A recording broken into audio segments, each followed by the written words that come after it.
Hello? Yo, what's up? Hey, how you doing? I'm doing fine. Good.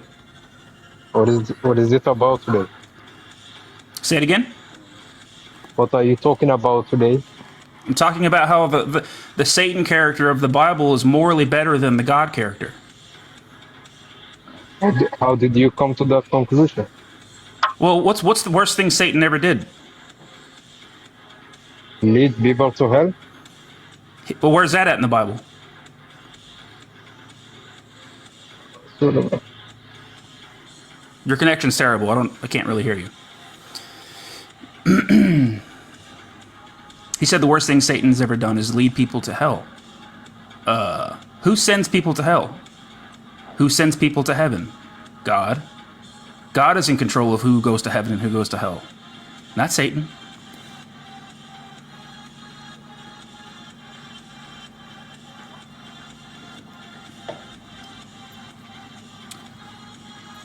God told his people they could have slaves.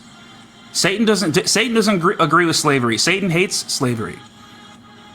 Satan is the one who freed us, guys. Satan told Eve, if you eat from the tree of the knowledge of good and evil, you will have knowledge of good and evil. So it's thanks to Satan that we know what's good in our lives. God didn't want us to eat that tree. God didn't want us to know good and evil. He wanted us to be slave robots. Where's my boy Champ at? Is Champ in here? Hello? Hello. Hey, how you doing, Heather? I'm doing good. How old are you? 18. Okay. What you like to talk about, Heather? Satan is morally better than God. That's your opinion. No, that's a fact. Can you prove it? Yeah, so like, what's the worst thing Satan's ever done?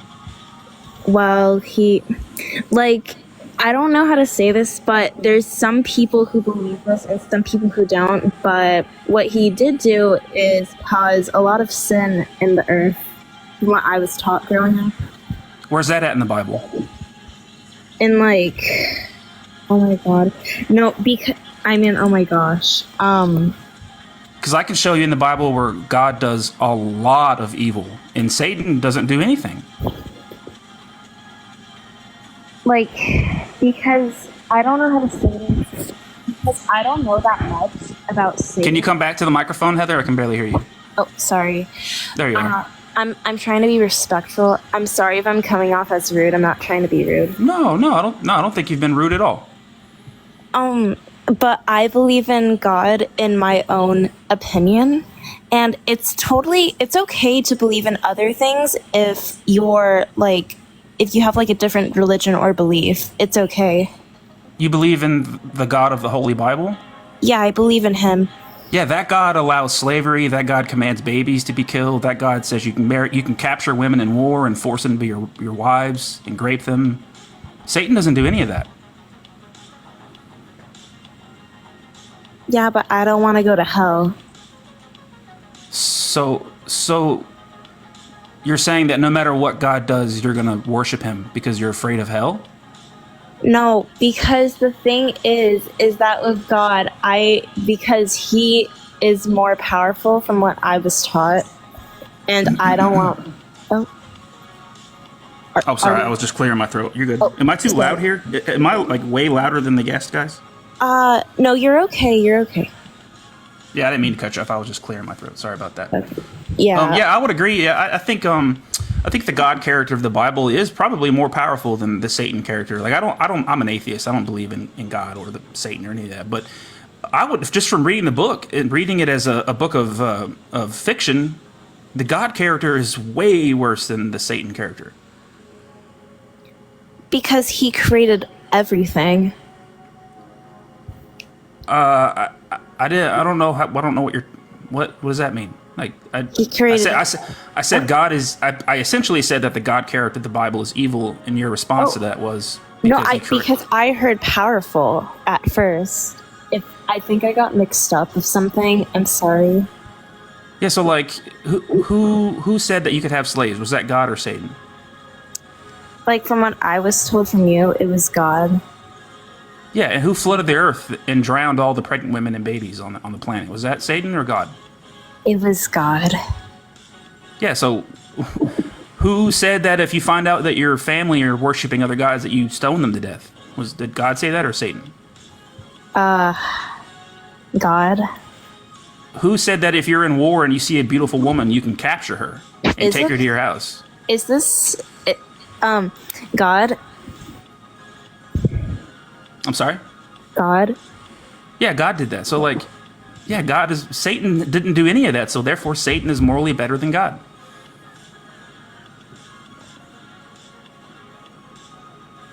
Do I have to stop worshiping God? I would stop worshiping this God, yes. Oh, Like, even if you found out that this God was real, like me personally, I've always said this. If I found out that this God was real, I wouldn't worship it. I can't. I don't want to do that. I'm gonna keep. I know the things he did were bad, except like I'm a little bit scared about the things after. Yeah, so you're just like your brain, like you're respectfully, you just love God out of fear. You're just like bow down to this. How is this a loving thing when you're just you're terrified of this God? You're terrified of what he will do to you. I don't know, because even if I think about that, it's still a really hard question to answer. And even with that, I still think he could read what I'm thinking, and I don't know which answer to even choose from to see if I could stop worshiping him or keep worshiping him. Isn't that sort of like an abusive relationship? Like, what if your boyfriend or your girlfriend said, "I'm going to punish you unless you love me. I'm going to punish you. I'm going to beat you and punish you." You wouldn't accept that. You wouldn't say that that's a loving relationship. That's an abusive relationship. So that's essentially what your God is saying. And you admitted that you're afraid of what's going to happen to you if you don't worship this God. That doesn't come from a stance of love. You're fearful of this God, and that's sad. No, I'm just scared of Judgment Day in general, which is like, yeah, the same thing, I think. Yeah, I understand that you're afraid. I understand that you're afraid, and I understand that. But, okay. Well, thanks, Heather, for being here. I appreciate you coming up here. I got another. Thank you. You have a good day. Thank you. Wait, oh my gosh. Everybody, keep double tapping the screen. What's up, Days? I'm glad to see you guys. Yeah, I haven't been live in a long time, guys, but I'm back. I am here doing some Satan is morally better than God type stuff. I think it's pretty interesting.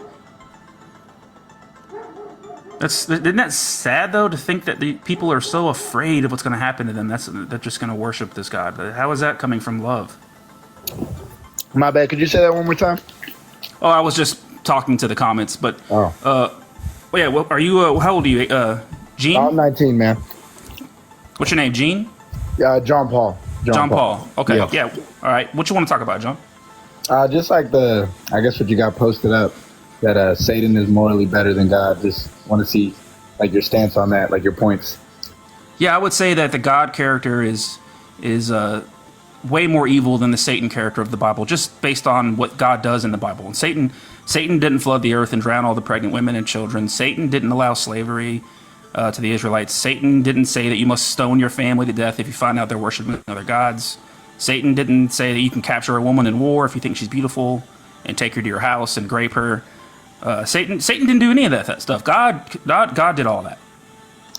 I see where you're coming from. I feel like some of those points, we could argue on like I guess like stoning, and I'd say that's like older law, like Old Testament law, compared to New Testament, how Jesus talks about the new covenant and the new law. And Jesus says that the Old Testament laws will not go away. Yeah, but it's like, be abolished. It's kind of like like if you like today, if you were to eat pork or wear different cloths, right, so that you're not going to go to hell for that. You know what I mean? Well, according to Jesus, all of those old laws are still in effect. Well, I think it's I'm not sure like the exact verse. Like I'm not super well versed in it. It's Matthew 5. Matthew 5. Jesus. This is what Jesus says about the Old Testament laws. Don't think that I have come to abolish the law or the prophets. I have not come to abolish them, but to fulfill them.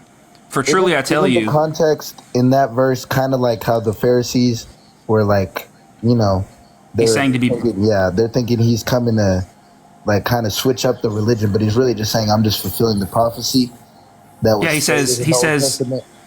He says, I'm not coming to abolish this law. I'm telling you, not one stroke of the letter or one passage of the law will be taken away until the heaven and the earth are gone. And if you want to be important in heaven, then you must follow all the old laws. For the person who does not follow all the old laws will be the least great in the kingdom of heaven. So according to Jesus, you must still obey all of God's laws. And God says in Deuteronomy 11 that his commandments must be followed forever.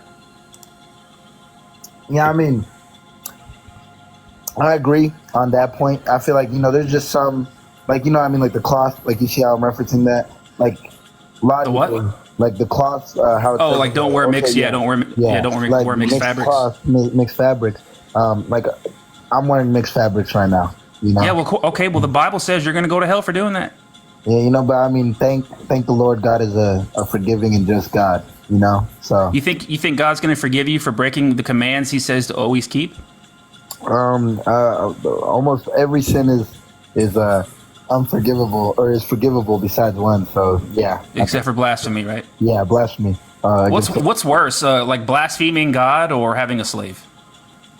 I mean, I feel like when you look at it, like with the slave argument, and I'm guessing where you're coming from. Tell me if I'm correct. Is like God let people be slaves. He let slavery happen. Yeah, but what's worse, blaspheming God or having a slave? I mean, in my sense, like I come from a Christian background. Like my dad's a pastor. Like I've grown up in the church. So my stance on it, I'd say, I mean, you got to look at the two. They're both pretty bad. What's worse, blaspheming God or having a slave? Man, this is a hard question you asking, man. I'd say, I mean, no, it's not. It's not hard at all. What? From my eyes, in the sense of, there's like two different types of blasphemy, I guess you could say. Like the unforgivable kind would be you like kind of like telling God he's not your God. You know what I mean? Blasphemy of the Holy Spirit is the ultimate unforgivable sin. Yeah, that's what I'm saying. Yeah, so what's worse, blaspheming the Holy Spirit or killing a baby? Probably blaspheming the Holy Spirit, because you got to look at it. You think that's worse? You think it's worse? Hold on. In the long term, man, you got to look at the long term. Hold on. You think it's worse to say fuck the Holy Spirit than it is to chop a baby's head off? I'm not saying like it's one's, morally better. They're both morally horrible. But one of them's worse, right? You can. The point I was really just trying to make is there's a way to forgiveness from one of them compared to the other. You know what I mean? Yeah. So which means one of them is worse, right? I mean, I guess you could say. That's what I'm saying. In the long run, overall, I mean, it's still horrible to kill babies. I'm not condoning killing babies or Oh, really? So you disagree with your God then?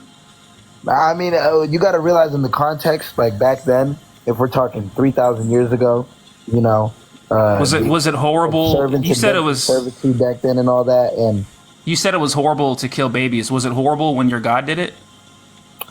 See, I don't. You can throw these at me. I'm not gonna say they're good things. And he was just in the way he did, but God is not. That's a good thing. That I saw what's it called? A comment earlier that said God, he's not a nice God. He's a kind God. Oh, so he's not all good then. And a kind God. So he's not. So he's not all loving. Actually, it says he doesn't. God doesn't love everything. God hates sin. Okay. It's stated in the Bible multiple times. He hates sin. Like you can see, like sin. So he's not all. So he's not all loving then. See that you can't. It's not that he doesn't love people. He loves the people. He hates the sin. So if God has hate, God, he can't be okay with sin. You see what I'm saying? So if God has hate for something, then that means he's not all loving, right? For hate, I mean, it wouldn't be hate. I wouldn't even consider it hate. It's you just said God hates. Like, for example, I forget which book it is, but I think they were creating the Holy of Holies. And okay, John. Yep. Hold on a second. Does God hate sin? I wouldn't say. I really wouldn't use the word hate. You I feel just like did. more- You just said. And then when I Yeah, pointed yeah, out, like, and but then it's when like- I hold on, John, hold on. My bad, man. You said God hates sin, and then when I pointed out that that means He's not all loving, you were like, "Well, I wouldn't say hate. You know, I wouldn't say hate. I wouldn't say He hates sin, but you just did say He hates sin until you realized that that means God is not all loving." Not in a sense of hate, but I was trying to come in a point of like they can't God and sin, they can't be in the same area. You know what I'm saying? I was gonna reference So God's not omnipresent. no, like He is definitely omnipresent. That's besides So God is everywhere. yeah, but I'm saying But you just said God and sin are not present together. I was just gonna reference like a story in the Bible real quick. How I'm pretty sure I forget like the names and Okay, you reference a story. Okay, I'm gonna let you reference a story, and then I want to reference a story to you after that. Okay, yeah, that's fine. That's fine. All right, go ahead. I was gonna reference. I think it was they were building the Holy of Holies, and God gave them, specific instructions on what to do and how to do it. And just because of them doing it wrong and not being like almost purified in a sense, they came in with their sin, and it killed the sons of I forgot who it was, but it killed them instantly. And it's just because it's like sin can't be in the presence of God. It's to be a holy God. He can't be like His presence itself. When He brings His presence, His literal spirit in the book, in the story, what happens is He brought His spirit into the tent that they were making for the Holy of Holies. It's not, you see what I'm saying? Like they're not compatible. You know what I'm saying? And to say, you could say He hates Him, but I'm trying to kind of like articulate at is that they can't be in the same, like it just doesn't work. You know what I mean? Like God and sin, it just doesn't work. That's okay. I'm not like well versed, man, but No, yeah, no problem. I'd like to reference a story in the Bible for you now, if that's okay. Did you know that your God supports grape? And could you reference that story? Yeah, sure. Before I give you the verse, though, I just want to ask you, like, I'm gonna propose like a hypothetical situation to you. But before I give you the verse, okay? If somebody saw your mother and thought she was beautiful and desired her for a wife in a time of battle, right? Like somebody's in a battle with your mother's tribe or family and saw your mother and thought she's beautiful and desired her for a wife, and he captured her and took your mother to his house where he cut off her hair and cut off her nails, and then he let your mother mourn for her dead family for 30 days, and then after the 30 days he goes into your mother and makes her his wife. At that point, has your mother been raped? I mean, yeah, of course. There's no, I'm not going to argue against that, man. Okay, so then you agree that God supports grape, because that's exactly what happens in Deuteronomy 21:10-14. Would you like me to read it to you? Now, how does He support it though? That's what I'm waiting for. Because God says you're allowed to do this. He said like those specific things. Yeah, these are the instructions that God lays out. He says when you go to war against your enemies, and the Lord your God hands them over to you, and you take them captive. Suppose you see among the captives a beautiful woman whom you desire and want to marry, and so you bring her home to your house. She shall shave her head, pare her nails, discard her captive's garb, and remain in your house a full month, mourning for her father and mother. After that, you may go into her and be her husband, and she shall be your wife. And that's Deuteronomy 5? You said 5? Deuteronomy 21, 10 through 14 or 15. Okay, just give me 1 second, man. I'm gonna read this real quick, man. Let me see. Make sure you guys are double tapping the screen if Satan is king. Hail Satan, W666. Make sure you guys are sharing the live. Everybody here, please click the share button and hit copy link. Just hit share and then hit copy link and do that like 20 times. You said 21:10? Yeah, Deuteronomy 21:10, verse 10 through like 14 or 15. Okay, just give me 1 second, man. Yeah, go ahead and read it out loud for us. Okay, I'll read it. 1 second. I'm just reading a little bit before to try and get context also, Yeah, sure. Yeah, sure. Context is real important. In the Old Testament, man, you can, a lot of stuff is said if you're not reading before, you could get caught off guard, Yep, but just to let you know, like the verses before 10, have nothing to do with female captives. The verses that you're reading before 10 are about laws concerning murder by persons unknown. Or like war and stuff, or Yep. gotcha. Just give me one. My bad. I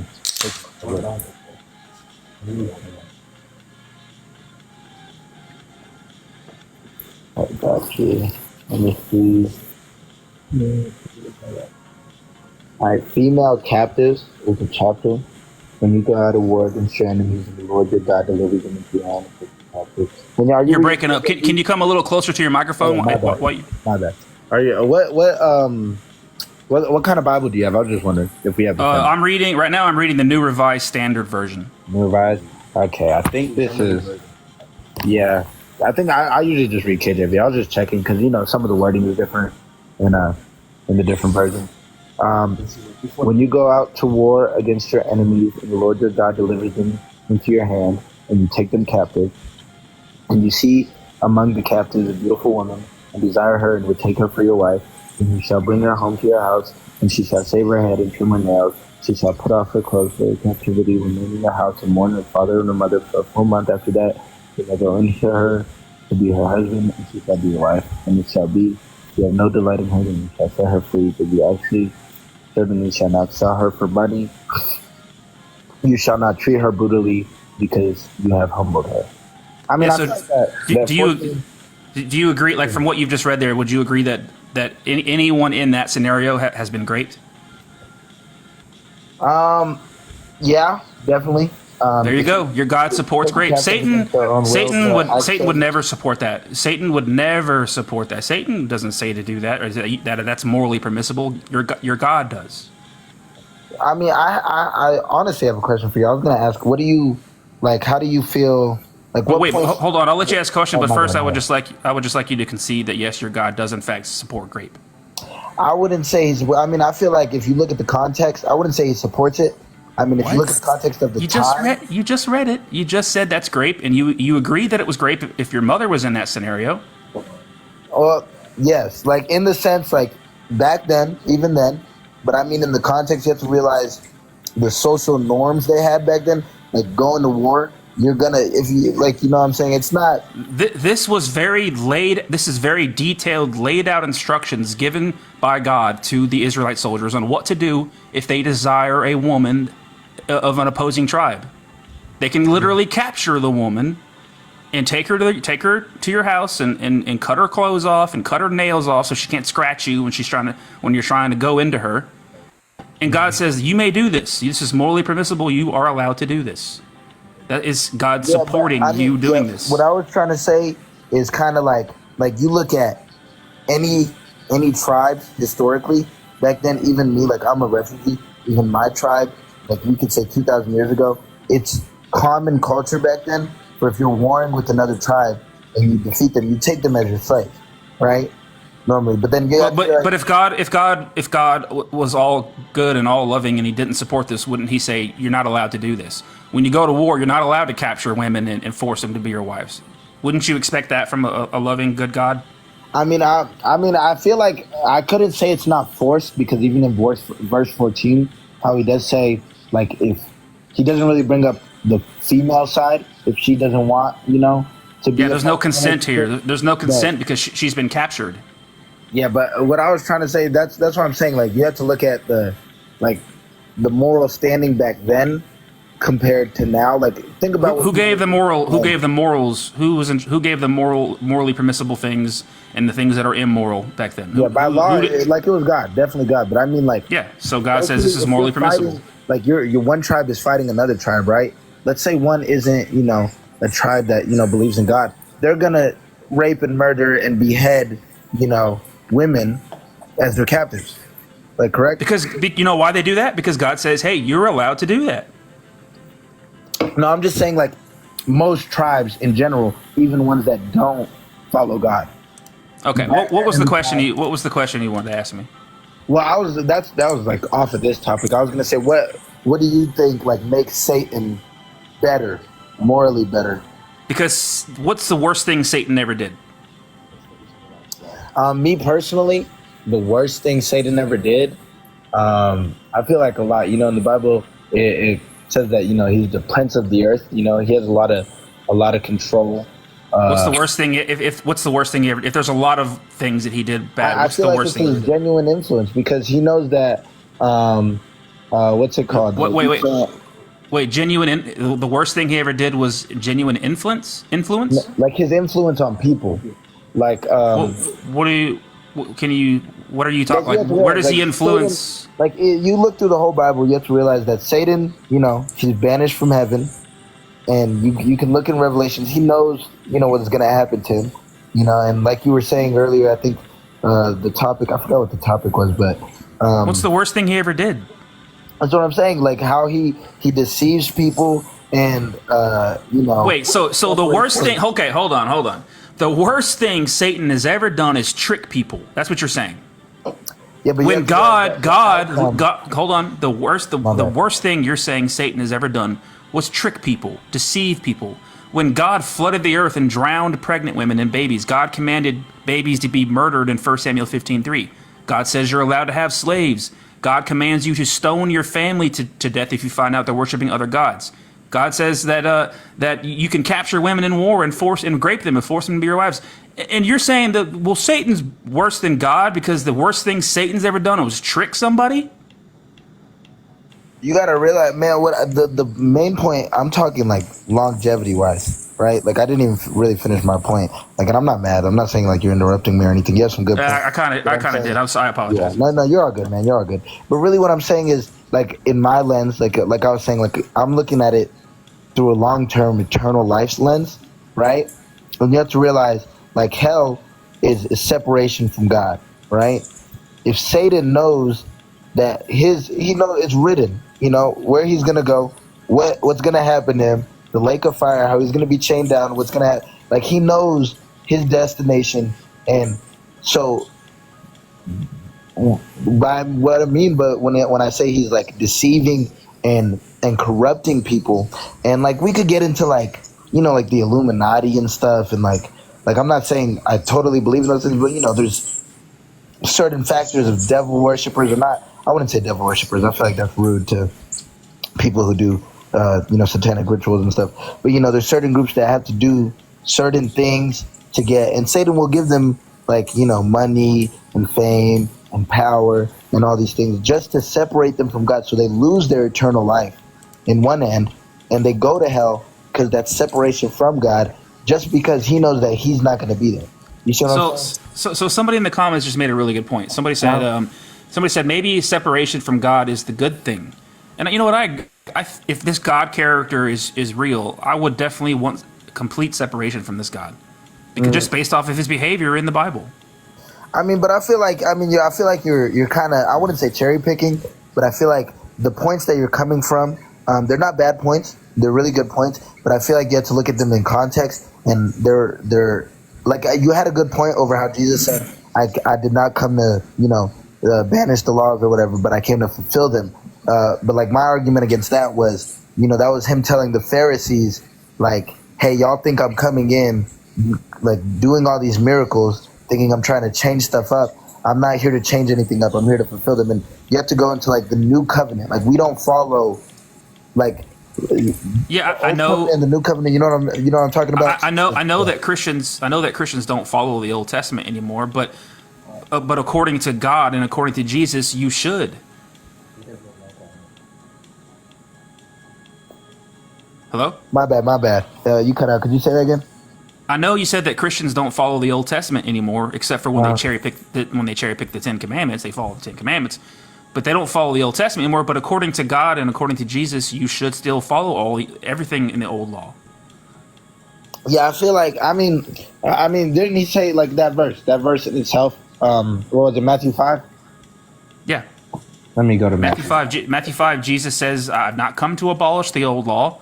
None of the old law will be abolished until the heaven and the earth are gone. And if you don't follow the old law, you will be the least in God's kingdom. But whoever follows these commandments and teaches others to do the same will be called the greatest in the kingdom of heaven." And you said it was 5. My bad. I just got Matthew 5, starting at verse 17. Starting at verse 17. Got you. Just give me 1 second, man. Now, yeah, but my point on that, you just said, I'm just reiterating myself, kind of. And it was kind of a way to, I'm pretty sure he was talking to the Pharisees, I think. I'm not sure. Or just the people. When Let me see. he's talking Like to seven? he's talking to Christians, he's talking to people who follow Jesus. He's talking to his followers. 5:7. Blessed So are if the you're a follower of Christ, he's talking to you. pure in heart. I'm not sure if I. Oh, 5:17. My bad. That says Christ fulfills the law. Don't think that I came to destroy the law or the prophets. I did not come to destroy but fulfill. For assertedly I say unto you, till heaven and earth pass away, one jot or one tittle will by no means pass from the law till it is fulfilled. Whoever therefore breaks one of these commandments, teaches men so, shall be called into the least kingdom of heaven. Whoever does keep them, I say do that on a few righteousness. Yeah, but I think a big thing about it, on the law factor of it, I guess, would be like just the new covenant. Like back then, you had to realize I had to, like, if you sinned, you had to, you had to sacrifice like a lamb, because the price of sin, it says in the Bible, the price of sin is death, and somebody's got to pay that, right? And with the new covenant through Jesus, I don't have to. It's more or less not saying like, oh, just because Jesus created the new covenant and he died for my sins, I'm still committing these sins, but it's more or less like those laws are for the context of that time, and like the Ten Commandments, like you said. No. The laws are not just for that time. No, not like eternal. That's what I'm saying. Like not all of them. These, according to God, these laws should always be commanded. Deuteronomy 11:1, you shall love the Lord your God. Therefore, and keep his charge, his decrees, his ordinances, and his commandments always. See, I'm not saying. That's why I'm saying not all of them. Like not all of them. It doesn't say. It doesn't say. It does not say just some of them, not all of them. It says all his commandments always. Like like you were saying, how Christians cherry pick like the Ten Commandments. You don't think those are like a good, like I don't know. I guess a good moral standard. What are the Ten Commandments? Do you know them?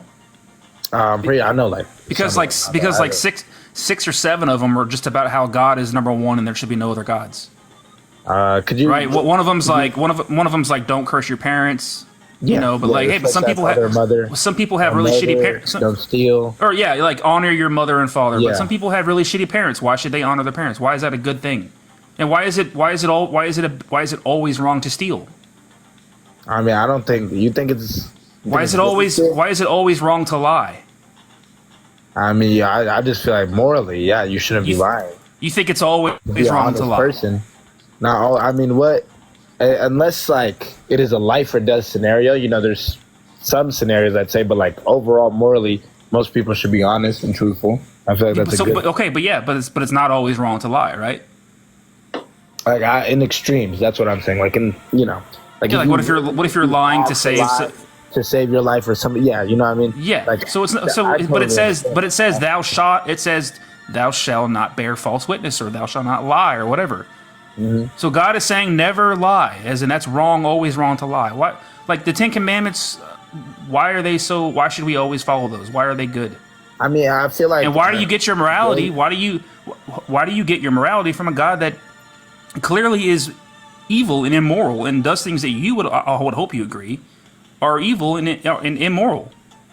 Like I said earlier, I feel like it's a great moral, a great moral standing, a great moral objective truth. Like everybody should morally strive to be better, and we look at moral good versus moral evil, and that's like the Ten Commandments in themselves. I want to test how far you're willing to go with how good God is. Is everything that God commands good and righteous? I was about to say I can't stay too much longer, but I was gonna ask, how do you do these often? I definitely want to come back. I want to get some more material. I feel like you were I just saw you when I was scrolling, and I used to do this all the time. I just came back after like a month and a half break. But yeah, I usually go live I don't know, like maybe every 3 or 4 days or something. Okay, well definitely. I mean, how long do you plan on staying live? I don't know. I really don't know. I'm here just hanging out. Well, So I really. I have some stuff to go do, but I'll be done in about 2-3 hours. Definitely, if you're still live, I'll give you a follow, man, and I'll come see. Thanks, man. Yeah, I appreciate it. Definitely, yeah, I'll message you. I definitely didn't have like scripture pulled up or anything. To kind of feel free to come back anytime you want to. Definitely. My bad. I feel like it was a great debate. I feel like it was respectful and nice, good discourse. Sorry I enjoyed the conversation. Yeah, I enjoyed the conversation, and feel free to come back anytime you want to. Definitely, man. So sorry about that I had to leave, though. All right. No, you're good. You're good, bro. How do I? Make sure you guys are double tapping the screen, everybody. That was a good conversation. Make sure you guys are clicking the follow button also as well, and make sure you guys are sharing the live. And all the people in the comments, all the familiar faces, I see you guys. I see all you familiar faces in the comments. It's good to see you guys. And I've been away for a little while because I was just taking a break from just. I was getting burnt out, but I'm at the point where I'm feeling motivated to go live again and to have these conversations and talk to people. And I just felt like it was getting really toxic, and I was just not happy with doing what I was doing. But I'm glad to be back here doing this right now. This is a lot of fun.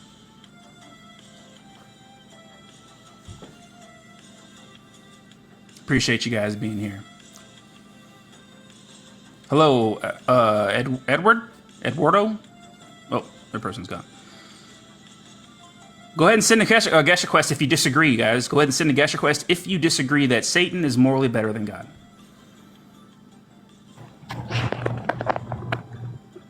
Hey, can you hear me? Yeah, I hear you. How you doing? Good, good. Alive. You want to start off? I guess. Yeah, I don't really know how to.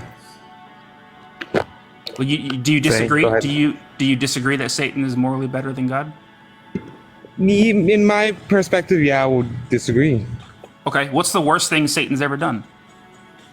From all the knowledge I have and that I've heard, I guess he was the one who created sin, where he was the one who went against God because he wanted to be on God's throne. Is that what it's said in the Bible? If I'm correct. I'm not sure. Can you give me the verse? I'm not. Well, I'm kind of new to everything, and I'm like. Look, so let's just assume that that's true. Okay. You're saying that the worst thing that Satan has ever done is that he wanted to take the throne of God. Oh, more like suppose if that was the case, he was prideful, and I guess pride like a sin, and if he was prideful and he felt like he was more in a better position than God, where he's like, God doesn't deserve the worship I do. Wouldn't he created the sin in that point? Well, no. According to the Bible, sin is when Adam and Eve ate from the tree of the knowledge of good and evil. That's where sin. Because there was no sin. Everything was perfect before then, right? Well, yeah. So but I look at it like this. I look at it like Satan freed us from God's slavery. Because God wanted us to be robots. He didn't want us to know good and evil. How can you enjoy life if you don't know what's good? So thanks to Satan, he told Eve to eat from the tree of the knowledge of good and evil, and now I know what's good in my life. I know my hobbies, my interests, I know what I like to do, I know what I like to enjoy. I wouldn't know any of that stuff if it had not been for Satan. God didn't want us to know what was good in our lives. He wanted us to be little robotic slaves who had no knowledge of good and evil. Okay, good. And if the worst thing that Satan has ever done was have pride or wanted to take God's throne, that is nowhere near as bad as the things that God has done in the Bible. God has allowed slavery. He supported grape. He supports unaliving babies. He flooded the earth and drowned all the pregnant women and children on the earth. Satan didn't do any of that. Why did God decide to flood the earth? My bad, I didn't want to interrupt. Oh, okay. God flooded the earth because he's immoral. That was it. There was no other reasoning. That's what I think. According to the Bible, God in Genesis 6, God created us. God created us right in Genesis 1:1, and then God did not like what He created, and He made a mistake. He realized I made a mistake, which implies He's not all good, or I mean He's not perfect. And he's not all-knowing because he made a mistake. And he said, these people are acting wicked. And he drowned them, except for Noah and his family. Uh,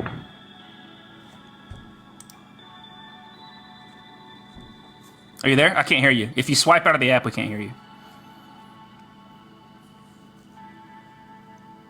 Chai, are you there? We'll give him a second. Maybe he got a phone call or something. But yeah, if I'm just reading the Bible as like a book of fiction, and I look at like the two characters, right? You have the God character, and you have the Satan character. Chai dropped out. Maybe he got a phone call. I don't know. Chai, if you're still listening, you can come back up here if you want to. If we just read the book, is like it's like if it's a book of fiction. You got the God character and you got the Satan character. Which one's worse? With the God character, what is it? Let's look at what the Satan character does in the book, and let's look at what the God character does in the book. Which one of those is worse? I'm not saying that Satan is all good and loving, but I'm saying he's morally better than God. If I read the behavior of this God of the Bible and his actions and what he does, he's worse than Satan. We don't have any guest requests right now, so make sure you guys are just double tapping the screen, everybody. Where have I been? I was on a break, guys. I've been popping into other lives here and there, not that much, but I just needed to take a break, guys. It was just getting really toxic for me, and I was getting burnt out on it. And just you guys, if you guys have been watching me for a long time, you know how crazy the conversations get, and how I just got tired of talking with these crazy ass people. And but I just took a little break, and I just started recently feeling the motivation and the desire to come back and have more of these discussions. So I'm glad to be back here, though. And yeah, I'm having fun right now. But Justin's live right now. I think he had like 800 people watching him. So everybody hop over on Justin's live and say, hey, Skits is live, and we'll steal some of his viewers. Go over to Justin's live and say, Skits is live, guys. Skits is live. Come over here. We'll steal some of his viewers from him to troll him. If you guys want to go back and watch the full live stream, subscribe to my YouTube. The link is in the bio. Just click the little YouTube button. It'll take you straight to my YouTube, guys. The link, and if you want to subscribe on there, I have all my full live streams on there. And say hello to YouTube, because you are being recorded right now, and you will be on the next YouTube video. Joel, get out of here, Joel. How dare Joel have the nerve to come into this live stream right now? Justin is busy cooking someone. Everybody go over to Justin's live right now and say Skits is live. Everybody spam Skits is live in Justin's comments so we can steal some of his views over here, so we can get some guest requests in here. I think last time I saw he had like 800 views, so he could spare some views. Justin can spare some views, and we can get some guest requests in here. Joel, the nerve of this man. Joel, it's over, Joel. We're done.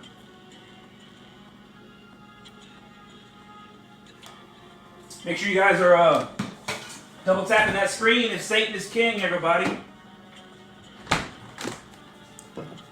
Think about it.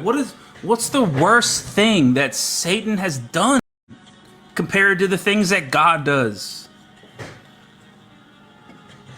If we're just reading this book as a fiction book, and we're just reading it like, oh, this seems like a good book, and you're not really believing it's true, and you got the two characters, right? You got the God character and the Satan character, and you're reading it, and you're going, wow, this God character is kind of a prick. And what does the Satan character do? What's he do? He tells Adam and Eve, hey, if you eat from this tree, you'll have the knowledge of good and evil. So thanks to Satan, we all know what's good, because God didn't want us to know what was good. And how can we enjoy our lives? How can you truly live your life and enjoy your life if you don't know what's good, right? So thanks to Satan, who told Eve to eat from the tree of the knowledge of good and evil, we all know we have our hobbies, we have our interests, we know love. We know love because of Satan. Think about that. Because love is good, right? I love me some love. And if love is good, we know what's good because Satan told Eve to eat from the tree of the knowledge of good and evil. Hail Satan. Thank you, Satan. Thank you, Satan, for freeing us from the slavery of God in the Garden of Eden. Operation Deconstruction Zone anti-raid complete. Thank you, Maddie. I appreciate that. I appreciate that, guys. This is so stupid. Get a life, dude. I know I do. I do need to get a life. I agree with you. Thanks for being so honest with me. I really appreciate that. Hail Satan, 666. W. Evan. Hey, what's up, Queef? Good to see you, Queef. Hail Satan. Yes, hail Satan, guys. W666 in the comments. Everybody. Satan is a good guy. He got the bad. He gets a bad rep. He gets a bad rep from Christians because they think that their God is all good. Who's the one that allowed slavery? Who's the one that said you can beat your slave? Who's the one that commanded babies to be killed? Who's the one that flooded the earth and drowned every pregnant woman and child on the planet? Who's the one that commanded you to stone your children to death if you find out that they don't have the same belief system as you? Imagine picking up stones and throwing them at your children until they are no longer breathing because they don't have the same belief system as you. God commanded that. God said, I want you to literally throw rocks at your children until they are no longer believing or no longer breathing if you find out they don't have the same beliefs as you. Deuteronomy 13:6, by the way. God says you can go to war and capture women. If you think she's beautiful, you can capture her and take her and grape her and make her your wife. Satan didn't do any of that. Satan said none of that was okay. God says that. That God guy in the Bible, he's a real jerk. The God character of the Bible, he's a jerk. I'm that guy says where? Where what? Which verse would you like? He's a jerk. He is. He's a freaking jerk. He's a jerk. Everybody in here, make sure you're clicking the share button and typing, click copy link. Share and then hit copy link. Do that like 20 times, guys. Share, copy link. Share, copy link. This spams the shares. And maybe we can get some guest requests in here. He wants to know about the women verse. It's Deuteronomy 21, 10 through 14. Everybody spam the chat. Deuteronomy 21, 10 through 14. Thank you for the gifts. I appreciate you. Deuteronomy 21, 10 through 14 is where God says you can capture a woman in war and make her your wife. Thanks for the shares, guys. Thank y'all for the shares. I appreciate that. Maybe we can get a little boost here and we get some guest requests in here. Because what's the point of this live if we can't get any guest requests, right? Nobody wants to sit here and listen to me talk to myself. Genesis 1:1, in the beginning, God created the heaven and the earth. Checkmate, atheists. Everybody's watching Justin right now. Which is, I'm happy because Justin Joel, get out of here, Joel. Get out of here.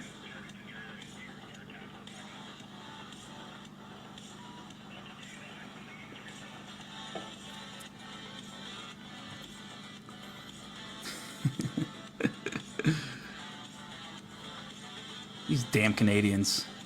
Can you hear me? Can you hear me? Unfortunately. Okay, look, I don't have that much time. I am at work, but I want to say praise Satan for giving me the opportunity to feel love, the love that I have for you as my best friend on TikTok. Mm-hmm. Sure. Seriously, like, what can we do to get back to normal? I bet you say the same thing to Mezzo, I'm sure. Like how... What can we do to get back to? The you have bars. Joel, you have bars. Can you hear me? Bars. I know I've got some bars. I know I do, but I know I'm a good rapper as well. But can you hear me now? Yes, I hear you. Listen, I don't want to cause any more of a divide between you and I, but today Mezzo did tell me his real name. You've never done that, and for you to throw it on me that you and I that I have another best friend, when really you're just you're not giving me that much. That's the Don't thing. you disappear dare for weeks and don't weeks on end. Don't you No. dare gaslight. Don't you dare try No, to turn I this will around. dare. I will- Don't actually, you I'm not dare gaslighting, try to actually, turn this Skits. around. I'm not. To be honest This with is you, so you toxic. disappear for You know what? weeks This on friendship is end. toxic. This friendship is toxic and abusive. No, it's not and the way toxic. you're trying to It's not manipulate toxic. me. That's it. I'm not. I'm actually being pretty honest with you. Do you right guys now, see this? And Do I'm you guys saying see that this? don't apply to the don't. What's the word? Ask the chat. They don't know what they're talking about. This is our Oh, they do. relationship. Why are you appealing to It's them? always the way you're trying to flip this on me. After I caught you saying that you have another best friend, and you're trying to What say, are you talking about? Flip it. yes, you. Okay, skits. Relationships are two-way streets, and right now it feels like a one-way street. Yeah, I have. You other are friends. so I'm having other toxic. best You're friends on okay. this You're app. okay. You know what? Good day. Good day. Good day. I'm not. Good day. I'm not. Don't. I said good drop day. me. I said good day. Fucking drop me. I said good day. You see how toxic that guy is? He tried to turn that around on me and make me the bad guy. Just like God. God would do that. The same thing that he just did, God does that and makes me look like the bad guy? No. Hello? What's up, bro? Hey, how you doing? How old are you? 34. All right. What you going to talk about, bro? You said Satan is morally better than God. What's your why do you think that? Well, what's the worst thing Satan's ever done? I mean, bro, I don't know. I'm going off of what you said. You know what I'm saying? You said Satan is better than God. Like, what makes you say that? Because the reason I say that is because if you read the Bible and you look at what the God character does, and then you look at what the Satan character does in the Bible, God's the one who allowed slavery. God's the one who said you can beat your slave. God's the one that flooded the earth and drowned every pregnant woman and child on the planet. God's the one who commanded you to throw rocks at your children if you find out they have another belief system. God's the one who said you can capture a woman in war and take her to your house and grape her and make her your wife. Satan didn't do any of that stuff. God does all those things. And thanks to Satan, one more point, please. I'm listening. Thanks to Satan, we know what's good and evil. How can you enjoy life if you don't know what's good? Because Satan told Eve to eat from the tree of the knowledge of good and evil. God didn't want us to be free. He wanted us to be robotic slaves. He didn't want us to be able to know how to enjoy things or have knowledge of good. And thankfully, Satan told Eve, no, look, if you eat from that tree, you're going to have the knowledge of good and evil, and you will know what is good. Thank you for the pumpkin. Thank you. Appreciate that. No, he told her she would be like God. You know, that's what he told her. But you know what I'm saying? She had a knowledge of good and evil, but I don't know. I think you overstepping when you saying the way God think and the way he do things, you overstepping. You know what I'm saying? But what I would say is that Wait, what do you mean? Where am I overstepping at? What do you mean? What you just say, bro? You just said that God thinks a certain type of way. You know what I'm saying? You're saying that God thinks like this, God thinks like that. You know what I'm saying? But I didn't say God thinks a certain way. I said God. I just told you what God has done in the Bible. I'm talking about your last point when you said God wants us to be slaves or something like that. You can't, you know what I'm saying? You can't speak for God. If you don't know what's good in your life, can you enjoy life? Yeah, you know what I'm saying? If evil doesn't exist, if evil never existed, bro, you know what I'm saying? Everything's good. Just because evil exists, just because everything is good don't mean that you can't enjoy it. You know what I'm saying? You don't have to have evil to not enjoy something. But Adam and Eve had no knowledge of good until they ate from the tree. What do you mean, bro? It's the tree of knowledge of good and evil. Right. But bro, so before they eat from that tree, they have no knowledge of what's good and evil until Satan told Eve to eat from the tree of the knowledge of good and evil. Right, but if everything's good, you know what I'm saying? But you won't know it's good unless you have the knowledge. So the only way to have the knowledge of good and evil is if you eat from the tree. So right. if you haven't eaten from the tree yet, you don't know good. Right, but if everything's good and that's just the state of being, there's no point to know because there's nothing else to know. Yeah, you'd be a robot. That wouldn't make you a robot. Okay, so if you have no knowledge of good and evil, you didn't know what was good, you didn't know what was bad, you're telling me that you would not be a robot. No, I wouldn't be a robot if everything is just good. You know what I'm saying? If everything's just good, it would not make me a robot. You know what I'm Oh, saying? then, okay. Everything's just good. Then why didn't God just create the world where everything was good and we have no evil? He did create the world where everything was good and we had no evil. That was the way the world was before. Oh, so And God's all good world failed somehow? no. God's all good world didn't fail because what he did is he put his word above himself in the beginning. And then What does that mean? What does that mean? what that means is that whatever he says is what he's going to do. His word is above himself. So he like, yo, if I say this, I have to do it. You know what I'm saying? So, and what God said was that. So when God says, hold on. Let me finish my point, bro. Because I heard you out. Hear me out. When God said, I'm going to give the earth to mankind, he literally said that he gonna give the earth to mankind. That means that he has to abide by that rule. So we make the rules. You know what I'm saying? So we restrict out our power by that serpent that you're talking about, because we had the power. We were given the power for that to be taken away. okay, so you said that God's word is above himself. Yeah. And I asked you, what does that mean? And you said, when God says something, when God says to do something, he's going to do it himself as well. No. I said that when God says he's going to do something, not when he says. I said when he says he's going to do something, that's what he's going to do. I didn't say that's when he says, if he tells someone to do something, that don't mean that's what that's not saying that's what he's going to do. I said if he says exclusively, this is what I'm going to do, that's what he has to do. If he says this is the rule, that's what the rule is going to be. Because he's not going to go outside of his word. Okay, so God's not all powerful. What do you mean? That he is all powerful because he set that rule. But you just said that if God says he's going to do something, he has to do it. Right, because he set that rule. So that he's not all powerful. That does make him all powerful because only an all powerful being can set that rule. So if God says he's going to do something, can he not do it? He could, but that would be outside of his nature. But you said that if God says he's going to do something, that he has to do it. Right, because he said that. Which would imply that he's not all. That would imply that he's not all powerful. That's not true because he made that rule himself, which makes him all powerful because he made that rule for him to abide by. If God has to do something, which means he cannot not do it, he has to do it, then he's not all powerful. That does. Now look, this is the only way what you're saying will be right. It's another being put that rule on him. He, as the higher being, put that rule on himself. No one else can put that rule on him. So that does make him all powerful. He's just subjugating himself to his own power. Okay, so if he's all powerful, if God says he will do something, then he doesn't have to do it. Right? Okay. What are you saying? So because like 60 seconds ago, you said that if God says he's going to do something, that he has to do it. Yeah, he has to do it. Is important. He said he put his word above himself. He won't go outside of his word. So if he has to do it, that means he can't choose to not do it.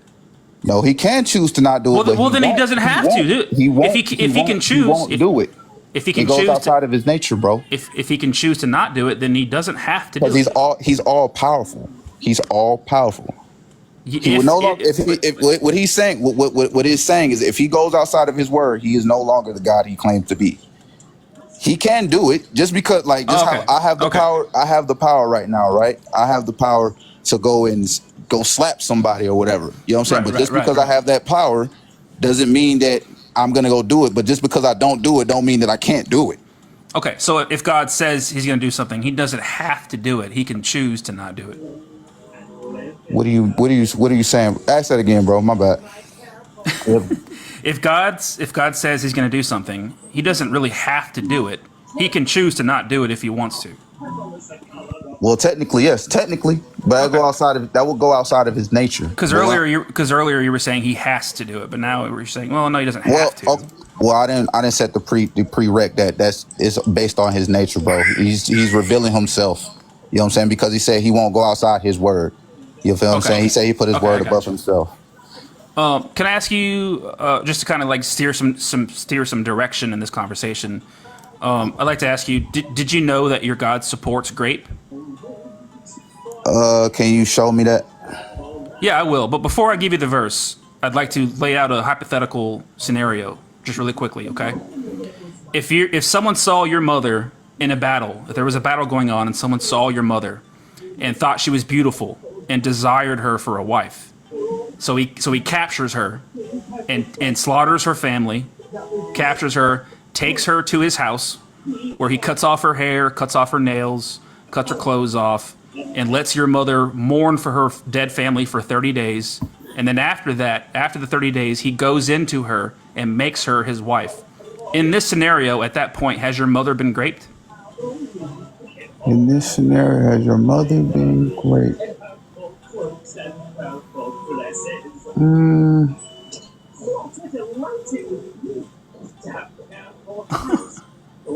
That's an interesting question, but this is my question here to you, bro. Hold on.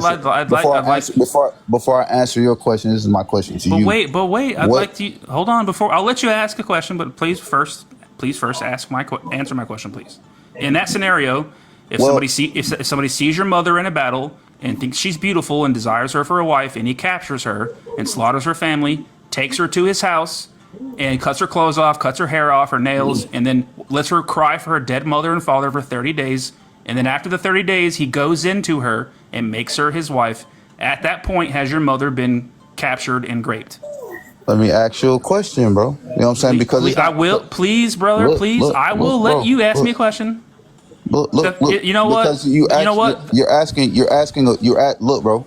You're trying to trap me, right? You know what I'm saying? But listen, hear me out, bro. Hear me, man. I would just please like you to engage in the hypothetical, please. Bro, look, I'm gonna engage in the hypothetical, bro. You know what I'm saying? I'm gonna let you ask me as soon as you answer. Just as soon as you tell me yes or no.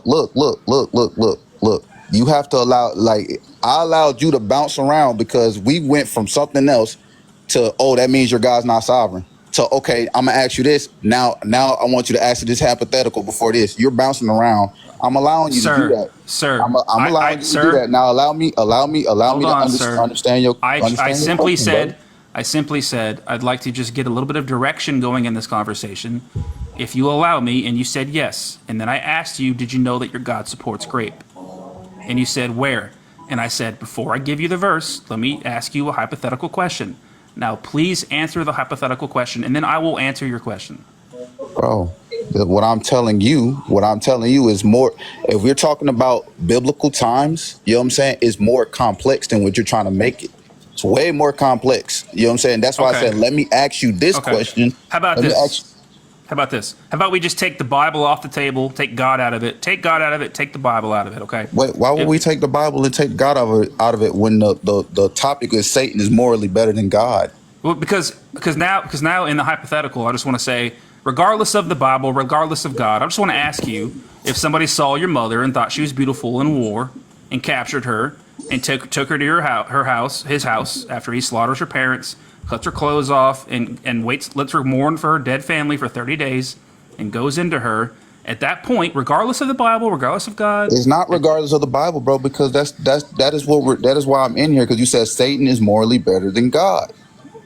The fact that you have not immediately said, yes, of course my mother has been raped in that scenario. Are you kidding me? She's been captured, and she's been taken to this man's house and had her clothes cut off, and he goes into her. And the fact that you have not immediately said, yes, of course, in that scenario, my mother has been captured and raped, is really a red flag at this point, sir. It's not a red flag. The red flag, bro, is that I'm telling you that you're telling me to take God off the table, where that's why I came in here for, because has your mother been raped in that scenario? What your thesis said. That's the red flag. Has your mother been raped? Has your mother been raped in that scenario? You know what I'm saying? That you're trying to trap me. You know what I'm saying? Because, bro, you're trying to trap me, and you don't want me to ask the question because are you not capable? There's more depth to it than what you're trying to say, because you're talking about an eternal. You're talking about an eternal being that exists outside of time, bro. Calm down. You know what I'm saying? And you're trying to bring it black and white. You know what I'm saying? Without putting the depth. Shinobi, take a deep breath, please. Baby? Take a deep breath. Relax. Calm down. What's up, baby? Are you capable of thinking hypothetically? Oh, there you go, baby. Sir, Are you capable of thinking hypothetically? I think everyone's capable of thinking hypothetically, bro. That's something Okay. that we're all blessed with. But what Okay. I'm trying to tell you, Come what on, I'm dude. Come on, bro. no, Please don't You're do being that. 'Cause disingenuous here. I'm not being disingenuous. What you're trying to do is trap question me, bro. That's what you're trying to do, and I'm not allowing you to. And that's I'm irritating not, your this spirit. Is, That's this is not a irritating got you. That's This is not a hey. That's what's irritating you because I want you. That's what's This is not a irritating me, got bro. you. This There is you go, not a baby. got. This is not a got you. This is not a trap. I just want to know, in that hypothetical scenario, has your mother been captured and raped? That's all I want to know. no, bro. You're trying to trap me, bro. Because I asked because what you just did was like show you this verse. I'm gonna ask you a hypothetical. Now I'm doing the same thing. I'm saying okay before I answer Is that. your I need to mother know is this. your mother there with you?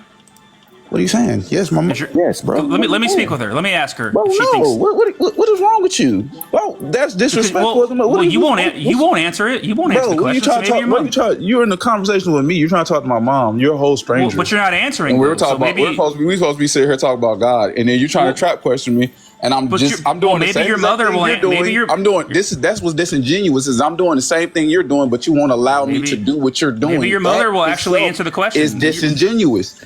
That makes no sense. Okay, answer the question then. Why would I answer a then let me talk to. Is there anybody there? You're not allowed. You're setting. You just said, bro. You literally just said, okay, I'm gonna give you the verse. Is but there I want you to anybody do the there that will hypothetical answer first. I'm like, questions? okay, and all I said was, okay, I'm gonna answer your question, but let me ask you this before I answer your question to get some depth and to understand what you're saying. Is there anyone there is there anyone there that's willing to answer a question? Because you're not willing to answer it. So let me talk to somebody else. No. You're tripping because you're being disingenuous right now.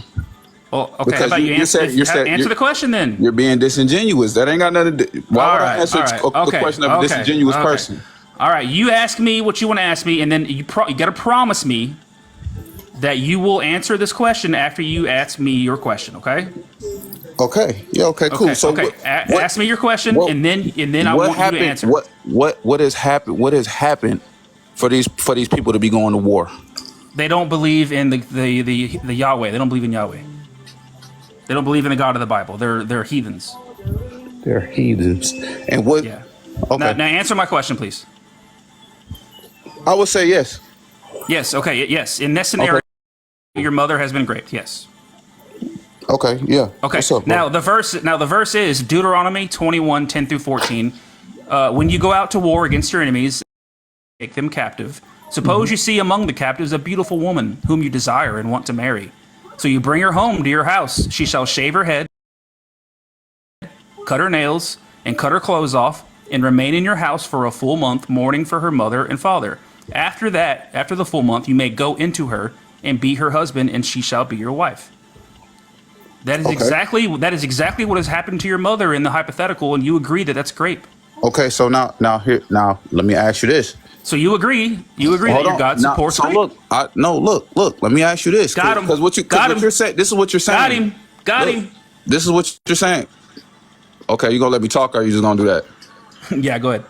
All right. So what I'm asking you is, what did the heathens do to get God's judgment like that? They don't believe in him. That's what a heathen is. They're not an Israelite. Okay.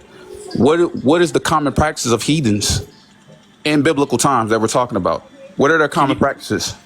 Can you be more broad? I don't know what you mean. What are their common practices in heathenism in biblical times? What were their common practices? Why would God judge a nation like that and say, okay, cool, my people are going to conquer you, and this is what's going to happen to you?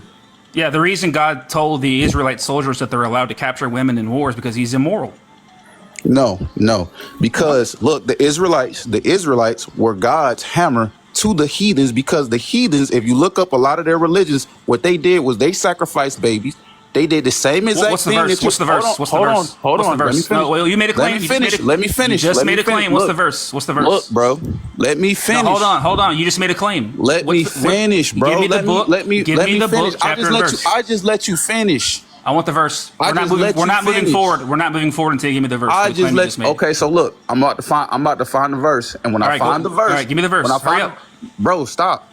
Let me speak. I'm gonna bring another person up, and then while you find the verse, look. I knew you was gonna do this because I know what I'm talking about. Because you're gonna cut me off every single time. You're gonna cut me off every single time. I'm Hold not on. moving. Hold on. I'm not going to move on in the conversation until you give me the verse. So we'll go get the verse. Hey, how you doing, user? User? Are you there? All right, Shinobi, if you can hear me, me and you are not moving on in this conversation until you give me the verse for the claim you just made. And then when you gave me if you can find the verse, we'll go from there. But Listen, hello, Quan, just God. I feel God's better. All right. get out of You here, have demon. to- Get out of here, demon. Guys, you got to be 18 plus to be on this live stream. You got to be 18 plus. Shinobi, if you can hear me, you have to come back into the app, or we can't hear you. Oh. Evan, Oh, where? yeah, my bad. Hey, Wait, hold on. I'm finding the. What? Hey, look, Hold on, I'm finding the verse wait, right okay, now. okay, I'm hold finding on the one verse right now. When I find the what you said, bro? Somebody said there's a racist in the comments. I'm trying to figure out who they are so I can block them. That's Evan, a bit. Evan, who is it? Let me know so I can block him. Okay, go ahead, Shinobi. What's the verse? I said, hold on 1 second, bro. I'm about to find the verse for you right okay. now. Okay.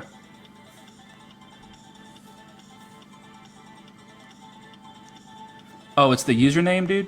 I don't see him. Here, Evan. I'll make you a mod, Evan. Thought you were a mod already. All right, you ready? Go to Jeremiah verse 19, chapter 5.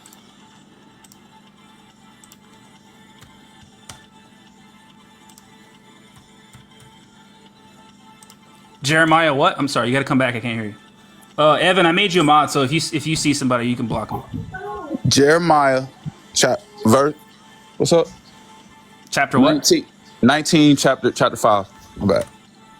Jeremiah 19:5. Let's see. Yeah, hold on. Girl, close that. Close that. Because the people have. Hold on, let's see. They say it right here. They They have built high places and altars where they sacrifice their children. Everybody who was outside of that Israelite law, but was doing that. No, bro. I asked you for the verse. You said that the people who were being captured in Deuteronomy 21 were the ones who were sacrificing their babies. I'm talking about. No. This is what I said. I said, what were heathens doing then? What was the common practice of the heathens and the other religions? Other people outside of the Israelites, what were their common practices? That's what I said, because you can even see the not the Israelites, but the Egyptians. They killed all the firstborns of the Israelites, bro. While they were in Egypt, they killed all of them. So hold on, this was common practice. Hold on. I just verse? gave you. Yeah, listen, but how bro. do you? But this is not talking about the people who were being captured in war in Deuteronomy. Listen, bro. I'm trying, bro. You just asked me to show you. I just showed you. That was what I just showed you is a common practice in heathenism. Was the worship? Tribe? Which is the worship of Baal. Which heathenism is no, bro. You can't. Hey, hold on. When we say heathen, you didn't say a particular tribe, because the particular tribe that you. But not every heathen tribe did this, bro. What are you saying? Not every heathen tribe would do this. So which tribe are? Because the people who are being captured in Deuteronomy 21, how do you know that? How do you tie this verse back to them? Bro, the people outside of the Israelites, this is what they did, bro. Because you're making the claim that every heathen tribe did this.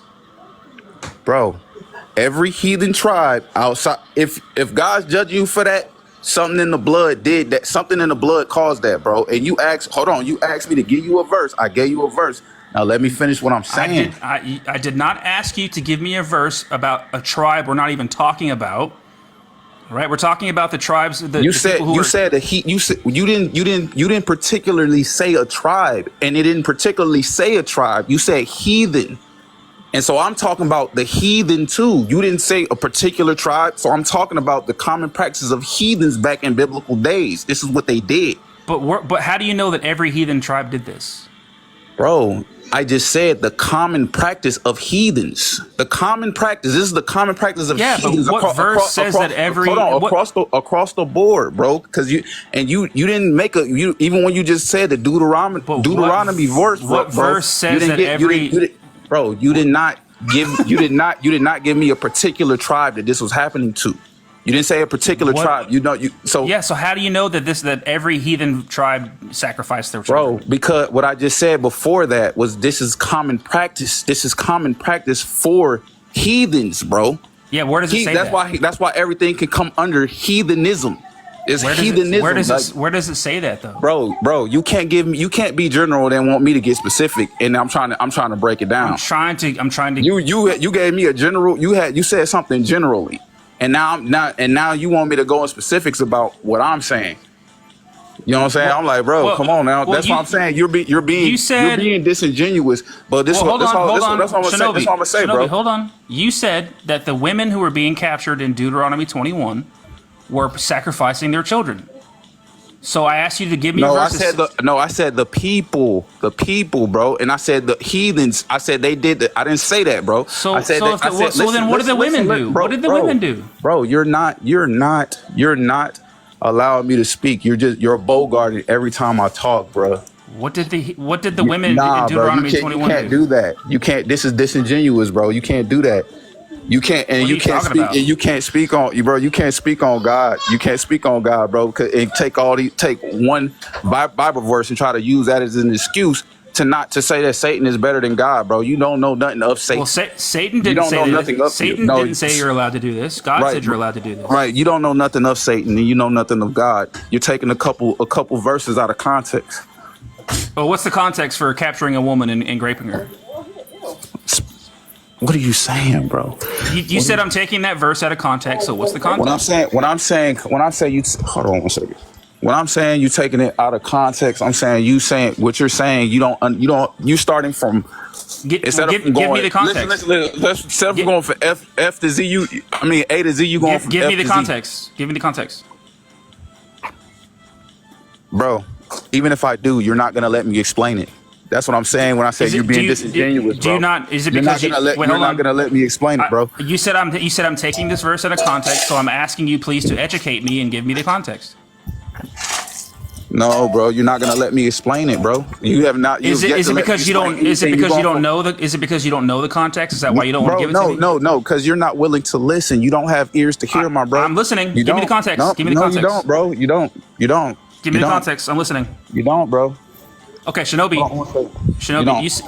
you said I'm taking this verse out of context, so please respectfully give me the context. Hold on. Give me the context.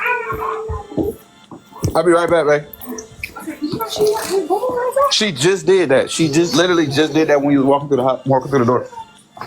What? That's the oatmeal. Shinobi, are you there? Hold on. I'll be right back.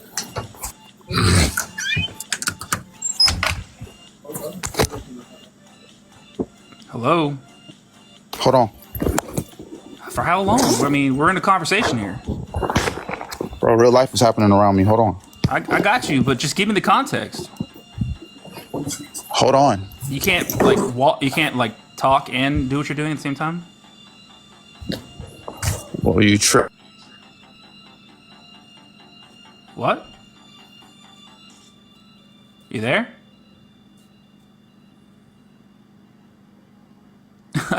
I mean, you said I'm missing context from this verse. You're busy.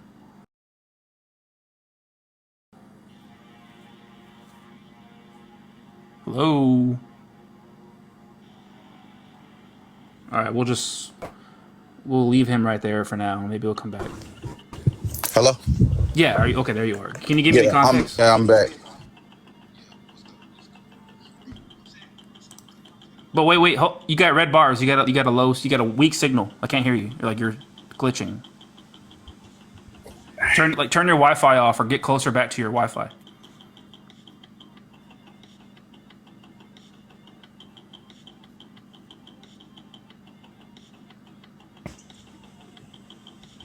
Can you hear me? Hello? I can hear you. Can you hear me? Yeah, but you got a weak signal. I think we're on a delay. You're on the best route. Oh, you're driving, bro? Don't be driving, bro. You can't be driving. No, I'm not driving, bro. I got a driver. Hold on. Hey, yeah, I'm going to take me to Stevie B's, bro. Yeah, heck shit. Take me over there. Heck shit, man. I gotta get some food, bro. I'm hungry as a mug. Thank you, bro. Ask your. Is that an Uber? Nah, heck no. We don't do Uber over here, bro. God has blessed me. Okay, my bad. I just thought you got like Uber or something. I was gonna say, ask your driver. Ask your driver this question. Ask him what he thinks about this passage.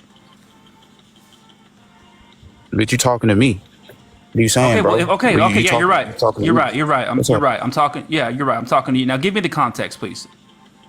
Bro, when I say, can you hear me good now? When I'm saying context, I'm talking about like, bro. Give me the context. You said you're I'm looking listening. at what's happening to these people. What's happening to these people? All right, bro. Your I'm bars are giving it bad. to you right now. You're looking your at bars are bad, bro. You're bad. Shinobi, if you can hear me, your bars are bad. You got to come back. You're on a delay. So when you get back from getting food, come back up here.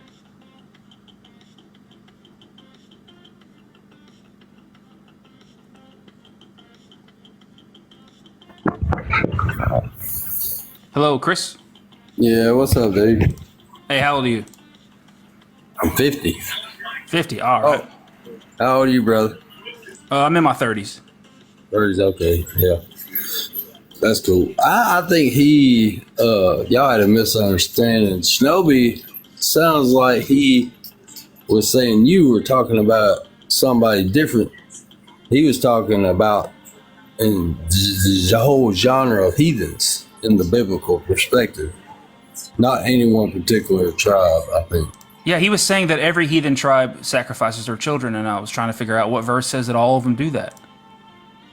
Yeah, I don't know the exact verse, but I do know that what he was saying was pretty much true to what the Bible said, because it does say that, do not as the heathen do and live not as the heathen live, because God gave his which heathens? Which ones? Well, I'm speaking in general of all the heathens, not just one tribe, but so every single heathen all had the same culture. They all did the same shit. I don't think they all did exactly the same, but it was all generally the same.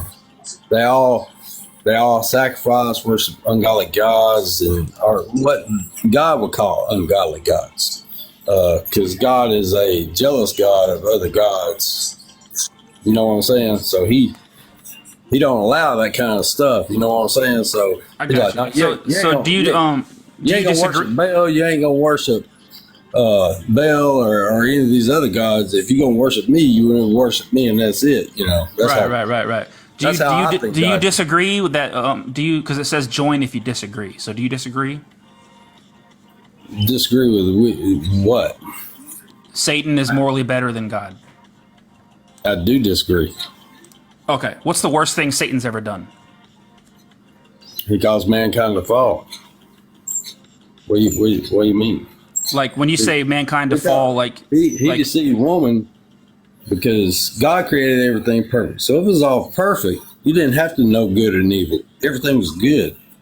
Oh, so Adam and from our perspective now, good. Adam and Eve were perfect. Yes, God created. Then how did they make a mistake? They were perfect because they were deceived. Yeah. So how does a perfect being make a mistake? God allowed us to be able to be deceived. Oh, so then Satan didn't cause the fall. God did, because you said God allowed it. He allowed it. That don't make him imperfect. I'm saying he allowed it all to happen. So then Adam and Eve weren't perfect then. Yes, they were perfect. How does a perfect being get tricked or make a mistake? You misunderstanding the term perfect. I think that's what's your definition of perfect? My definition of perfect, I guess, would be my definition of perfect and God's definition of perfect. Probably two different perfects. You know what I'm saying? Because would you agree that like perfection or being perfect is like flawless or without any flaws? Yes. Okay, so if Adam and Eve were perfect, how did they make a flaw?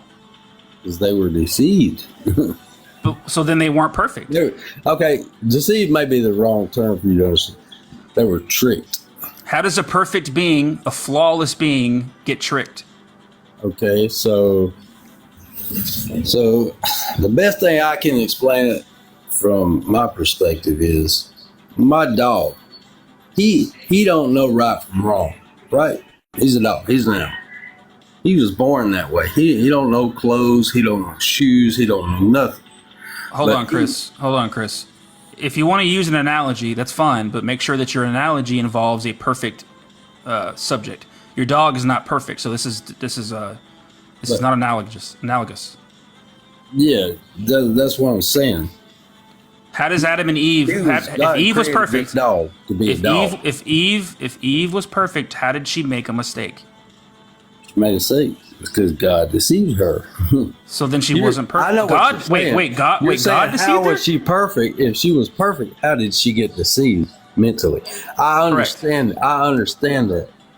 Well, explain it then. Well, it is hard to explain, but I can't explain God's perfection. Let me ask you this, from Chris. a human standpoint.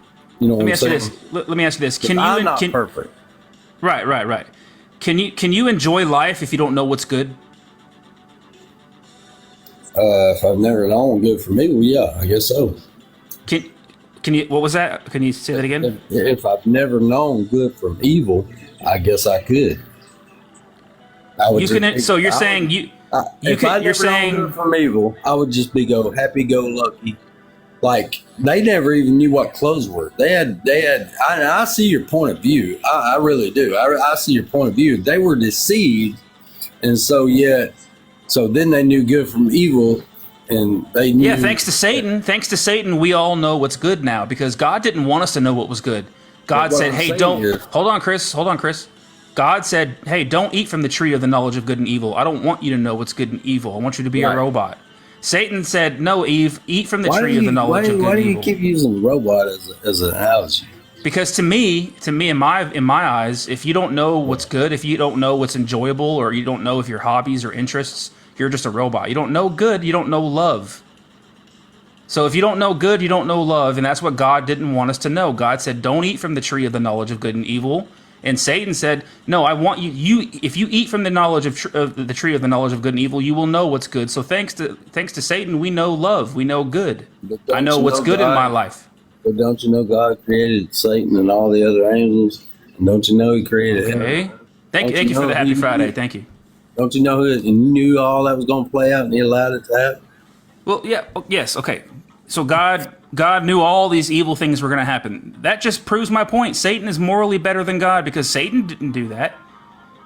Which one? Okay, you got the God character of the Bible and you got the Satan character of the Bible. Did the God character of the Bible flood the earth and drown all the babies and pregnant women, or did the Satan character do it? But why did He do it? Did the God character do it, or the Satan character do it? God did it. Okay. Did the God character of the Bible command you to murder a lot of tribes as Abraham and them went through the desert 40 years or whatever? He also murdered, when they come out, he had them murder a lot of tribes so they could take Hold on, Chris. Did the God character of the Bible command you to throw rocks at your children until they're no longer breathing for not having the same belief system as you, or did the Satan character command that? What verse is that? Deuteronomy 13:6. And not only that, but He created. Did the God character command you to unalive your children for worshiping other gods, or did the Satan? He didn't do me that way. Did the God character of the Bible command that, or did the Satan character do it? I didn't read that. I'd have to go. Did the God character of the Bible? Did he say you can have slaves and beat them, or did the Satan character say that? I do know this. I do know he had the tribe of Israel to murder some other tribes to take their land because he did the God character of the Bible command that land to God. Chris? Did the God character of the Bible command King Saul to go and kill all the Amalekites' babies, or did the Satan character do that? Which character did that? God did that. Yeah, God's evil. Satan didn't do any of those things. Satan is What makes him morally evil? Is killing babies evil? To us, it is. So is it always wrong for a human to kill a baby? Yes, it is. Even when God commands it? Yes, it is. But God don't command us to kill babies. Oh, so when 1 Samuel 15:3, God commanded King Saul and his army to go and unalive the Amalekite babies. But here's the thing: that was the Old Testament. He sent his son, his own. So was it wrong when God? Is it? Hold on, Chris. You said it was. Are you telling me that God allowed his son to get murdered, which is God in the flesh and spirit? Yes. God for you. God sacrificed himself to himself in order for himself to be able to forgive himself of the sins that he made us to do. It ain't got nothing to do with itself. It's got to do with us. It's all about us. Okay, hold on. We're getting off track. We're getting off track. I really want to corner you on this. Okay. I know you want to corner me because you're against God. You're against. Is it always wrong? I'm not understand against that. Sir. I'm not against God. I don't believe in God. I don't think God exists. I don't think believe in Satan exists. You believe No, in Satan? Satan does not exist. No. But if I read the Bible as a fictional book, and I read, the God character, what the God character does of the Bible, and what the Satan character does. If you don't believe in Satan, I'm left with the conclusion. Hell, Satan. It's sarcasm, sir. It's sarcasm. I got you. So Okay. it's all about Now, is it always wrong? Is it always wrong for a human to kill a baby? Yes. Even when God commands it. It's wrong for God. Don't command us to do that. He don't have to. I did not ask you that. I did not ask you that. I asked you Okay. even if God commands humans to kill babies, is that wrong? Okay. You asked me a question. Can I ask you a question? If as soon as you answer, yes, I will let you ask me a question. Yes. Your answer is yes. Okay, so God is not all good. I didn't say that. You said You just said that God did something evil if he commanded humans to kill babies. evil in our eyes. In the perspective you're saying, in the context you're putting it in, and he did do a lot of stuff like that in the Bible. He flooded the earth and killed men and women that were evil. Okay, how about this? Is every command from God good and righteous? I would say yes. So when God commanded King Saul to go and kill the Amalekite babies, that was a good and righteous command. From him, yes. So then it's not always wrong for humans to kill babies, because in some cases it's good. In the perspective you're putting it in, I guess it was for his purpose, yeah. Chris, I would like you to say, now that you agree, I would like you to say that no, it is not always wrong for humans to kill babies, because it's in some cases. That's funny. What? Well, here's the deal. The perspective you're putting it in is in the Old Testament. But since he sent his son, he has no longer needed or has the need to do any of that. And Jesus says he was doing it all for mankind, to save and help the moral good mankind. That's why he flooded the earth. So was it good when God commanded King Saul to go and kill babies? I don't know exactly the wording in the Bible about King Saul. I know he did send the word. I'll read it to you. Yeah. It's in First Samuel. I'm going to read it to you. I'm going to read it to you, okay? It's in 1 Samuel 15, okay? Samuel said to Saul, I am the one the Lord sent to anoint you king over his people Israel. So now listen to this message from the Lord. This is what the Lord Almighty says. I will punish the Amalekites for what they did to Israel when they waylaid them as they came up from Egypt. Now go attack the Amalekites and totally destroy all that belongs to them. Do not spare them. Put to death men and women, children and infants. Was that a good and righteous command from God? I ain't gonna say it was good and righteous. I said it was what he had to do. You just told me that every command from God is good and righteous. And then when I read one of these commands and ask you if that was good, you're saying I'm not going to say it was good. Do you see how you've contradicted yourself here? No, I'm saying there is a purpose for his plan. And I'm not asking you if there was from God's perspective. Chris, yes, it was good. It was godly. I'm not asking about God's perspective. I'm asking about your perspective. To you, my perspective. To you, it ain't right to kill nobody. Okay, so you think that God did something wrong here? But you said I can ask you a question, right? I answered your question. Yeah, sure. Go ahead. Okay, You good. think it's right for Satan to kill anybody? Show me one verse where Satan kills anybody. I'd have to look it up.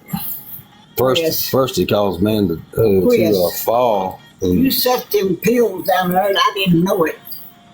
Mom, that's your medicine for night. He sent Satan out of heaven, right? Cast him to earth, right? Yeah. Okay. Okay, so he said he tricked mankind, right? Created everything was evil, right? So he flooded the earth, right? So he deceived mankind, God's creation, God's best, greatest creation, us. Mom, you don't take those. That's your thyroid pill. Look, Chris, I'm gonna let you go because I feel like you need to keep an eye on Ma there. I don't want her taking the wrong medication. I don't want to distract you from. Make sure Ma gets the right medication there. But thank you for coming up here, Chris. I appreciate you. All right, I got 4 guest requests, guys. I'm gonna get to you in just 1 second. Let me use the bathroom and I'll be right back, guys. So please just hang out. Literally, give me about 60 seconds. I'll be right back. Everybody, go over to Justin's live. Go over to Justin's live and say Skits is live. We can steal some of his viewers. That way we can get some more guest requests over here. He had like 800 viewers over there. So go troll Justin and say, go over to his comments section and spam Justin's comments and say Skits is live. Come over to Skits is live stream. We're gonna take his viewers over here. He could spare some viewers. Literally give me 60 seconds. I'll be right back.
Okay, I'm back, guys. Sorry about that. I just had to drain the main vein there, if you know what I'm saying.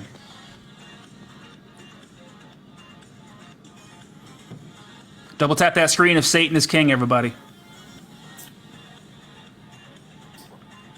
Hello? Hello, how you doing?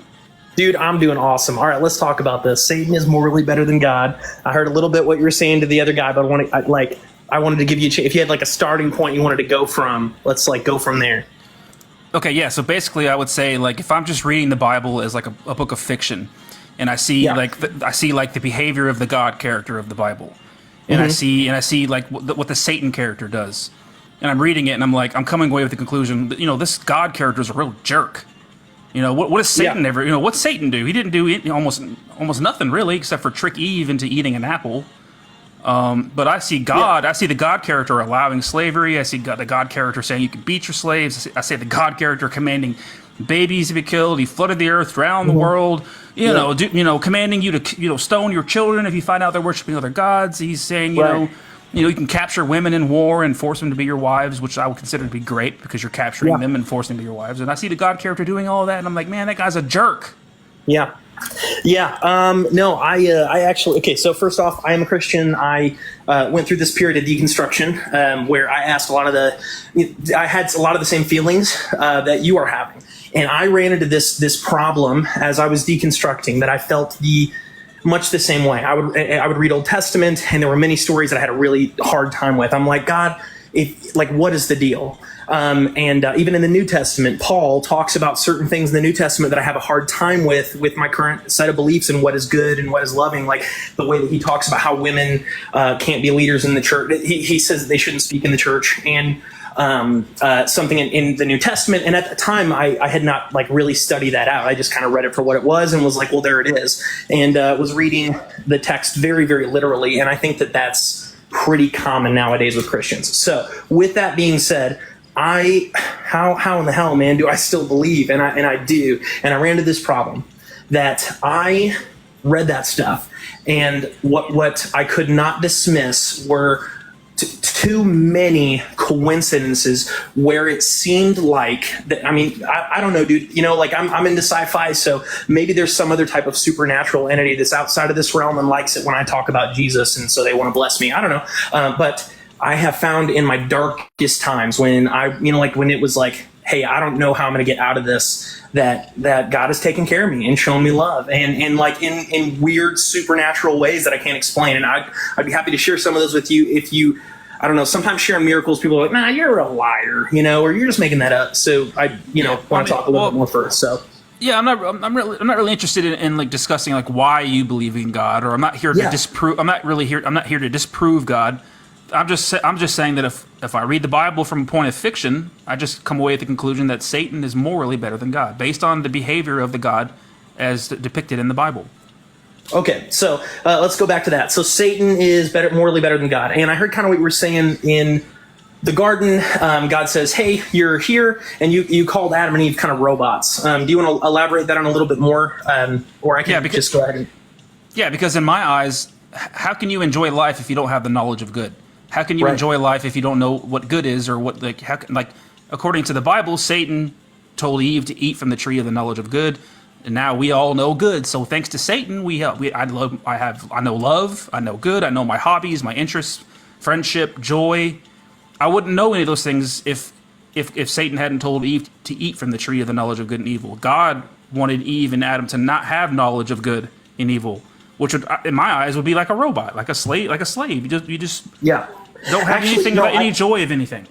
Yeah, and I actually completely agree with you, and I think that's the whole reason the tree was in the garden in the first place, because this God, from what we can see, now the Bible says that we're created in His image. He calls us His sons. He says that we're His children, and so we are the children of God, right? So if we try to conceptualize that, it's kind of tough to think, oh, maybe I'll be like God someday, especially how Scripture describes it. But He made us in His image, and the way that He even describes the church is as companions. He wants relationship, so He creates these people. And hold on, let me get to it. Let me finish this part to get to the Satan part.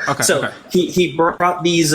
He created these people, and He made them. Like, hey, you're in my image. He was like, you know what? Adam needs another person. He can't just hang out with me all the time. So He made Eve, and then these guys are in the garden, and they haven't eaten of the fruit. However, God says, and He says, hey, don't eat of the fruit. And Satan says, you know what? If you want to be like God, you should eat from the fruit.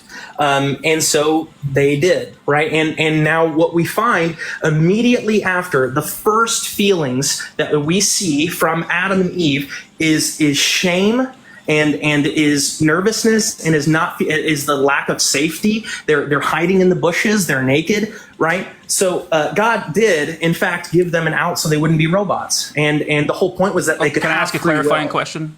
I want to clarify your position.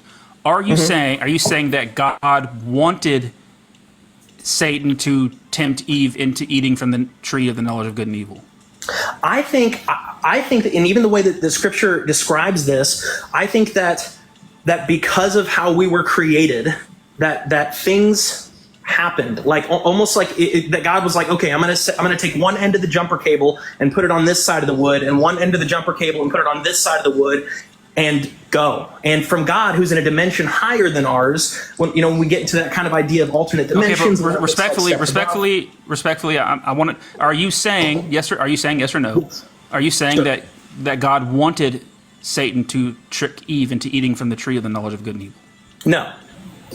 Okay, so then why did you say that the reason God put the tree there was for Satan to deceive Eve into eating it? Oh, no, it wasn't so Satan could deceive Eve into eating it. It was so that there was a choice, man, because you're right.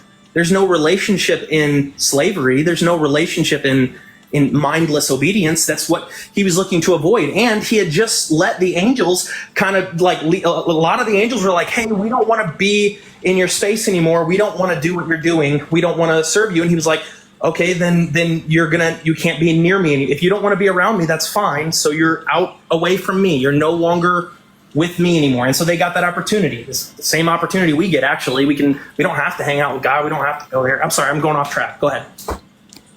Yeah, I'm kind of. I think I lost train of where this conversation was going. So no, God didn't put the tree in the garden so that Satan would deceive Eve. The tree is there so that they have the element of choice. God is a good God, and here's the thing. But God didn't give them a choice. Knowledge in and of itself is not good. Hold on, sir. Yeah, go ahead. God didn't give them a choice. He gave them a command to not do something.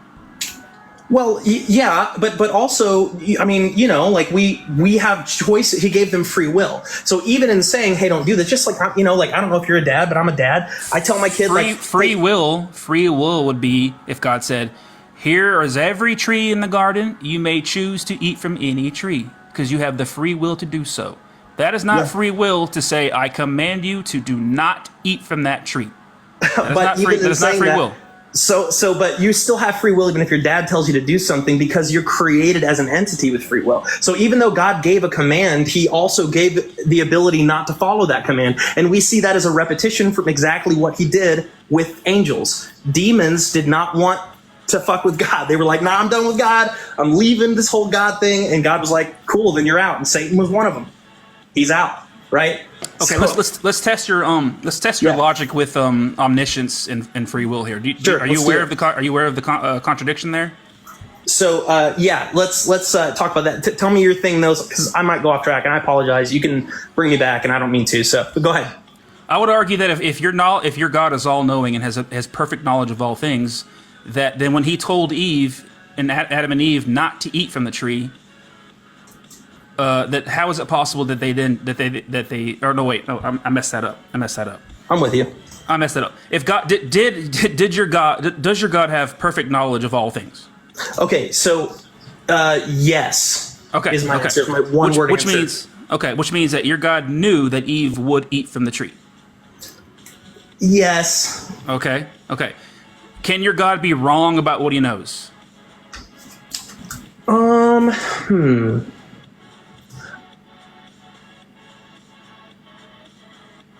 No. Okay, God can never be wrong about what he knows, which means whatever he knows is going to happen, it will happen. Yeah.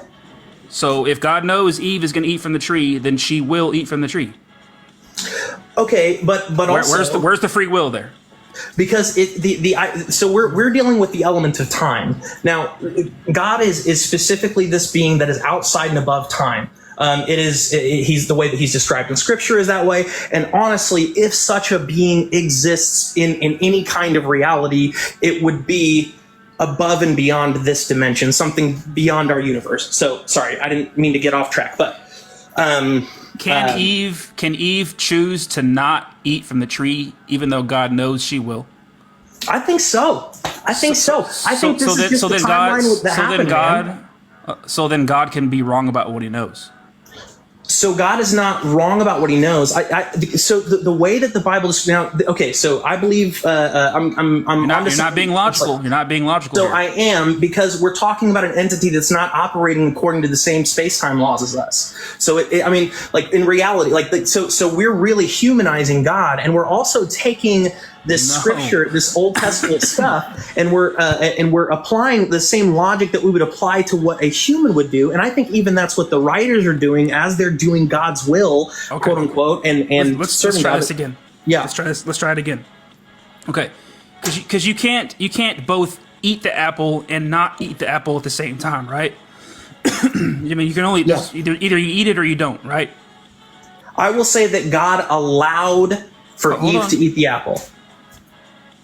Well, I'm arguing that if God's knowledge is perfect, and that if he knew Eve was going to eat the apple, then there's no way she could not have eaten the apple.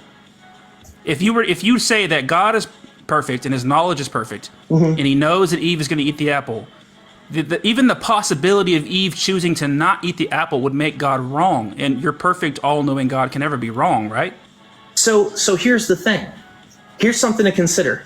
This perfect, all-knowing God, and also even to think about, because one of the things that you'll see in Scripture, you'll see in life, is that there are a lot of parallels. So this perfect, all-knowing, loving God created life from himself, and this life... Mothman, respectfully, Mothman, I really am enjoying this conversation with you, but you're not really engaging. You're just kind of going off into these little preach mode things, kind of, sort of. So I get it. You're trying to lock it into this perspective that you've been taught your whole life, man, but God is bigger than that. He's an extra-dimensional being. I understand, but I just want to apply logic to this, to what I'm trying to argue. If you're looking to disprove that Bible, if you're looking to disprove paper, if you're looking to disprove current theology, then I'm with you, man, because there's a lot of stuff that we need to re-examine. But I think it sounds like you are stuck on this really, like, this idea of this fictional book, and even in reality, that you're not seeing the deeper wisdom that can be there. And I'm not trying to talk over you, because I know you're kicking me off, and that's okay. I'm not. No. I'm not going to kick you off. I want you to just kind of slow down for a second and listen to what I'm asking, and think about this. Think about what I'm asking you critically and logically. Okay? Yes. Yeah. Your God is all-knowing, and his knowledge is perfect, and he can never be wrong about what he knows. Correct? Yes. He can never be wrong about what he knows. What he knows is going to happen. It will happen. It has to happen. Because he can't be wrong about it. You agree? Okay. Yes, I do. Actually, so if God knows that Eve is going to eat from the tree of the knowledge of good and evil, that means that she will eat from the tree. She has to eat from the tree. She must eat from the tree. If she doesn't eat from the tree, now what God knew was going to happen didn't happen, which means he's not all-knowing. He's not perfect. Do you see what I'm saying? I do, but I think that you're seeing. I think you're seeing reality as a very rigid timeline that must be. And God, even if he can see everything, it's that he can see everything, man. I'm starting to pull my hair out. He can see the butterfly effects. He can see the butterfly effects of every decision. Explain to me how Eve how Eve can choose the opposite of God's knowledge. Go ahead. It's because he has knowledge of if she doesn't too. He has knowledge of but only one thing can happen. Eat the apple 10 years. But only one thing. If neither one of them ever ate the fruit. Yeah, but she did eat it. She did eat it. So explain to me how she could choose not to, even though how can she choose the opposite of God's knowledge? Because she's not a robot. How can she choose the opposite of what God knows is going to happen? She's not a robot, and God knows that lots of things can happen, but he gave us free will because that's what we wanted. So you're saying she can choose the opposite of God's perfect knowledge? She can choose the opposite of God's will, just like you can, just like I can. I'm not talking about God's will. I'm talking about God's knowledge. And I'm saying that God's knowledge is more expansive than you're giving it credit honestly, for. You're being so disingenuous here. I'm not, man. You're being willfully. Stuck on it being you're willfully view of reality. You're willfully ignoring the logic. View of reality, man, and that's we willfully know more now. We know more now, and we can apply scientific knowledge and understanding to the universe. Heck, man, I'm sure you've at least seen Marvel movies. You got a basic knowledge of quantum theory. I mean, the time stuff sucked. You are willfully ignoring the logic here. No, you're not grasping. Okay, can you go to heaven? How about this? Can you go can you go to heaven and can you go to hell at the same time, or do you only go to one place? So you only go to one place. Okay, so the people that are in hell burning right now, did God know they were going to go to hell before they were born? So I'm going to take a step back and just say that I don't actually believe in this idea of eternal torture or separation of God, whatever. Yeah. Separation from God. I mean, Scripture's a little hazy on if it happens like right at the moment of death or later, or at least. Did God know that there will be people in heaven and that there will be people who are separated from God? Yes, he knew that people would choose not to want him. Yeah, the people that are currently in separation from God. Yeah. Did God know that they were going to be in separation from God? I'd say he had a pretty good guess, if not, full knowledge. Well, then he's not all-knowing. If God makes guesses, if God has a guess, then he's not all-knowing. Okay, so then I dial it back. I was being humorous, but I'll be more strict. No, yes, God knows what can and will happen. Okay, So if the people that are in current separation from God, God knew that they would be in separation from God. Yes. That means that they couldn't choose heaven. They will be in separation from God. So those people don't deserve to get to exist because they chose not. I didn't ask you if they deserved it. I didn't ask you if you deserve it. Can they choose heaven even though God knows that they will be in separation from God? Yeah, in the same sense. I mean, so God could be wrong about what He knows. So God could be wrong about what He knows. No, that's what I'm. Okay, so I think we're having a disconnect. I'm going to take a step back. And try you're just not. You're not being logical. You're not. No, you are trying to force me into this thing that puts God in a box that He doesn't live in. It's not me. It's not me. I'm not. No, I'm not forcing you. It's the omniscient. It's the omniscient free will paradox. This is a contradiction. This is the contradiction between God having knowledge of all things and you truly having free will. There's a contradiction there. So there's a theory in Molinism that talks about this sort of middle knowledge that God operates in, and I'm not going to go into it because I've already gone off on ADHD rants. But there's some interesting stuff in there that if you're interested in that sort of like middle place between omniscience and even the fact like why does evil exist? I mean, honestly, there's so many things that we could get into.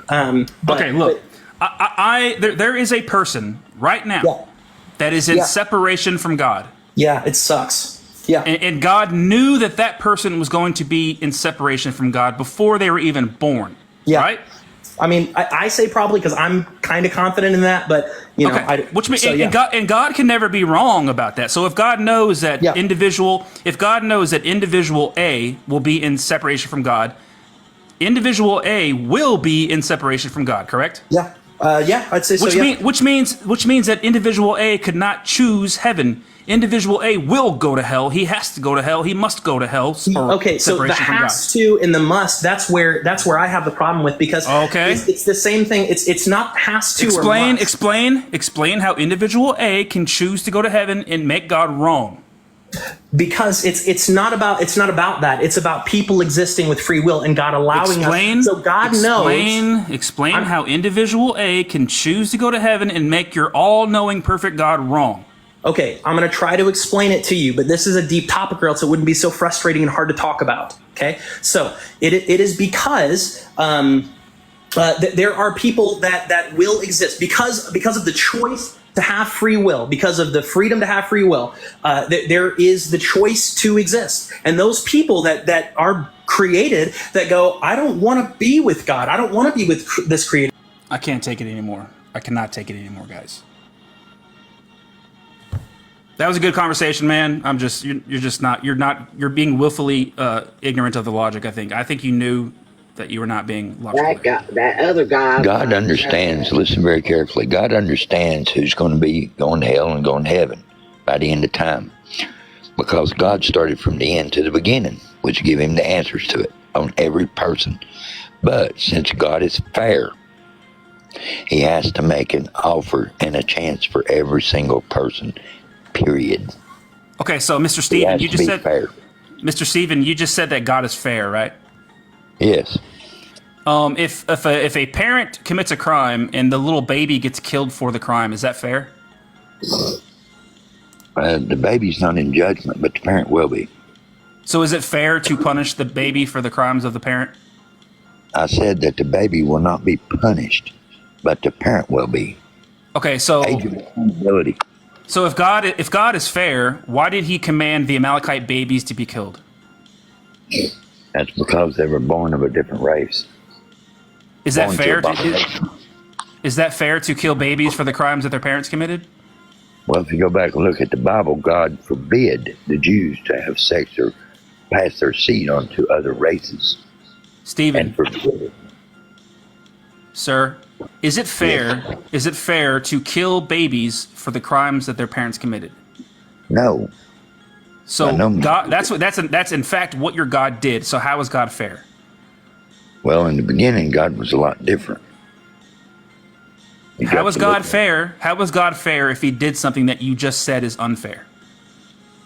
Well, the babies, whenever they die, they go to heaven. So then you're okay with abortion then? No, I am not okay with abortion. But all babies go to heaven. So why even risk them being born and going to hell when you can just send them to heaven? Well, because they're born because God wants them to have a life. Okay. Oh, okay. So you're against abortion, right? Absolutely. Is it always wrong for humans to kill babies, Yes. even when God commands it? If God commands it, not some freak in legislation. If God it's always wrong for humans to kill babies, right? Right. Even if God commands it? Not if God commands it. So then it's not always wrong for humans to kill babies. It's not always wrong. Yeah, because God's the creator of everything. So now, Stephen, will you say that it's not always wrong for humans to kill babies? Humans that are not led by God, it is an absolute sin. So will you say now, Stephen, that it's not always wrong for humans to kill babies? It is wrong for humans to kill babies, but to the spirit, it is not. It's wrong for humans to kill babies even when God commands it. When God commands it, it is not wrong. Okay, now, Stephen, I want you to say that it's not always wrong for humans to kill babies.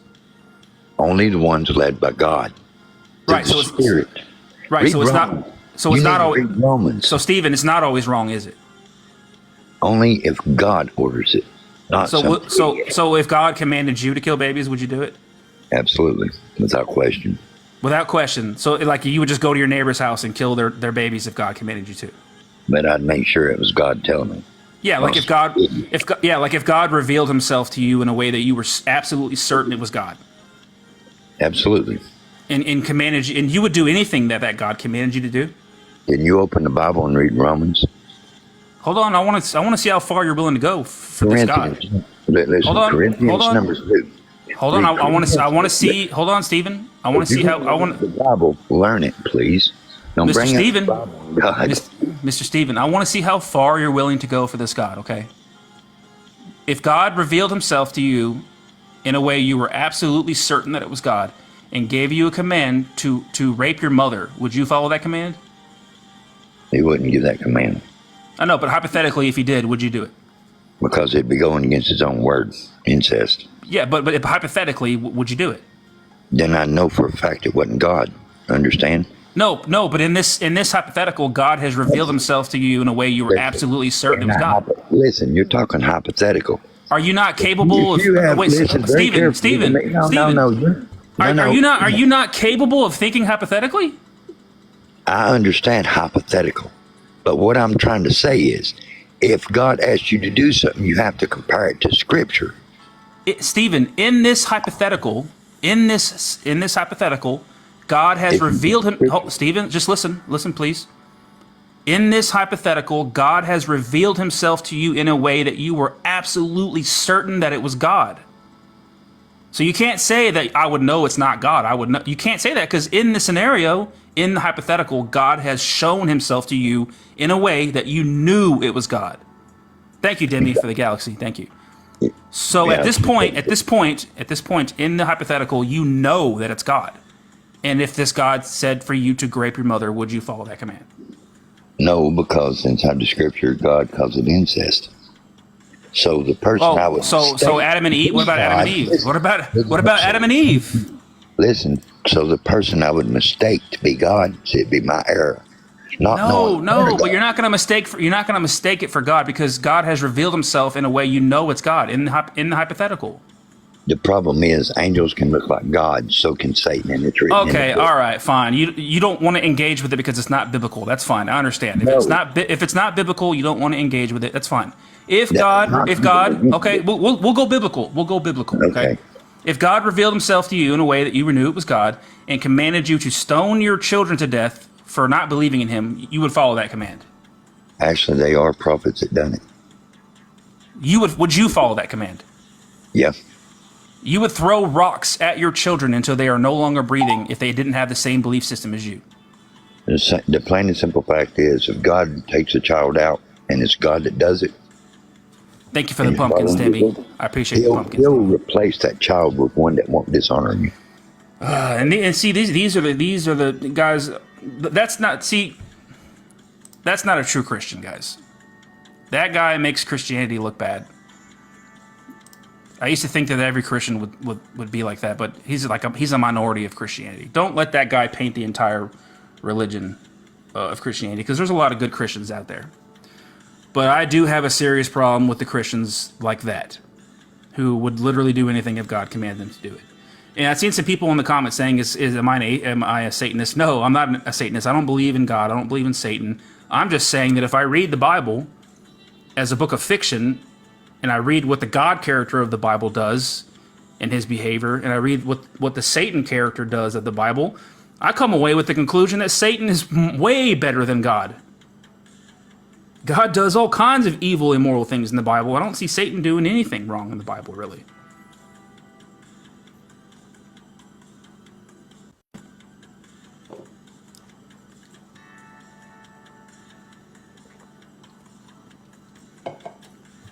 Keep double tapping the screen, everybody. I appreciate y'all being here. It's good to be back. I'm sorry I've been away for a while, just taking a break.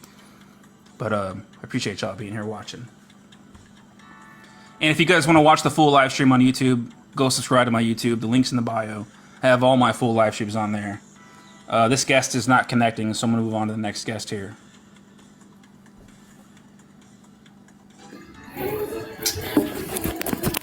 Hello. Hey, what's up, man? How are you? I'm good, thank you. Appreciate that. How are you doing? I'm doing well. Good. Do you disagree with the topic here? I do disagree. I Okay. just, why do you think he is more moral than God? What's the worst thing that Satan ever did? I would just want you to tell me your argument. I would say that Satan is morally better than God because God flooded the earth and drowned all the pregnant women and babies on the earth. God supports slavery. God says you can beat your slave. God comes at your children if you find out they're worshiping other gods. God says you're allowed to capture women in war and grape them, force them to be your wives. Stuff like that. And Satan doesn't do any of those things. I think a lot of those stories you have misconstrued. I don't think that you understand what the Bible is saying in those things. Okay. Where would you like to start? You can pick one and we can talk about it. Yeah, definitely. Earlier I heard you say that if God would ask us to kill a child, would we do it? But he wouldn't ask that of us right now. He just wouldn't ask that. But how do you know? It goes against his character. No, it doesn't, because God has made that command before in the Bible. Again, we got to go back to the context. So later in the Bible, after that, like in Genesis and James, John, it always says God will never tempt us or ask us to cause harm onto others unjustly. But right? God does, and God makes a command to kill babies. So you can't say God would never command that, because he's Are you talking about Abraham? No, I'm talking about in 1 Samuel 15, where God commanded King Saul to go and unalive the Amalekites and all of their children. Did God command that? Yes. No, he didn't. Yes. Would you like me to? I can read it to you. I can read it to you if you want. So it's really short. I'll read it. I'll read it. It's really short. I'll read cultural it. context at that time, baby sacrifices was huge. Huge. Hold on, sir. You said, and that's why he had to flood the world and do these genocidal things in your eyes. Hold on, sir. When God cannot commit. Sir, murder. relax. I know, but I just want to tell you, it's important for you to know the context. But you made a claim. You claimed that God didn't command that. I'm going to read it for you. Okay. Listen, the author of life cannot commit murder. Okay. Right? Hold on a second. He's not human, right? So at the time, sir, I need you to relax. I need you to relax. No, I am relaxing, but can we have a back and forth? Can we have a back and forth? Yeah, but I haven't had my back yet. But you've been talking this whole time. I'm trying to read I'm trying to read your Bible. So just stop for a second, please. Before you read it, I want you to tell me what place this takes place in, and what's the context behind it, and who is the writer, and who is he speaking to. You can't just say the Bible is not written for us. It's a bunch of letters. I will tell you. The context is that we can read, but we can't read ourselves. Hey, we need to have a back and forth. We need to have a back and forth. So stop. Can I speak? We need to have a back and forth.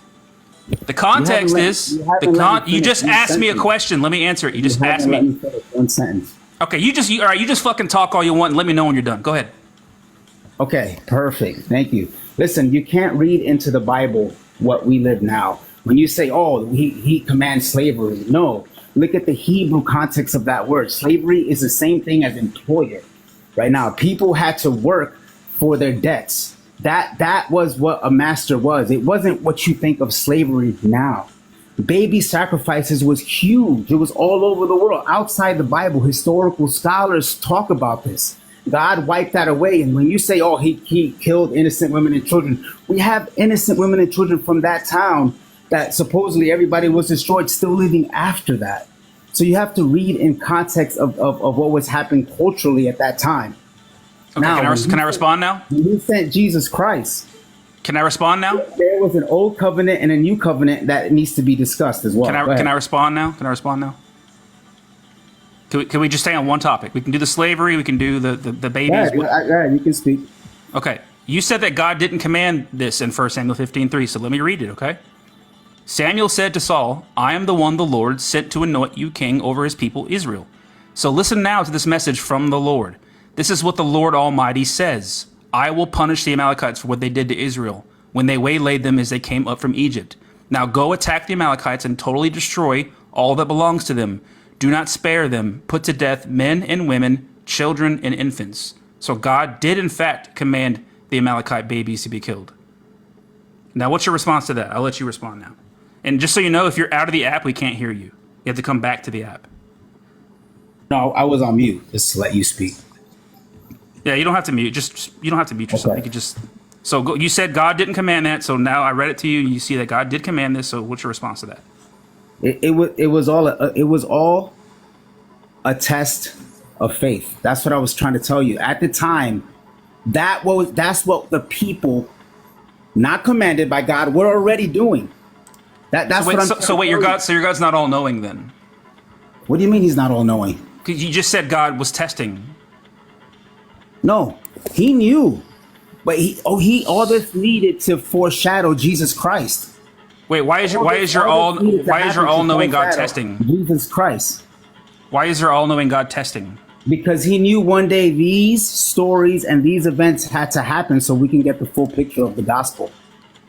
Why do you have tests? Listen, Why do you have tests?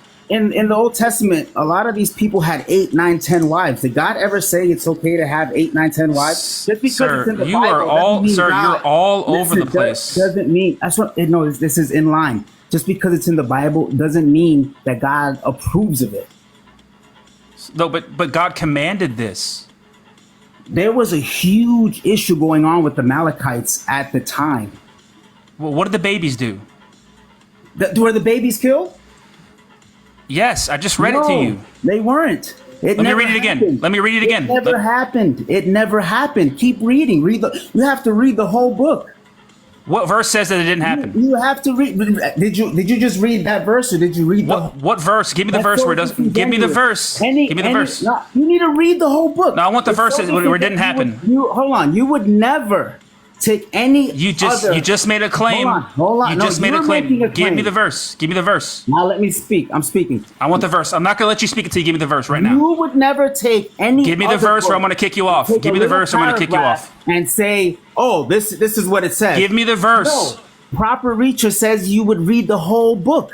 Give me I'm the asking verse. you, have I you want the read verse. the whole book? You haven't read the whole book? Yes, I've read the whole book twice. Give me the verse. Yeah, you've read the Old Testament and the New Testament. What's your name? DeVito? DeVito. You've done exegesis on these. DeVito, give me the verse. Give me the verse. Research on these sections. DeVito, give me the verse. I said read the whole book. I want the verse where it says that this didn't happen. Who are the Amalekites? I want the verse where this does not happen. Give me the verse right now. Let me see how much you know. Who are the Amalekites? They are a tribe of people that opposed God's people. They are a tribe of people that opposed the Israelites from moving into their land, and God did not like that they opposed the Israelites, so he sent King Saul and his army to go and kill their babies and all the Amalekites. Now give me the verse that this does not happen. Without using AI, in your own words. Give me the verse. I want the verse right now. I'm going to kick you off. I know you're using AI. DeVito, do you want to stay up here?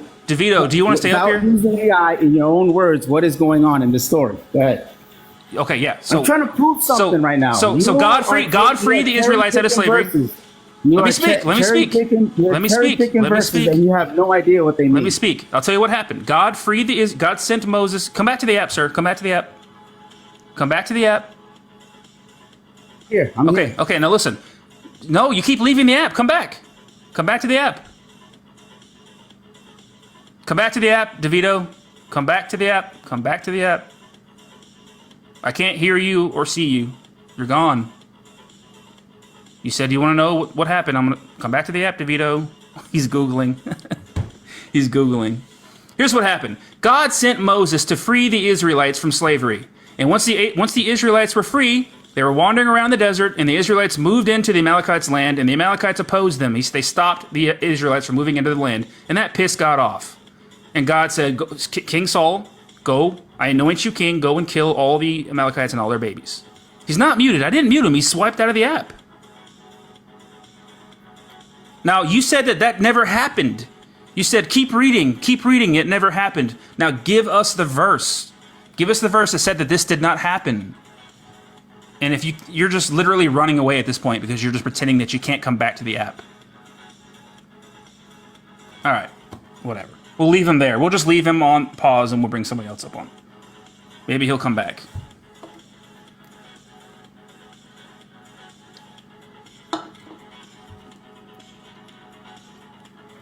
Keep double tapping the screen, guys. I appreciate you all being here. I'm not sure if I'm going to go much longer than this. Might take a few more guests here. And if you guys want to watch the full live stream, go subscribe to the YouTube. The link's in the bio. Click on the YouTube and please subscribe to my YouTube. I have all my full live streams on there. Okay, so this guest is not connecting. We don't have any guest requests at the moment. Go ahead and send a guest request if you disagree that Satan is morally better than God. I am saying that in my eyes, the Satan character of the Bible is morally better than the God character of the Bible. If you read the book and just read it as like a book of fiction and you see, wow, this God character is allowing slavery. The God character is saying you can beat your slaves. He's flooded the earth and drowned the entire planet, pregnant women, children. The God character orders commands babies to be killed. The God character commands you to stone your children to death if you find out they have a different belief system than you. The God character says you can capture women in war and grape them and force them to be your wife. And then the God character, he's a real jerk. He's a jerk. And I read, I'm like, well, what's Satan? I always heard Satan was the bad guy, but what's so bad about what Satan did? Anything that he really did that's wrong? Right? Thanks to Satan, he told Eve to eat from the tree of the knowledge of good and evil, and now we all know what good is. Because of Satan. And how are you supposed to enjoy life if you don't know what's good? God didn't want Adam and Eve to have knowledge of good and evil. He wanted them to be robots and slaves. And thank you, Satan, for telling Eve to eat from the tree of the knowledge of good. And now I know love, because love is good. And I know love, and I know good, and I know hobbies and joy and interests. And I know all these things because Eve ate from the tree of the knowledge of good and evil thanks to Satan. Hail Satan. Hail Satan, everybody. W666 in the comments. God's a real jerk. That's all I can say. But if you disagree, go ahead and send a guest request. Come on up here. I don't know what's going on with DeVito here. That guy was... Whew. He's one of the reasons why I stopped going live for about a month and a half, because it's so hard to talk to these people. It's it's so frustrating. But I'm glad I'm back here. I'm having a lot of fun, actually. This is a lot of fun. I'm trying to change up the vibe on these lives. I don't want them to be toxic anymore. But DeVito was really bringing it out of me really bad. I was like, I'm about ready to just... I gotta take a breath, relax. Let's just have a good conversation, a good, fun conversation.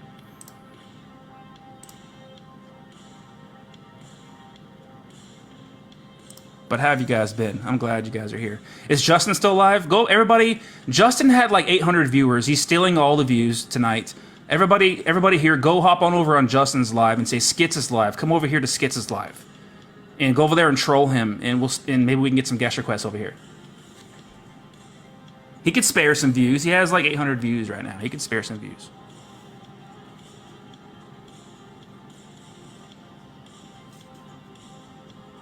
Go over there and say Skits anti-raid. Come watch Skits. Skits and Bits. But if we don't get a guest request here in the next, I don't know, next few minutes, we'll go raid Justin. We'll do a Justin raid. Because I am. DeVito finally left. Man, DeVito, why'd you leave, bro? Come on, man. What's up? Hey, do you disagree that Satan is morally better than God? Absolutely. All right, cool. Where do you want to start at? Oh, what's your premise? I would just you want like a syllogism? Yeah, what's your premise for Satan being morally better than God? Oh man, I don't know. Let me think. Premise. Okay, how about this? Premise 1. Commanding that babies be killed is evil. Oh. Okay. So, Wait, can you answer the premise? You want me to answer the premise according to what? Well, like a syllogism is like premise 1, premise 2, whatever, and then there's a conclusion, right? So, do you agree with premise 1? So, Satan is okay with killing babies. Well, hold on. Can you engage in? You asked me for premises, so can you? Yeah, but you said you're giving me a premise example of why Satan is morally better than God. Well, you said you wanted a syllogism because Satan is okay with killing babies. You said you wanted a syllogism. So premise 1, killing babies is evil. Do you agree? Yes, killing human babies is evil. Okay. Premise 2. God commanded human babies to be killed. No, he didn't. 1 Samuel 15:3. No, he didn't. 1 Samuel 15:3. So the members of the inhabitants of Og were actually part Nephilim. We're not talking about Og. We're talking about Amalekites. Yeah, and so were the Amalekites. So what verse says that the Amalekites were Nephilim? Deuteronomy. I was just reading it actually yesterday. Deuteronomy, I think it's 4. It's in Deuteronomy 4. Deuteronomy 4. So Deuteronomy 4 says that speaks to. Can I finish what I'm saying? So Rephaim speaks to those that are partially of the dead, which would be considered the Nephilim. Where does it say that the Amalekites were Nephilim? It's actually earlier in Deuteronomy. So Deuteronomy 4 says Moses commands obedience. I don't see anything about Amalekites. I'm scanning here. So everywhere where it talks about Rephaim, I'd have to find you exact. I have the references. I was actually looking this up the other day. There's additional references that say that the Amalekites, the Hittites, and the king of Og. What is that like? Okay, but you understand that I can't just take your word for it, right? So until you can show me in the Bible where the Amalekites were Nephilim. But your premise, but seriously, you're literally giving a false premise. You can't say that Satan is morally better than God when Satan is okay with killing children. What verse says that Satan's okay with killing children? Because, evil exists, and part of... What's the verse? What? What's the verse that says that Satan's okay with killing children? The angel of death. What's the verse? So that's what I'm saying. The angel... I'd like the book, chapter, and verse, please. Dude, so according to the Bible, according is that a book in the Bible? According what? According verse what? No, dude, you're being disingenuous, bro. Literally, well, you made a claim. Okay, so literally, evil would mean. What's the verse that murder. Satan's okay with killing children? Evil. What's the source? What's the verse? I'm sorry. So Satan comes to steal, kill, and destroy. What verse? Kill would be the entire premise. What verse says that Satan's okay with killing children? Satan comes to kill Satan. All right. comes If you in can't like give the a verse, roaring if you can't give lion. the verse, we can move on to the next Dude, point. do you know the Bible? If you don't know the Bible, you shouldn't be speaking against the Bible. If you can't give the verse, we can move to the next point. Okay, because you don't know the verse. So we Okay, can move so on. morally, you haven't proved that Satan is better than God. Well, if I read the Bible as like a book of fiction and I look at what the So, God character. Hold the on, I'm Bible speaking. says Hold that on, I'm Satan speaking. came to kill, Relax. steal, and destroy. Relax. If I read the Bible and I look at all the behavior of the God character of the Bible and everything he's done in the Bible, and then I look at the things that the Satan character of the Bible does, I come away with the conclusion that Satan is morally better than God because God allowed slavery. God said you can beat your slaves. God flooded the earth and drowned the planet, all the women and pregnant women and children. God says you can throw rocks. God commands you to throw stones at your children if you find out they're worshiping other gods. God says you can capture women in war and force them to be your wives and grape them. Satan doesn't do any of those Now, things. So when I read, you're literally misquoting a whole bunch of parts of Scripture. where would you like to start? Where would you like to start? I mean, where do you want to start? You pick one. So the part where they're captured at war and literally grape, that's not actually in the Hebrew text. Okay. Well, what part is mistranslated? What word? The part about graping. Like what word? And actually, whether it be What word is mistranslated? Or young children. What? No, this verse doesn't mention young children. So what word is mistranslated? I don't know. Give me the verses you're going to. Let me get a second. How about this? How about this? Before I give you the verse, I just want to know if you think this is grape or not. Okay. If your mother was in battle, if somebody was in a battle against your mother's tribe, and they saw your mother and thought she was beautiful and desired her for a wife and captured her and took her to his house and let her mourn for her dead parents for 30 days. And after the 30 days, he goes into her and makes her his wife. In this hypothetical scenario, at that point, has your mother been captured and graped? It depends on whether the woman wants to marry him or not. So you missed over like the part where she was captured?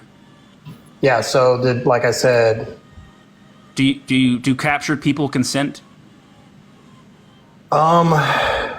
Sometimes they do. Can you give me an example of somebody where consensually was captured? There was examples of a lot of slaves that literally took their masters as husbands or wives. Can you give me an example of somebody where they consented to being captured?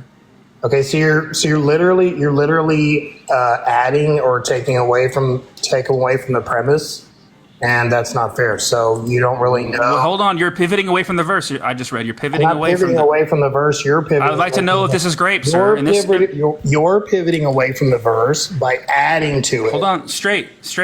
I haven't even given you the verse yet. In this hypothetical, don't add a hypothetical. Straight. In this scenario. In this hypothetical scenario, we're not adding hypotheticals. Are you not capable of thinking hypothetically? Because you're literally basically putting a hypothetical on something. Straight. Which would make it. So what you're doing is you're literally making it a theological discussion rather than a factual discussion. Are you capable of thinking hypothetically? Sir, I'm telling you right now, do you see my name? My name is Straight Facts. The reason I'm Straight Facts is because I'm talking about facts. I'm not talking about your own philosophy. Wait. Respectfully, sir. Respectfully. Yes or no? Are you capable of thinking? Respectfully, I'm not going to deal with your own philosophies on it. It's literally given instruction. So you don't want to think. So, like for instance, if your boss tells you to do something, can you make hypotheticals on how you're going to do it? I don't even know what this analogy is. Yeah. So the analogy is if you have a command from your boss, can you make hypotheticals on how it should be done? I didn't even say God commanded this. It's direct.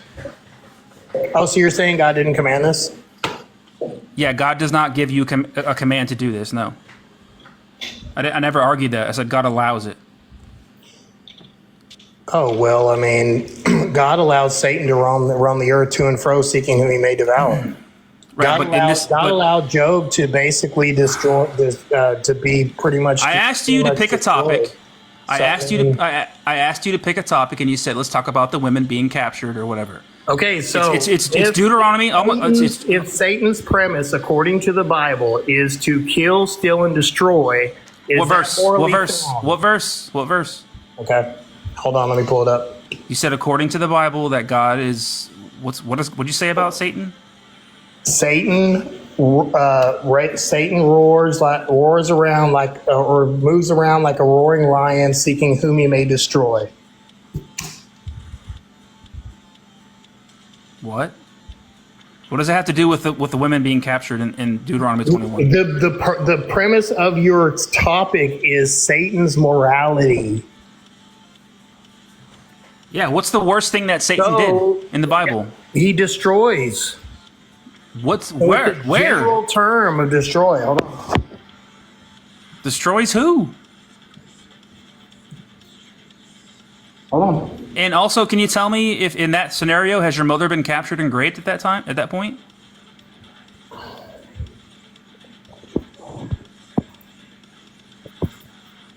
Hello, if somebody saw your mother, Hold on a second. I'm looking up the verse for you. You asked for the verse. How long is it going to take? It shouldn't take me that long. So, well, let me know when you have the verse. While you're looking it up, I'm going to read this. When you go out to war against your enemies, and the Lord your God hands them over to you, and you take them captive, suppose you see among the captives a beautiful woman, whom you desire and want to marry. And so you bring her home to your house. She shall shave her head, cut her nails, and discard her captive's garb, and remain in your house a full month, mourning for her father and mother. After that you may go into her and be her husband, and she shall be your wife. That is grape. That is capturing and graping a woman. Is she consenting or not? She's been captured. Sir, is she consenting or not? Yeah, do you know what capture means? Sir, I'm asking a question. Will you please answer the question? Is she consenting or not? No, she's been captured. Does it say that she's not consenting? Yes. It does? Where? It says she's been captured. It doesn't say that she's been captured. Yes, it does. When you go out to war against your enemies, and the Lord your God hands them over to you, and you take them captive, suppose you see among the captives a when you beautiful take woman. your enemies captive, right? Yep. I got Yep. you. And suppose you see considered to be considered to be enemies. Suppose you see among the captives a beautiful woman whom you may desire and want to marry. She's been captured. Does it say that she is unwilling? Yes, she's been captured. Does it say that she's unwilling? Yes, she's been captured. No, it doesn't. It does not say that she's unwilling. No. Wait, do people willingly get captured? Sir, she may be captured, but does it say that she's unwilling to be with the person? She's not free to go. Well, she's not free to go. But literally, she's not free to go. But is she willing or unwilling to be with the person? Nobody is willing to be captured. Sir, I'm not asking you whether or not they're willing to be captured. We know they were captured due to war. Yeah, she's not free to go, and she's been captured. There's no consent. Right. There's no consent here. You agree? There's no consent. Does it say whether or not she has or has not the opportunity to consent? Okay, how about this? Has she been captured, and is she free to go? Sir, you can't make a premise you're creating a premise that doesn't exist. The passage says that a scenario that doesn't exist, bro. The passage says making up stuff. The passage says that she's been captured and she's not free to go. It says the captives. Yes, and what does verse 11 say? What does verse 11 say? So what does does it say whether or not if she agrees to marry the guy that she would be free? Yes, it does say that whether she agrees or not. It does say whether she agrees or not, she's going to be free. Where does it say that? Which she's going to be free? No, she's not. She's not free to go. Doesn't say whether she's going to be free or she's not going to be. No, it does say she's not free to go. Where does it say she's not free to go? It says right here in verse 13, discard her captive's garb, and she will remain in your house a full month, mourning for her father and mother. After that, you may go into her and be her husband. Yeah, she's not free to go. And then it says, where does it say she's not free to go? Oh, I just read it. But if you are not satisfied with her, you shall let her go free, which implies that she's. Oh, okay. So literally, so she's not free to go. So if you're not satisfied with the woman, then you should let her go. Which implies she's not free to go. Yes. You just said that she's free to go. Only if you're not satisfied with her. Up until the point. If you're not satisfied with her, meaning if she doesn't interest you and she's not interested in you, then you can let her go. Yeah, but up until that point, she's not free to go. Do you understand how marriage works in up into the point? Do you understand how marriage works? Hold on. Let me see if you understand how marriage works. Do you understand how marriage works according to Hebrew culture? No, go ahead, tell me. So, literally, the only writ for divorce is adultery. So, literally, if you assume that the woman is going to be promiscuous and is not going to want to be with you, then you are required by law to not marry her. Are we talking about consensual marriage or marrying a captive? We're talking about marriage, period. So there's two different kinds, though. Right. So if you read Proverbs, it's very specific. Because this is talking about marrying female captives. So, sir, what I'm trying to tell you is we're talking about marriage as a whole. There's two different kinds of marriage. According to Hebrew culture. Now, according to Hebrew culture, if you think that the woman at any point in time should be promiscuous, then it would be a shame to you to marry her. This woman is not Hebrew. You would be shamed for the rest of your life. This woman isn't. This woman and the women in this passage are not Hebrew. They're heathens. The crazy thing is that you pop up these lies, but yet you don't have a premise that you know anything about. There's a tiny violin until you're done crying. Nobody's crying. You just don't understand what you're talking about. You don't know what you're stop talking complaining. about. Stop complaining. You read something in the Bible, and you're like, "Oh, look at this! I'm mad at Christians. I'm mad at Jewish people. I'm mad." What? So I'm going to basically. Can you relax? Literally run this thing in the ground. You're literally crying right now. Can you just? No, calm that's down? how you are. You're crying. That's why you're doing this live. Wipe your tears, baby. Wipe your tears and relax. And let's usually when you're let's get back to the conversation. Way, you always want to reflect it back on the other person. It's called narcissism. Can you please relax and let's get back to the conversation? Stop crying and let's get back to the conversation here, okay? In this passage, the question is Satan more moral than God? So, what is Satan's purpose in the Bible? It's not a question. That's the statement that you're. There you go. It's a statement. Yes. Okay, so the statement is let's say it however you want to say it. You're basically saying Satan is morally better than God. Prove to me that Satan is more morally better than God. It's my opinion. So I'm asking for the proof. I'm not making an objectively true claim. I'm just saying it's my opinion. You're making a statement that is what you consider to be an objectively true claim. You're not asking. You're making a statement. Okay, so what premise do you have that verifies your opinion? Okay, premise one is killing babies evil. Yes, that's what Satan does. What verse? Satan is the angel of death. I'd like the verse. I don't know. Book, chapter, and verse. Book, chapter, and verse. Go. Because I can give you a book, chapter, and verse where God commands babies to be killed. 1 Samuel 15:3. This is what the Lord Almighty says. I will punish the Amalekites for what they did to Israel when they waylaid them as they came up from Egypt. Now go attack the Amalekites and totally destroy all that belongs to them. Do not spare them. Put to death men and women, children and infants. There's the book, chapter, and verse. Now give me the book, chapter, and verse where Satan kills babies. So do you understand who the king of the Amalekites is? I'd like the book, chapter, and verse, please. You know who the king of the Amalekites is? Book, chapter, and verse, please. Do you know who the king of the Amalekites is? I'm not going to move on, and I'm not moving on this conversation until you give me I'm on the book, same chapter, and verse. conversation that you're on. So I want the verse. Why judgment came on the Amalekites? Do you know how logical? Do you understand how judgment came on the Amalekites? Yes or no? Yes. Okay, so why did judgment come upon the Amalekites? Because when God sent Moses to free the Israelites, they traveled into the Amalekites' land, and the Amalekites opposed them from moving into their land. So how did the king of the Amorites oppose them? When I'm not talking about the Amorites. So how did the king of the Amorites oppose the Israelites? We're not talking about the Amorites.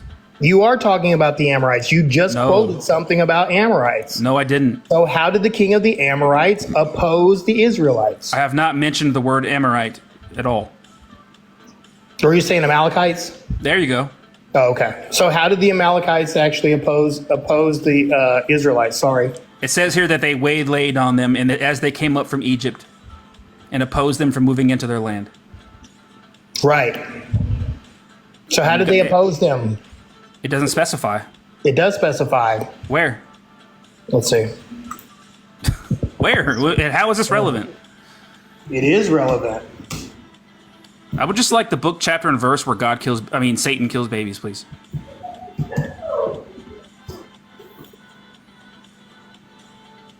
Hello? Are you there?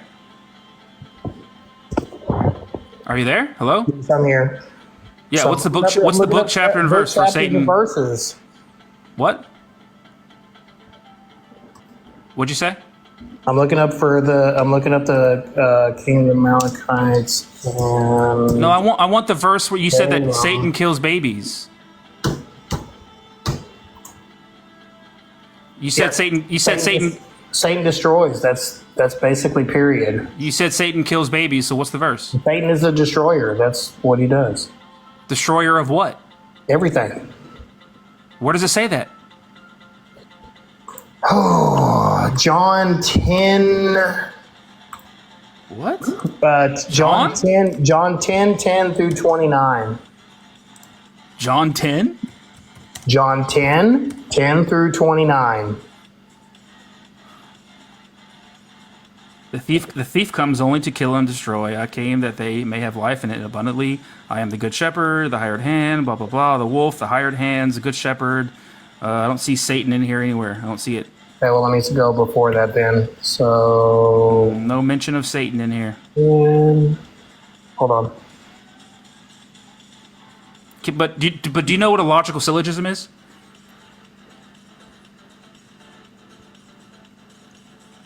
Hello, can you hear me? Yeah. Do you know what a syllogism is? Are you gonna try to go back to philosophy instead of? No. I just want to know because you said I'm gonna lay out. You said prove that you keep trying to go back to philosophical standpoints and. No, I hate. Trust me, I'm not a film. No, you're totally giving me philosophy, bro. No, you said prove Satan is morally better than God, so I'd like to lay out a premise-based syllogism for it. Premise 1 is killing babies evil.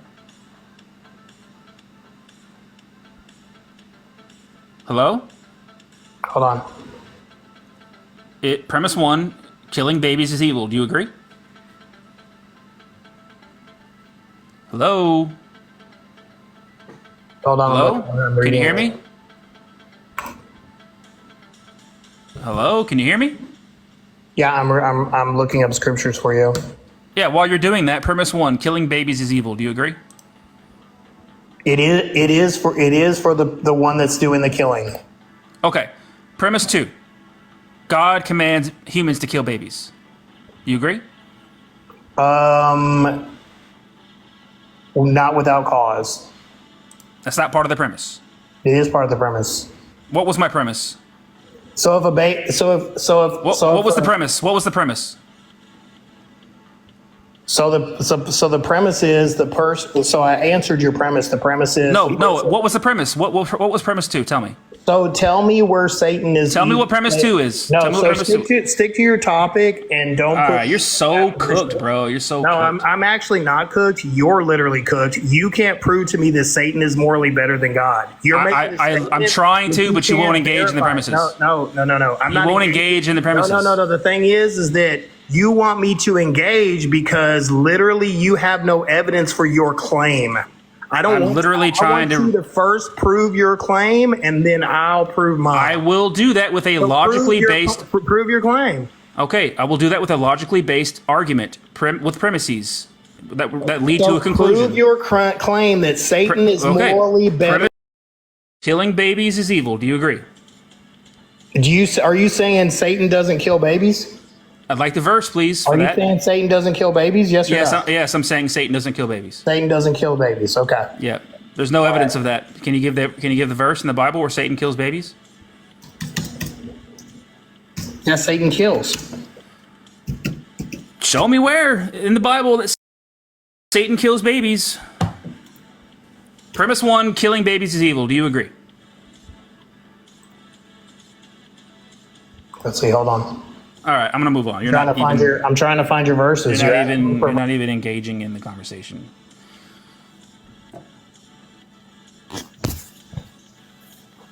Hello. Hey, how you doing? I'm doing good. You? I'm good, thank you. Are you at least 18? Yeah, 19. All right, cool. Do you disagree with the topic here? Yeah. All right, where would you like to start at? I just don't understand. Could you explain to me why you think that? Or why you know that? Yeah, like if I read the Bible, I see the behavior of the God character of the Bible, and I look at what the Satan character of the Bible has done, as you know, compared to what the God character of the Bible has done, and I'm left with the conclusion that the God character is a real jerk. How did you come to that? By reading the Bible. Well, what, like, I guess not specifically, but like, what did you read in the Bible? Like the God character in the Bible says you're allowed to have slaves, you can own them for life, and he says you're allowed to beat them with no punishment as long as the slave doesn't die. The God character of the Bible flooded the earth and drowned the entire planet, drowning pregnant women and children. The God character of the Bible commands King Saul to go and kill the Amalekites and all their babies. The God character of the Bible says that he commands you to throw stones at your family members and children if you find out they're worshiping other gods. The God character of the Bible says you're allowed to go out and battle and capture women if you think they're beautiful and make them your wives, you know, graping them, stuff like that. Satan doesn't do any of that stuff. So I'm left with the conclusion that the God character of the Bible is a really bad person. And Satan, thanks to Satan, he told Eve to eat from the tree of the knowledge of good and evil, and now we know what good is. Thank you, Satan, for that, because God didn't want us to know what good is. He said, don't eat from the tree of the knowledge of good and evil. I want you to be like a robot without knowing what's good. And Satan, thanks to Satan, we now know love and good because he told Eve to eat from the tree of the knowledge of good. Other than that, what good has Satan done? Satan is a reason in the Bible that we know what love is. Okay. But what other things has he done that are good? Satan really hasn't done much in the Bible.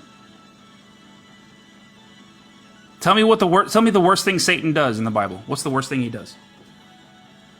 And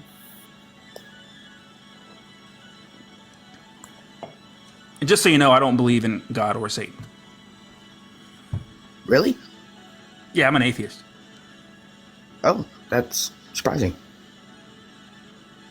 I see the Bible as the Bible as a fictional book that has characters in it, a God character and a Satan character. And if I read the Bible, I come away with the conclusion that the God character is evil, and that Satan didn't really do nothing.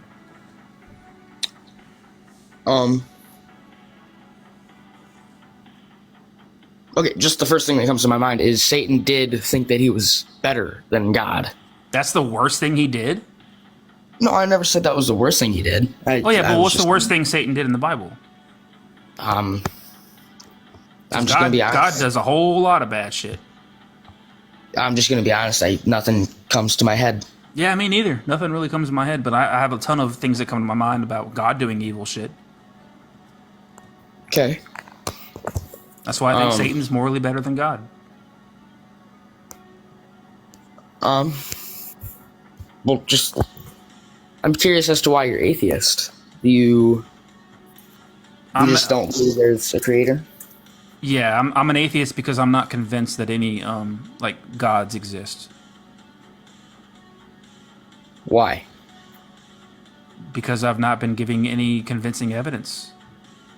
Have you ever prayed to God? Yeah. When's the last time you did? When I was like probably a teenager. And how old are you now? I'm in my 30s. And I'm guessing you've been an atheist since then? Yeah, pretty much pretty much since I was like early 20s. Why do you believe in God? Because in my head, there is no way that we, the earth, or the universe could be created without a higher presence. Why do you think that the universe was created? What do you mean? Why do you think the universe was created? Because God saw it as good.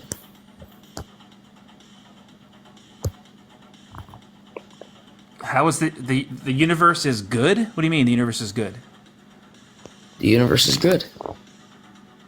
Like, what do you mean? What do you mean?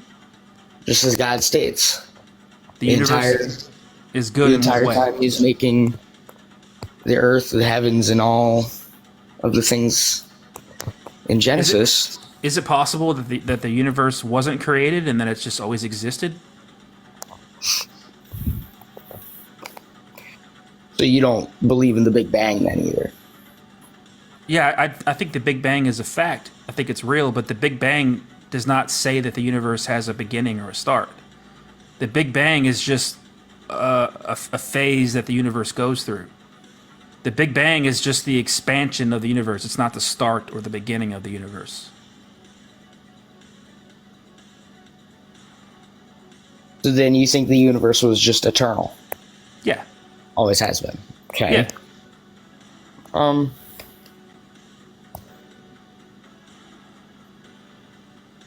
Is there any contradiction in that?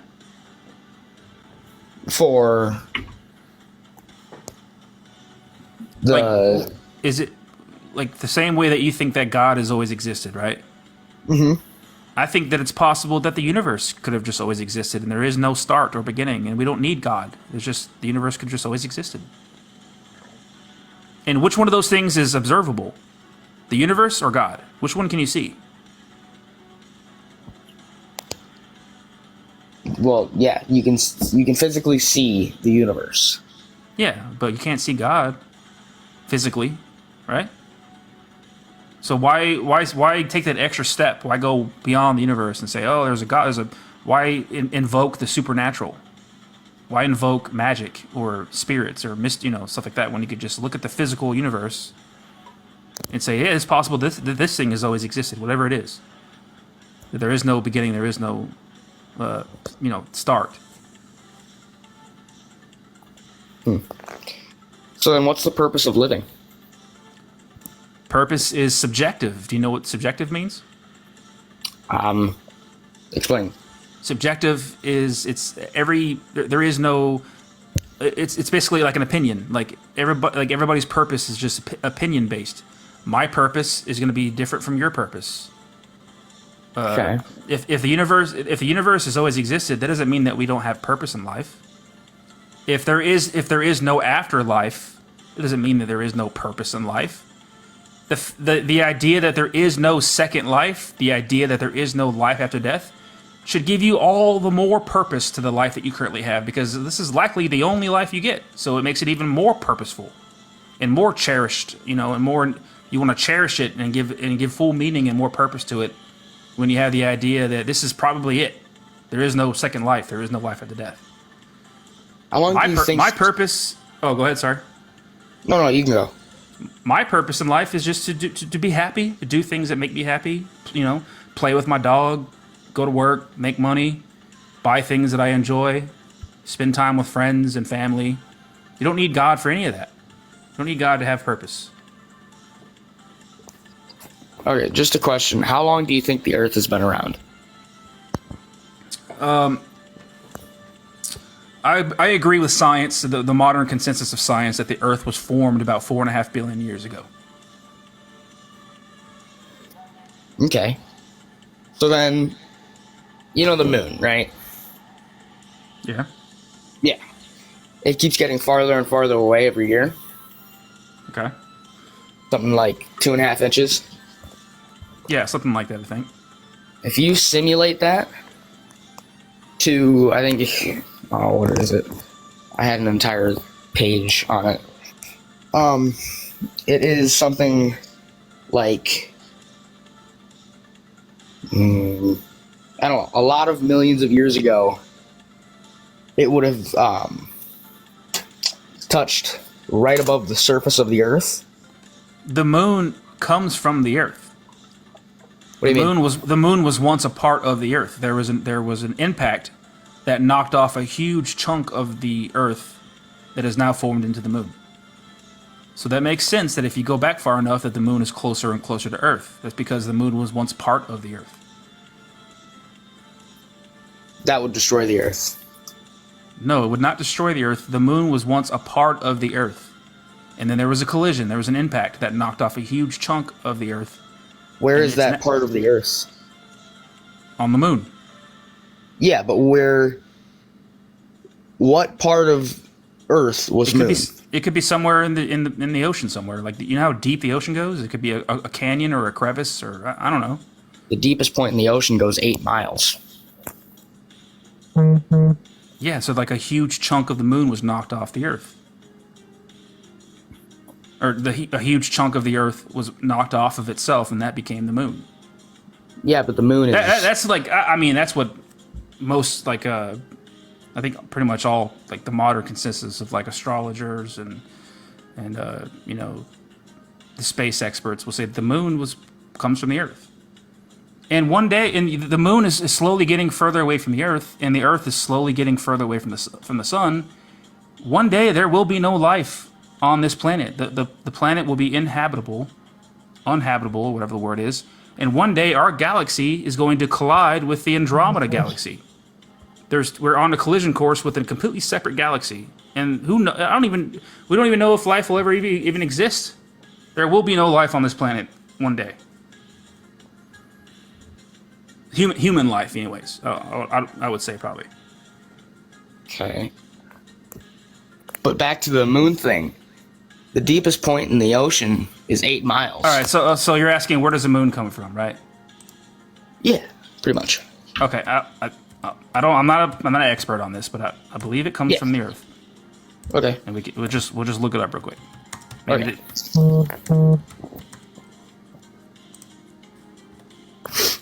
Where does the moon come from? According to this, the moon is thought to have formed from a giant impact between Earth and a Mars-sized object called Theia. Oh, okay. So this is saying that it's likely that there were two things that collided with each other. The collision occurred during the early stages of the planetary formation, when Earth was a baby planet. The impact ripped apart Earth's crust and flung out a mixture of molten rock and hot gas into space. The debris from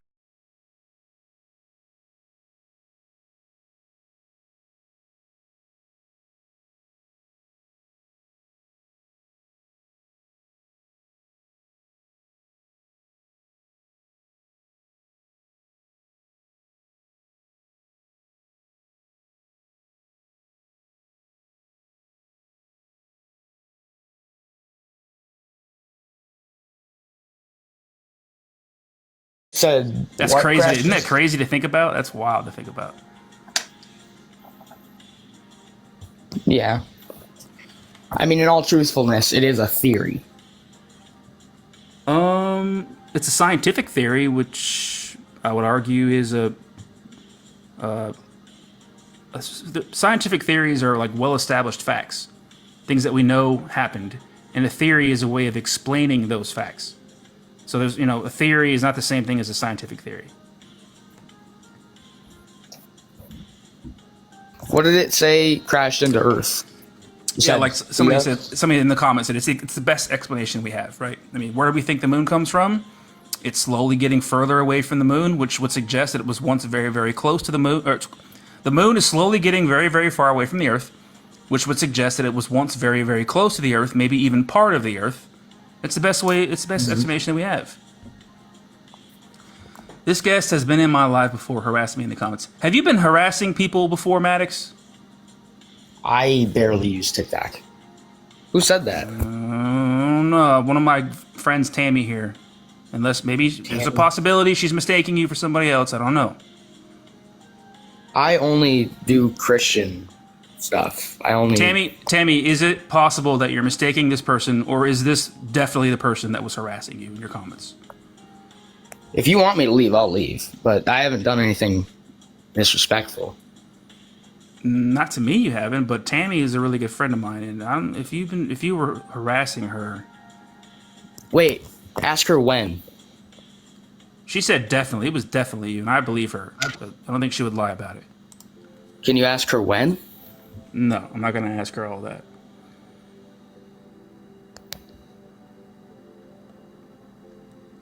Okay, she says she doesn't want. She's fine with you being here, but that's fine. Don't be mean to people, dude. If that's true, though. I don't. I mean, I'm not going to argue, but okay. Okay. Yeah. So yeah. Would you have any other questions, man? I have one more guest here. Let's see. I got a couple more. How much longer are you going to be going on live for? Probably not that much longer. I might just take one more guest here and see what happens. Okay. Yo, Champ's here. You guys follow Champ. All right, thanks, Maddox. I appreciate you being here. Good conversation. This is Champ, guys. Make sure you guys are following Champ. I pinned his account right here. Champ.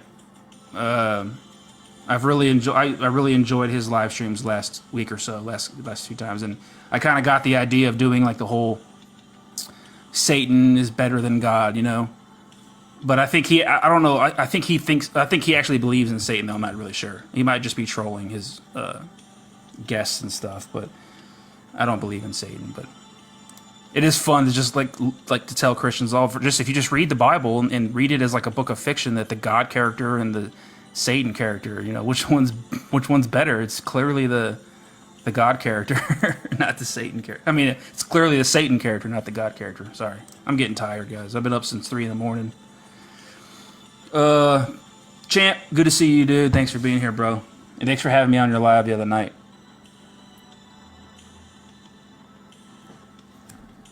Let's take like 1 or 2 more guests here.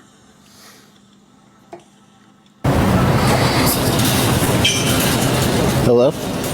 Holy hell, dude. Your audio was loud as shit. Tammy, thank you for the coral. Thank you so much, Tammy. W Tammy in the comments, guys. W Champ in the comments, guys. Let me take one last bathroom break here. Give me literally 60 seconds, and I'll be right back, guys. And I will take up the next guest here. I got Shiloh and Chip Jones and Wonder Lucky in the guest requests. You guys just hang out 1 second. Let me take a bathroom break, and I'll be right back.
Okay, I'm back, guys. Thank you for hanging out through the bathroom break. Let's take a guest here.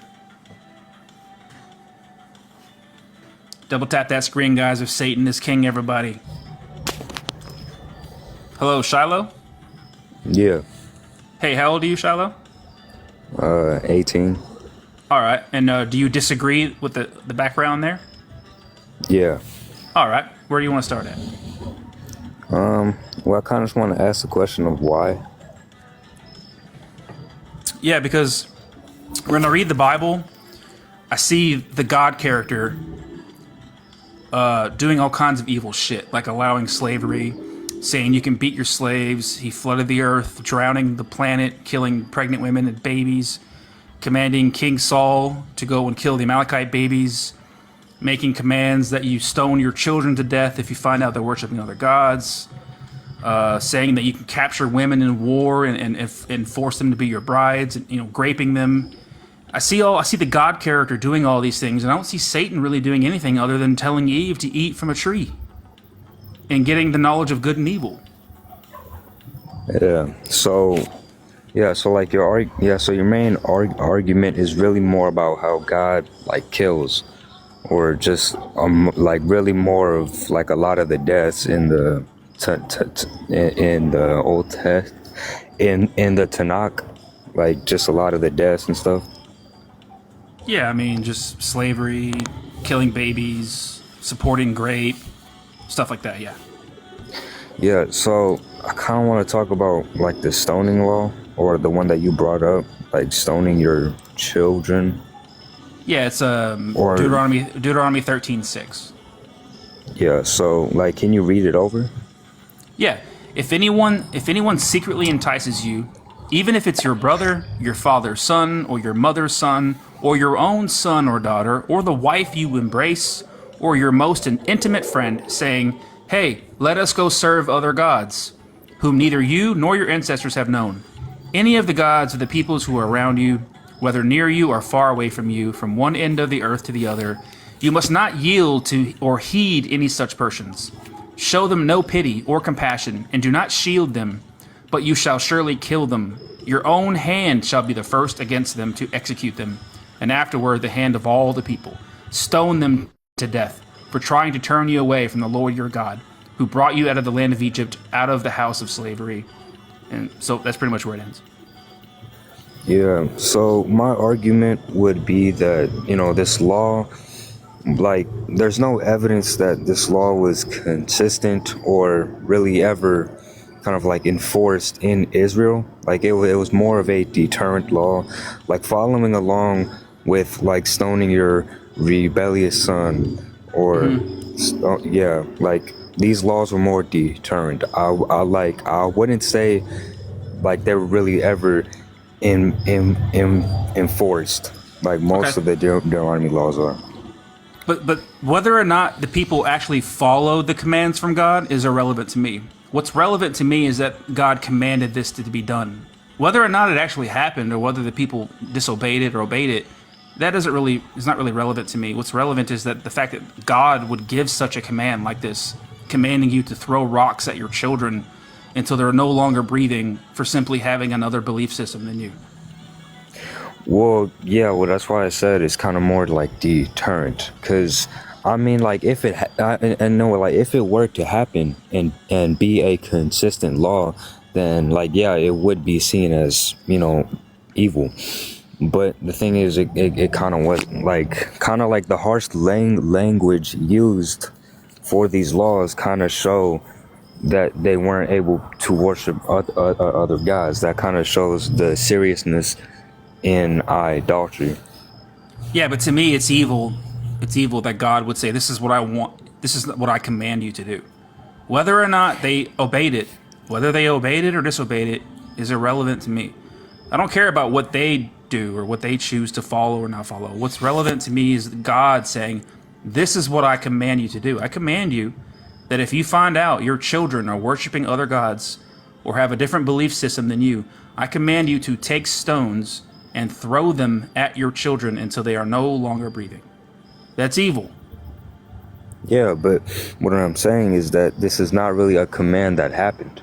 It doesn't Or matter if it happened, Shiloh. It's irrelevant to me whether it happened or not. This is a command that was given. yeah, but it's not exactly It a does not command matter. because there's a difference between a command and a law. I'm sorry. Like it's not. I'm sorry, Shiloh. I'm sorry. That's irrelevant to me whether it was obeyed or not. What's relevant is whether God commanded it or not. That's irrelevant. Yeah, but That's I'm what's not relevant to talking me. about, and then yeah, but now I'm talking And I don't about. even know how you can possibly that- say that they didn't obey this command. I mean, the Hebrews obeyed every command from God. The Israelites obeyed Whoa. every command from God. Well, the laws in the Torah weren't always followed, like the 600 plus laws. Well, I know, yeah, like the ceremonial laws, like in Leviticus, were followed, and some other ones, but a lot of the laws in Deuteronomy too were also like didactic and deterrent. Do you think that this is a good or evil command? Well, whether it was good or evil is What do you- kind of what do you really think? based What do you think? on modern view. Well, you like think if it was enforced, then yeah, it's evil. No. I But- didn't ask you that. Whether or not it was enforced, or whether or not that it actually happened, just the command itself to throw rocks at your children if you find out they have a different belief system than you, is that a evil or good command? Like moral wise, yes, but It's we're good. speaking That's here- a good command. Well, no, I didn't say it was good. So it's evil. Yes, but Okay. Well, then we agree. We agree that this is an evil thing. well, yeah, we agree when we put our modern views. This is to why it. this is But why I again, say that Satan is morally better than God, because Satan didn't say to do this. God did. But we are talking about the context of the Hebrews in their view of morals and stuff like that, and considering that the laws in this, book, that they didn't reflect on moral values. So kind of assuming that this law This is a moral law. This is a moral law given by God. God says that it's immoral to worship other gods. It's so immoral, in fact, that if you're caught doing it, he wants you to die.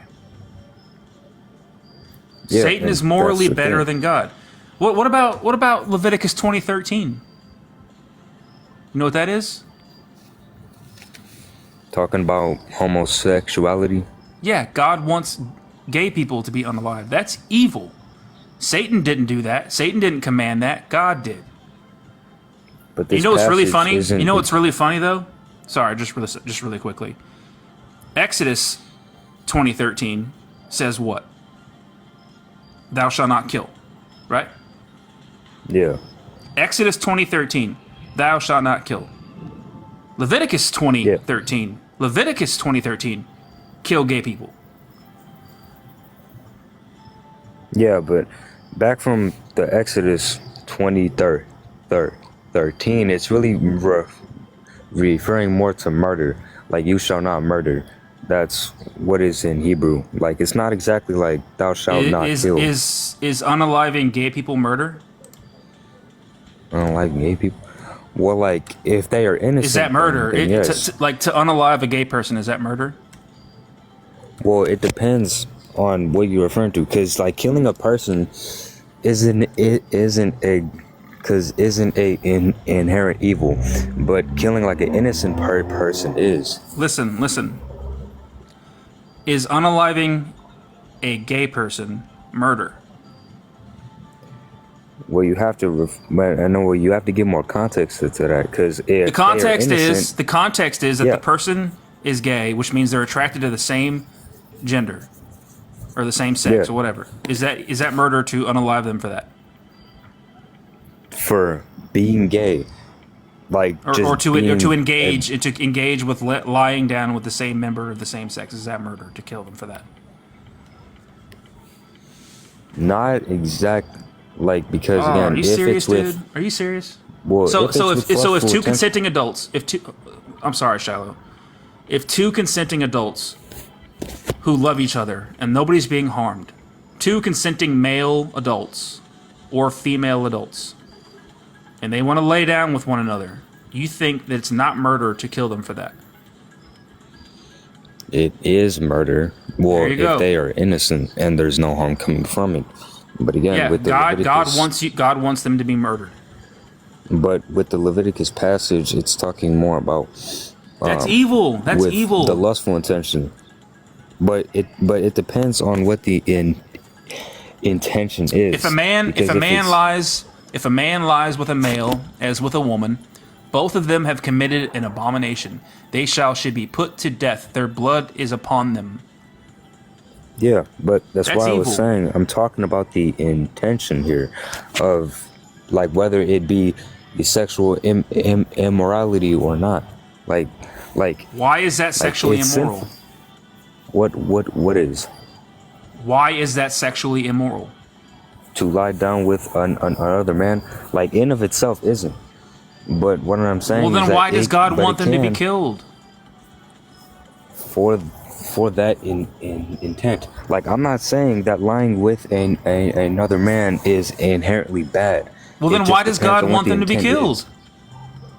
Because they would have done it with that intent, the sexual immorality. That's what would have been done. So do you agree with God when God says that if a man lies with a man as one with a woman, they should be put to death? Do you agree with that? If I was a Hebrew, then I'm sure. asking you. But I'm like, asking you. I'm asking you. Do you Yeah. agree with your God? to stone them to death because they didn't act with sexual immorality. Do you agree with your God, yes or no, that if a man lies with a man as well as he does with a woman, he shall be put to death? They shall be put to death. Do you agree with God? No. Well, like in my modern view. then Whoa, no. whoa, hold on now. You disagree with your all-knowing, all-good, all-loving God? Not necessarily, because you're not giving Well, enough do you agree with context here. it? Do you agree with God or not? When you're speaking morally, no. Like again, I'm talking about in Listen, the I don't context of listen. that time. Listen, I don't think you're a bad person. I honestly don't think that you think that gay people should be put to death. But when I'm asking you if you agree with your God here, I'm putting you in a corner. I'm putting you between a rock and a hard place. Because on one hand, if you say yes, then you come off as like, yeah, I think gay people should be killed. And if you say no, then you're like, yeah, I think that's not good. I think God's ordering something bad there. So do you see the situation that you're putting yourself in here by believing in this God? Yeah, but what you're doing is you're trying to get like a gotcha moment. Yes, Like, kinda yes, of like a course I gotcha. am. Of course I am. Yeah, basically. But you're not when you giving- believe in this God, you put yourself in this situation. Well, it's not really me putting myself in the sit. All right, let's find out. Let's find out. Do you agree with your God when your God says that if a man lies with a man, he should be put to death? Do you agree with that? And well, again, you have to ask too that if it's with sexual moral. Do you agree? It does not mention anything about intent. It doesn't say anything about what the intention of the act is. It just says that if a man lies with a man, they have committed an abomination, they must be put to death. Do you agree with your God when your God says that if a man lies with a man, both of them have committed a sin, they should be put to death? Do you agree with that? No. Because if you say yes, then you're saying you think gay people should be killed. And if you say no, then you're saying that your God is commanding something wrong here, and that He's not all good. Well, no, because that only be if like you're just asking that with no context to it. Like you're kind of just asking. The context based is on what the passage the only context. says. Okay, are you saying I'm missing context here? Yes, because again, What's the like context? you'd be What's the punished. Because again, you. What's be the context for killing gay punished people? Hold on, wait. Like again, you'd be punished. What's the for context? sexual- What's the context for killing? I know. What's the context? What I'm trying to explain here. You would be punished for sexual immorality. That's what it'd be. Like gay people, like homosexuals are not, because they are not excluded from that. So if When they a were to man, do when it a, with when, that intent, then yes, they'd be stoned. Now, do I agree with it in like a modern sense? No. In like the modern sense of like punishment okay, or whatever, then no. okay, so then you disagree. Okay, so then you disagree with this command from God. Well, this time, yes. And besides, this law Are does God's not apply commands? now. Hold on. Yes, it does. God and Jesus himself says that not one bit of the old law will be abolished until the heaven and the earth are gone. So, Okay, and that verse. and God says, huh? Yeah, but I was What did you saying, yeah. So like you quoted Matthew 5:18 or 17 or whatever, but Yeah. but that like. Or yeah, verse 18 is dependent on whether Jesus would fulfill the law or not. Like it wouldn't, cause like he said, What does it until mean? all What does it is mean? accomplished. What does it mean to fulfill a law? What does that mean? It means to do what Jesus did by living adherence to the law. No. I didn't ask you. No. What is it? If there's a law that's given, Yeah, how do you fulfill that law? Like if the law you is, follow. if there's a law, you follow it. There you go. Is that what you said? Yeah, Yeah. and You Jesus follow said it. that That's he how came you. to fulfill the law. Hold on. Yeah. Okay. So you're saying Jesus came to follow Leviticus 20:13. What?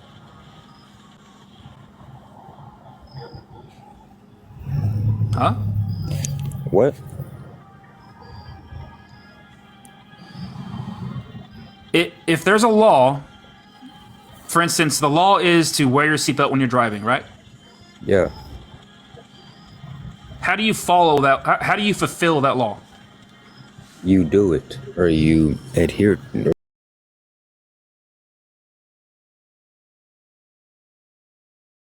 You do it. That's what it be. But Right. And what did Jesus say? What did Jesus say? I did not come that to he came abolish to, the law. I've yeah, come and he to came to fulfill fulfill it. Yes, and So in you're none of saying the Jesus came to gospels Jesus said Jesus agrees with this. that Jesus he, agrees with Leviticus 20:13. He says, I have not come to abolish the law, I come to fulfill it. And fulfilling the law means to follow the law. yes, in which this action was not done by him. Same thing with the stoning laws of a rebellious son or those who commit idolatry. They haven't, like But you have Jesus not has not offered done it. that. Shiloh, you have not offered any evidence to suggest that none of these laws were actually followed by the Hebrews. You're just saying that no, that God gave the commands, God gave the laws, but none of them were actually enforced. Nobody actually stoned their children for worshiping other gods, but you've not offered any evidence for that. Because I'm telling you, if you look at the culture, if you look at the Hebrew culture and the Israelite culture, they were terrified of God. They followed every command from God. When God said, you may do this and you must not do that, they followed the law. And if you didn't, you got the punishment. Yeah, but again, like, how am I supposed to provide evidence for something that has no evidence for it? Because again, Then like don't make with the the claim. Hebrews, Don't make the claim. Don't make the claim if you can't provide the evidence. but I am making the claim here because again, there is no Yeah, but you're evidence. making the claim. You're making the claim that there's no. You're saying, yeah, God said in Deuteronomy 13:6 to stone your children to death if they worship other gods, but that never happened. Nobody ever actually did that. It wasn't enforced. That's a claim. What's the Yeah, and evidence my of that? argument, yeah, and my argument is that it simply did not happen, and that law was Yeah, well, what's the deterrent evidence of that? to teach to not do. I was to teach to not like worship other gods. Like that's my argument here. Now, And now I've I'm not already gonna have. and actually I don't mean to be even pressing you about that, because I've already explained to you that whether or not that the people obeyed the law or obeyed that command is irrelevant to me. The only thing that's relevant is that God just gave that command in the first place. The fact that God gave the command to stone your children to death if they're worshiping other gods, it doesn't matter whether people followed it or people obeyed it or disobeyed it. I don't care what they did. I care about what God is saying should be done. That's evil to me that God commands that. Whether or not it was enforced, whether or not it actually happened, whether or not people actually did it, is completely irrelevant to me. Yeah, but my point being, though, is that the words it itself, like, necessarily don't matter, like, unless the action is done. Like, again, it was really seen as more as the deterrent. That's Do you always what the majority of laws were. Do you always follow the teachings of Jesus? Yes. Okay, so you said you were 19. So do you have a child? I doubt you have a child, but No. okay. Well, Luke 14:26, Jesus says that you cannot be his disciple, you cannot be his follower unless you hate your wife, your mother, your father, your children. Anyone who does not hate them, you cannot be his disciple. That's his teaching. You agree with that? Are you willing to hate your own family in order to follow Jesus? Okay, hold on. Let me think about that for a minute, because I'll read it. Okay, I've heard. This is the cost of being a follower of Christ. This is what it's going to cost you. Luke 14:25. Now large crowds were traveling with him, and he turned and he said to them, "Whoever comes to me and doesn't hate their father and mother, wife and children, brothers and sisters, yes, even life itself, you cannot be my disciple." Yeah. So. Are you willing to hate yourself? Are you willing to hate your mother, your father, your wife, your own life in order to follow this guy? He's saying hate your family, hate your life, and follow me. Come with me and drink my blood and eat my flesh, like some kind of zombie. Well, no, like with resentment, no, because again, that passage is talking more about like not to prioritize. Nope, doesn't say that. Or your family yourself. Doesn't say that. Yeah, but what I mean is like hate in that meaning is referring to not prioritize and have anything over God. Like when that's Jesus what it means. says when Jesus says to love one another, does that literally mean to love one another? Yes. When Jesus says teachings are love. That's when Jesus what his teachings are. Okay. So when Jesus says to love one another, that literally means to love one another, right? Yes, because his message when was Jesus revolved says around love. When Jesus says to hate your family in order to follow him, does that literally mean to hate them? Well, with resentment, no. Oh, how because convenient! Again, and like, how convenient! Well, like, it's how not convenient! Because like I'm nitpicking of what I know. Hey guys, when Jesus says to love one another, he literally means that. But when Jesus says to hate something, hate your family, that's metaphor. Doesn't really mean it. Well, I didn't say it was metaphor, but I know this because his message wasn't about hate. Like his entire message was love. It wasn't hate. When Jesus says to love one another, was his message about love?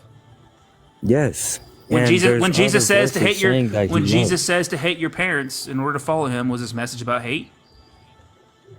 It was about not to prioritize, and like the only way that it would mean to actually hate with full on. There's so God. That was a good conversation. I'm gonna move on to the next guest though. It's just.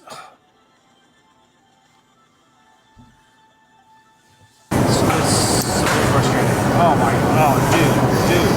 Hello. Dude, I forgot about you. I was trying to bring you up, but your audio was crazy. Crazy. It was crazy. I apologize. I didn't see join if you disagree. I'm not an op. I apologize. I'll just step down. But yeah, no, I agree. All right, have a good one. Okay, yeah, no problem. Thanks for being here and thanks for watching. Appreciate you. Thanks for watching. Appreciate you. Sorry, the Bible word view. I'm sorry, but your audio is crazy loud.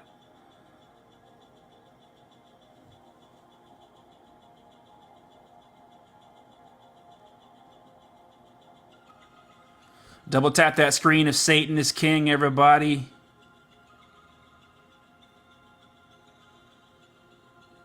I'm about to end the live stream. I'm getting really, really tired. Okay, yeah, I'll try again. Bible, I'm running out of I don't have any guest requests. They're not loading in. So go ahead and send in another guest request, Bible Worldview, and I'll bring you up here.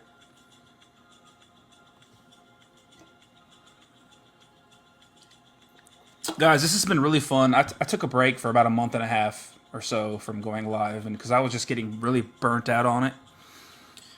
It was becoming, I don't know, it was just, I got so burnt out on it. But the last week or so, I'm like, you know what? I'm feeling motivated again. I want to go live again. I want to have these conversations again. So it's good. It's so refreshing to take a break. It's really good to take a break. And I feel like I don't want to be as toxic. I feel like, I don't know. I think I'm just too hard on myself because I watch some live streams and I'm like, man, these people are just being toxic, and they're just trying to like get you and just trying to like beat you and trying to cook you, and I'm just like, there's no need for that. So I'm just trying to be more chill. Trying to be more chill than I was before. But it's hard though. It is hard. It's hard. Like I've seen like some of my old stuff, like my old me coming out just a little bit, a couple times tonight. But you're bad mouthing me right now. No, Joel. Not everything's about you. See, Joel, he's making everything about him again. You see how it's always about you, Joel? It's always about you, Joel. It's not about you, Joel. We're not talking about you, Joel. When will this button show up? Oh, you gotta send in a guest request. You gotta send a guest request, Joel. Bible Worldview. You see how he's trying to gaslight me right now and flip it back on me? As if he didn't tell another person that they're best friends when he's told me I'm his best friend. And I caught him saying that he has another best friend. You can't have two best friends. That's not how it works. That's not the definition of best. Best means number one. Best. There's nothing better. You can't have two. And here you are like trying to flip it on me again. See, you're toxic. You're toxic. It's the damn Canadians. It's the damn Canadians.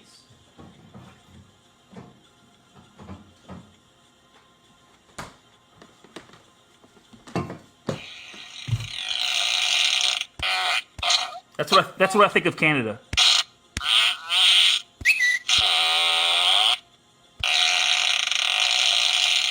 That's Canada.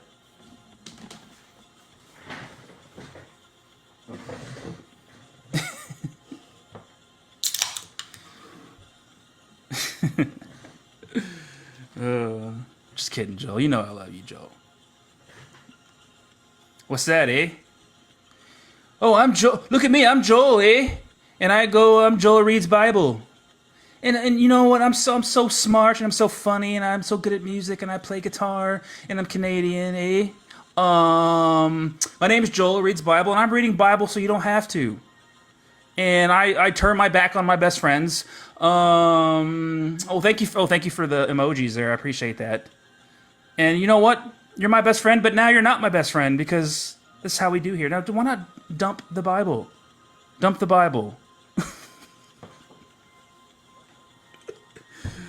You know I love you, Joel. I'm just kidding with you. Joel knows I'm playing with him. It's just I trolled Joel the other day. It was such a good troll. I trolled the F out of him. And he played along, just like I knew he would. We should keep this going, Joel. You're my number one gifter tonight? Thanks, Joel. I appreciate you, dude. We should keep this little battle going here between you and I. It was so funny. I don't know if you guys watched that 70s show, but Fez, you know Fez from that 70s show, and he's like, good day. Oh, but Fez, I said good day. I said good day. I was doing that. It was funny. I was like, you know what? Good day, Joel. Good day. And Joel was like, oh, but I was like, I said good day. I said good day. And the people in the comments were like, he said good day. That's it. He said good day. It was funny. Good times. Good times.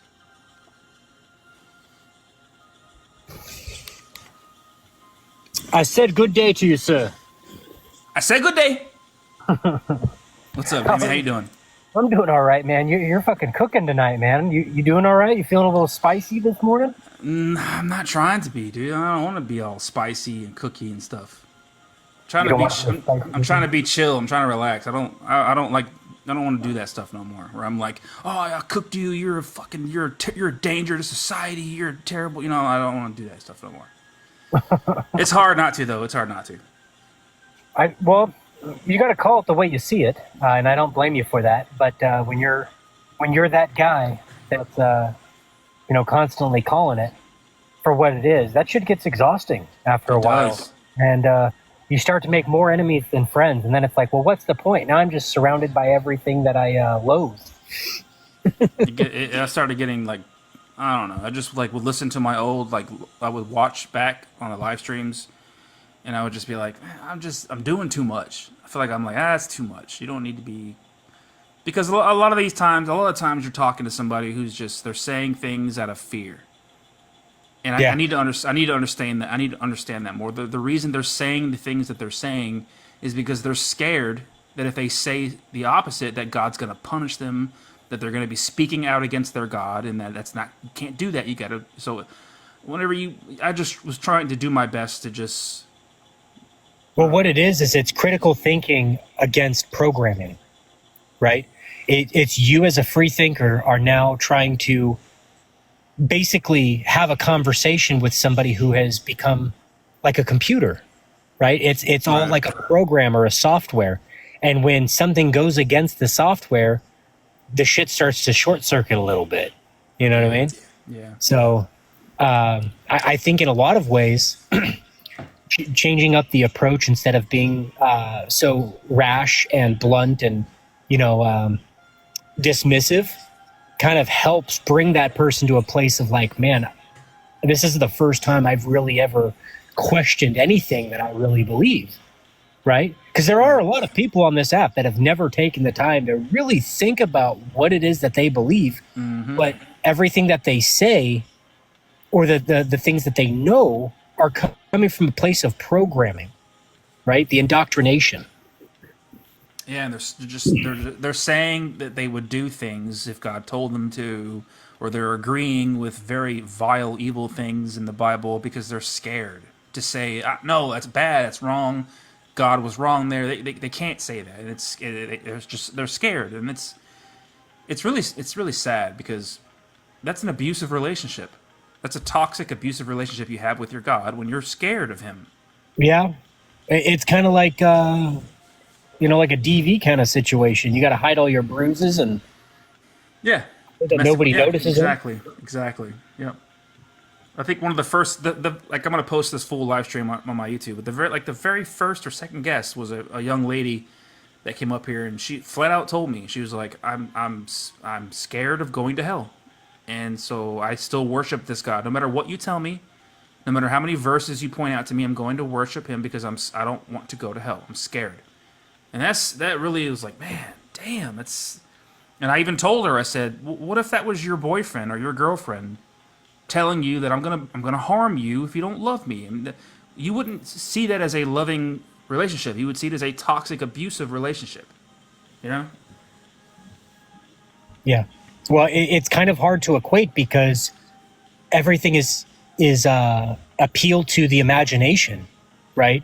And because there are so many people that appeal to this imaginative, the things of the imagination rather than the secular world, it is an unknown variable that cannot be proven nor disproven. And that's where I think a lot of the fear kind of stems from Pascal's wager, right? Yeah. I've heard more times than not that when you really get down to the nitty gritty and the foundation of why people believe what they believe, it's Pascal's wager, which is, what's the harm in believing since I can't prove or disprove it, but by believing in it, I basically, it's like fire insurance. Yeah. Right? They're buying fire insurance. What do I stand to lose by believing? Exactly. You stand to lose everything if you don't believe, Yeah. Exactly. But yeah, that's just. Well, and that is kind of the equivalent to the abusive boyfriend being like, "I'm the Right. best it's ever going to get for you. If you leave me, you'll have nothing. But if you stay with me and you put up with me, then sure, every once in a while I lose my shit on you, but at least you'll have the perks of having the best thing that's ever going to happen to you." Yeah, it's toxic. It's abusive. It is. It's very toxic. And matter of fact, Deborah and I, one night, we actually got into it, and we actually started kind of going through the DSM-5 and comparing some of the characteristics and the attributes. And the conclusion that we both kind of came to was that Yahweh has Munchausen by proxy, and Christians that subscribe to the Abrahamic faith have Stockholm syndrome. Right. They have essentially fallen in love with their captor. They've fallen in love with their abuser. And although they may not like or agree or whatever the case may be, they're just afraid that delusional. He's going to turn on them, right? So, see, I can't really relate to that because I don't come from. I've never deconstructed. I don't come from. I don't have any religious trauma. I don't come from a religious, familial, family background. So I don't belong in the deconstruction lives or the deconstruction space because I've never had to go through that because I've never been a full on this is my soul at stake here. And I didn't have that pressed upon me. My parents weren't. I have family members that told me God was real and stuff like that. But were you originally raised in the South? No, I'm from West Texas. West. So your family's from Texas. No, my family's from California. I was born in California. Okay. My mom and dad are from California, and I was born in California. But when I was like 2 or 3, we moved to West Texas, like far West Texas, and that's where I grew up. And so your family's roots aren't from the South? No. Okay. Yeah, because most of what you're going to find down in Texas are like Baptists, Pentecostals, Methodists, and maybe a handful of evangelists. But I would say for the most part, it's Baptist. And if you've ever stepped foot in a Baptist church, everything is about the apocalypse. Like there's very little feel-good, lovey-dovey messages that most of the other denominations kind of subscribe to. Down here in the South, man, it's all about hellfire and brimstone and smashing of teeth. They really push the fear mongering in the South. Yeah, God's up there with his Birkenstocks and beard, and he's judging you every time you beat your meat. Like it's hardcore, man. I would say that Baptists are about as hardcore as it gets. Yeah, I could definitely see that down. Just from I live in the South, in the southeastern states currently. And I've been here for about 8 years. But yeah, I mean, I just know that's how it is. But I can't relate to people who are deconstructing, people who have had like trauma and have been told ever since they were just their earliest memories have been told that they're going to go to hell and burn if they don't live a certain way. And I didn't have that basic fear instilled in me from just your basic, first. You're just basically first gaining your own consciousness and you're figuring things out. And if one of the first things you learn is, oh shit, I'm gonna burn in hell and fire, if I don't, I don't have that stuff sticks with you when you're a little kid. But, so my question is, if you've always been, if you've always come from like an atheist position, what possessed you to even take an interest in the Bible to begin with, and how long ago was that? Well, I didn't really start. I don't have like I've never always had an atheist position. I grew up for the most part of my life not really caring if God existed or not. And then somewhere along the way, I had like an uncle who was like, God's real and it's the Christian God and like read the Bible and I was like, all right, and I used to pray, hey, dear God, please protect my mom. And my mom and dad got divorced, and I was like, God, please bring my mom and dad back together. And my uncle was like, God's real, it's the Christian God, and read the Bible. And when I was like 20 or 21, I started reading the Bible, and I got to like the slavery part and stuff like that. And then from then on, I started looking into like YouTube videos of debates and, you know, Christian debates and atheist debates, and that's pretty much where it all snowballed from there into like I'm not convinced that any gods exist, just on the omni paradoxes and stuff like that, and just all goes from there. So Right. that's pretty much my story, pretty much. Okay. Fair enough.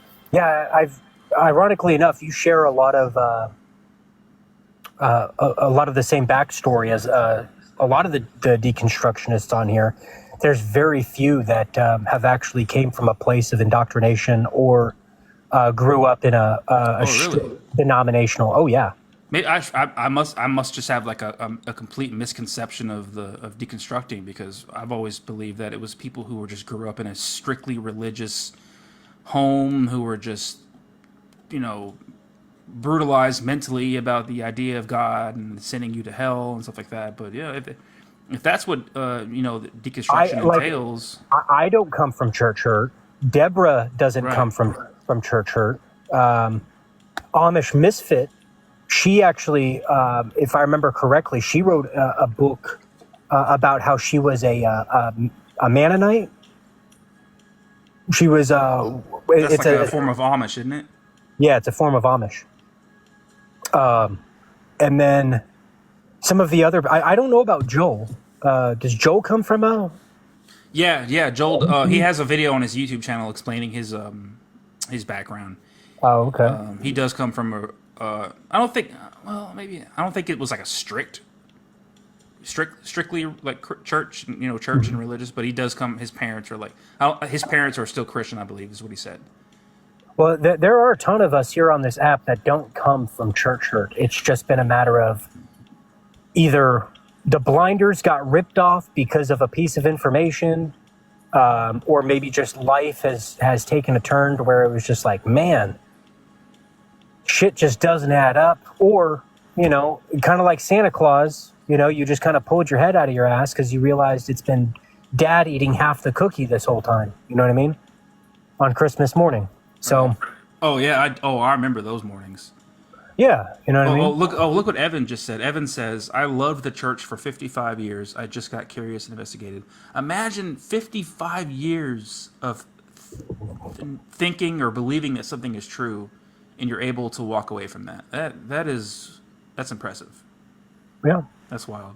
But just going back to like the Christmas thing, like I remember as a kid, and you know, my parents would like make the Christmas cookies and put out a glass of milk, right? And as a kid, I would wake up and we'd go into the living room and we would find like the glass milk empty, and the cookies were like crumbs, and I'm standing there and I'm going, holy shit, Santa was right here.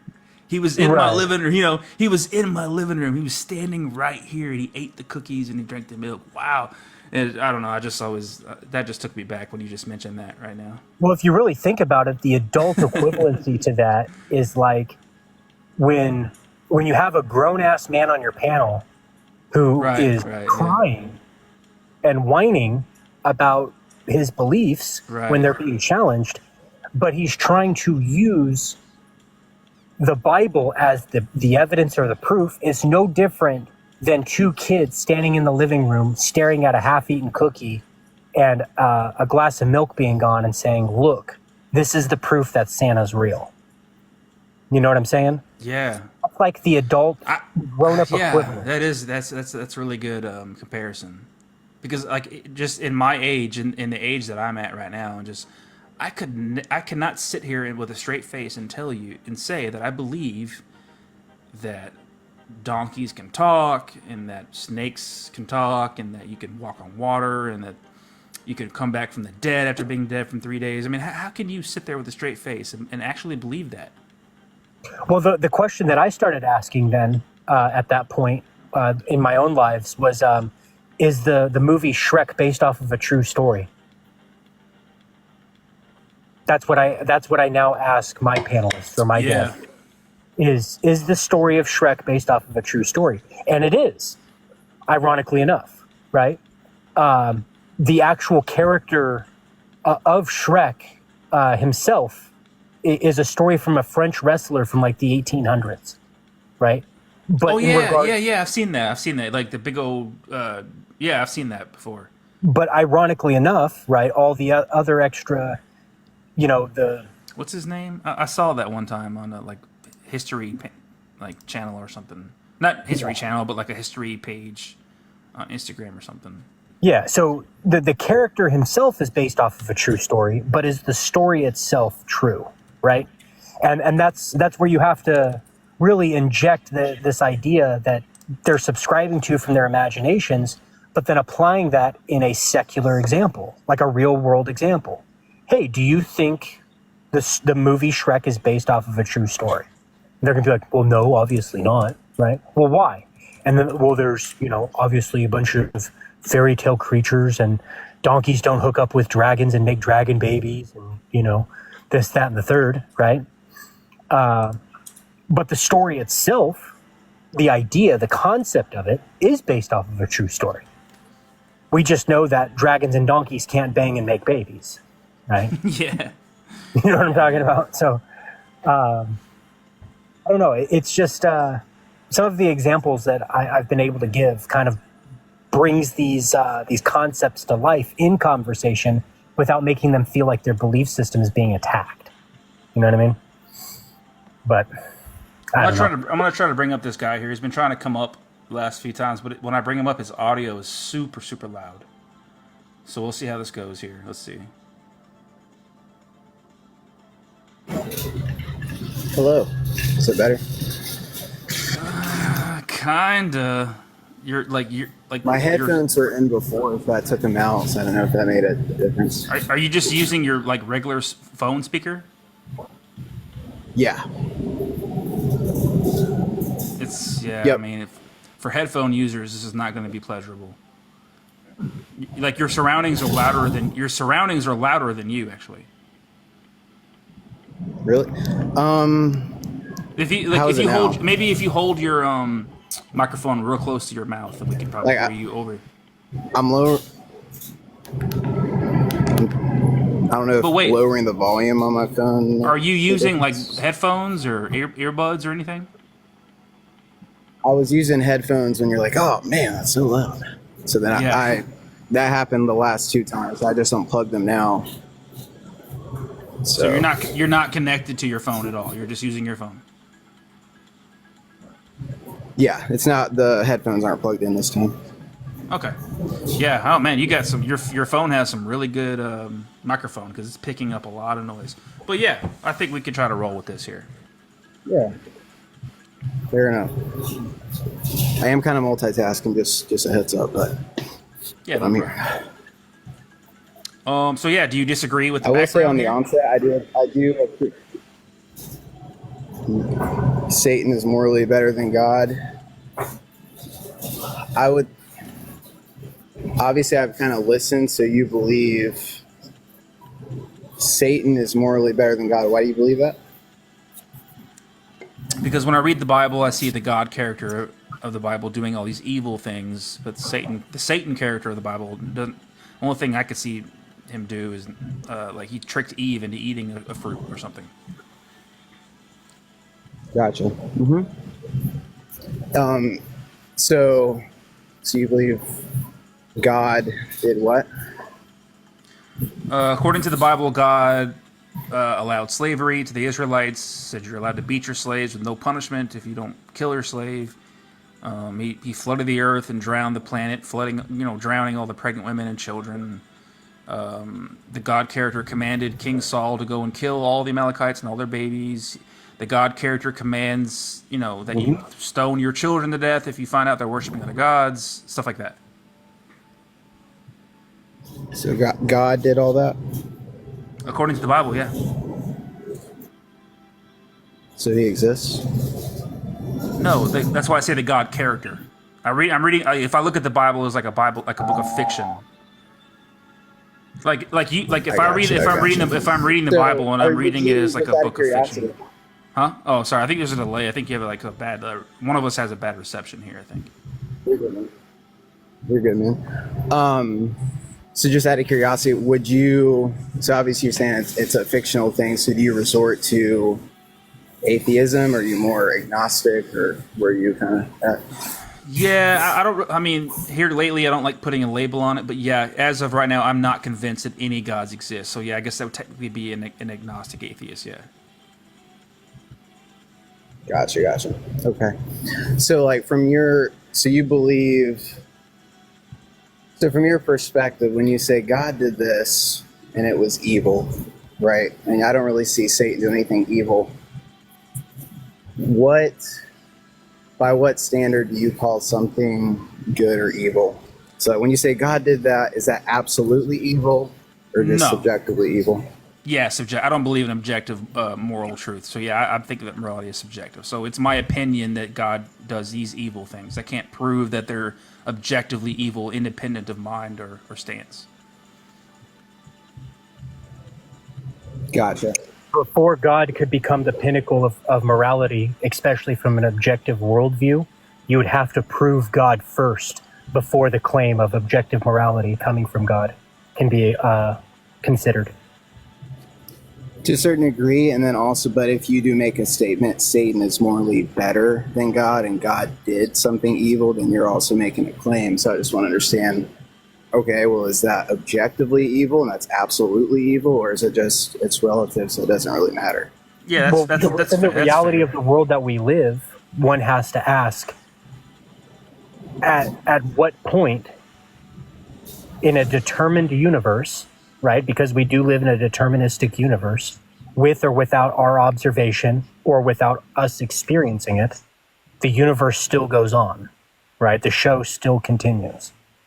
So because we live within a world where with or without us being involved in it, it is entirely determined, one has to ask, how could anything be objective when it comes to morality if we as human beings, being the pinnacle of the world's existence, to beg the question. Yeah, you say the pinnacle, like, how do you mean by that? Just so I understand. Yeah, so in layman's terms, I'm trying to figure out a way that's easier to explain this. So if the universe is determined and we as human beings, whether we exist or not, it does not matter to the universe, right? Our existence to the universe is completely irrelevant. So with that being said, the social constructs that we come up with as human beings come from empathy, right? Morality is an evolutionary byproduct of empathy. Because we are able to empathize with one another, we can then say, these are the things that we as a whole perceive as good, and these are the things that we perceive as bad. And it's not necessarily good or bad, it's what is constructive and what is destructive. Right? So let's just say, for example, so it sounds like, correct me if I'm wrong, but it sounds like you're saying kind of a group or society determines, we say this is good, this is evil, this is good. Like I said, it's not even about good or bad. It's about what is constructive and what is destructive. Well, I'll just use your human terms, condition. evil. What's the opposite of evil? Listen to what I'm saying here for a second. Okay. At the end of the day, what it really boils down to is it's not what is good and what is evil. It is what is constructive and what is destructive to the human condition. Right? Based on, when you say that, based on what standard? The standard that we all have an innate desire to survive as humans. We have self-preservation is a part of the human existence. Okay, so if someone said, for me, I feel like I would better survive if I did murder this family because I just feel like they're a threat. No, I'm talking about collectively. Okay? Yeah, collectively. So collectively, let's say Germany was like, we're going to kill the Jews, and they said, we don't deem those as real people. That was the society that deemed it was okay to murder them. Would they be right or wrong? Collectively, to them, they would be right, but everybody else disagrees. So what Demi is trying to say that like, so our society. There is no objective right or wrong. I think me and Demi. I don't know if Demi holds that same position. It seems like he does, but like that's like Hitler was wrong to me. Hitler and his army were right to them, and they were wrong to me. But there is no objective right, independent of mind of states. What is good for the spider is not good for the fly. Okay. So I think what Demi was trying to So why say couldn't we just say? hold on. I think Demi was trying to say that a society recognizes that in order for that society to thrive, they have to realize we cannot be harming each other, we cannot be raping each other or murdering each other or stealing from each other. And as societies evolve, we realize these things, so we kind of sort of collectively get together and agree on basic principles. But there are going to be some stragglers who do those things, serial killers, murderers, thieves, stuff like that. But collectively, we agree that it's wrong to do A, B, and C, stuff like that. I might have been wrong, but just let me know. If let's just say 100 years from now, if society deems actually we've kind of changed and we think it's in our best interest, if you're suspicious of someone, you go ahead and knock them out. You're not going to be held condemned for that. Would that society be right or wrong? Subjectively, you keep using the word right and wrong. Or to use your words, would that be evil? Well, hang on a second. What I'm trying to introduce here is something that's much deeper on a foundational level, right? Everybody here on TikTok is arguing about good and evil or objective and subjective. But at the end of the day, there's two things that have to take place. One, you have to define what morality is, right? And then two, you have to pinpoint and agree where did it come from, right? So at the end of the day, not on a philosophical level, but on an idealistic level, morality is an evolutionary byproduct of empathy. Let me give you an example. When we were, as human beings, developing the first social constructs of civilizations, everything was about survival of the fittest. Might is right. Tribalism, right? It was a numbers game. Because food and resources were scarce, we had to take out other tribes in order to sustain our own, right? But now that we live in a society where tribalism and might is right is not necessary because everybody can go to the same grocery store and have access to healthy foods and have access to, clean water, we no longer have to rely on numbers in order to survive. So now we can empathize. Yeah, we can now empathize with one another because those resources aren't scarce, and we are able to create laws based off of moral values that come from that empathy. So just out of curiosity, if that was suspended, let's just say we weren't able to provide because of societal collapse, would, let's just say, murder or survival of the fittest in its rawest sense, would that now be quote unquote good, or would that be evil? No, it would just go back to being, it would be a matter of what is being constructive or destructive.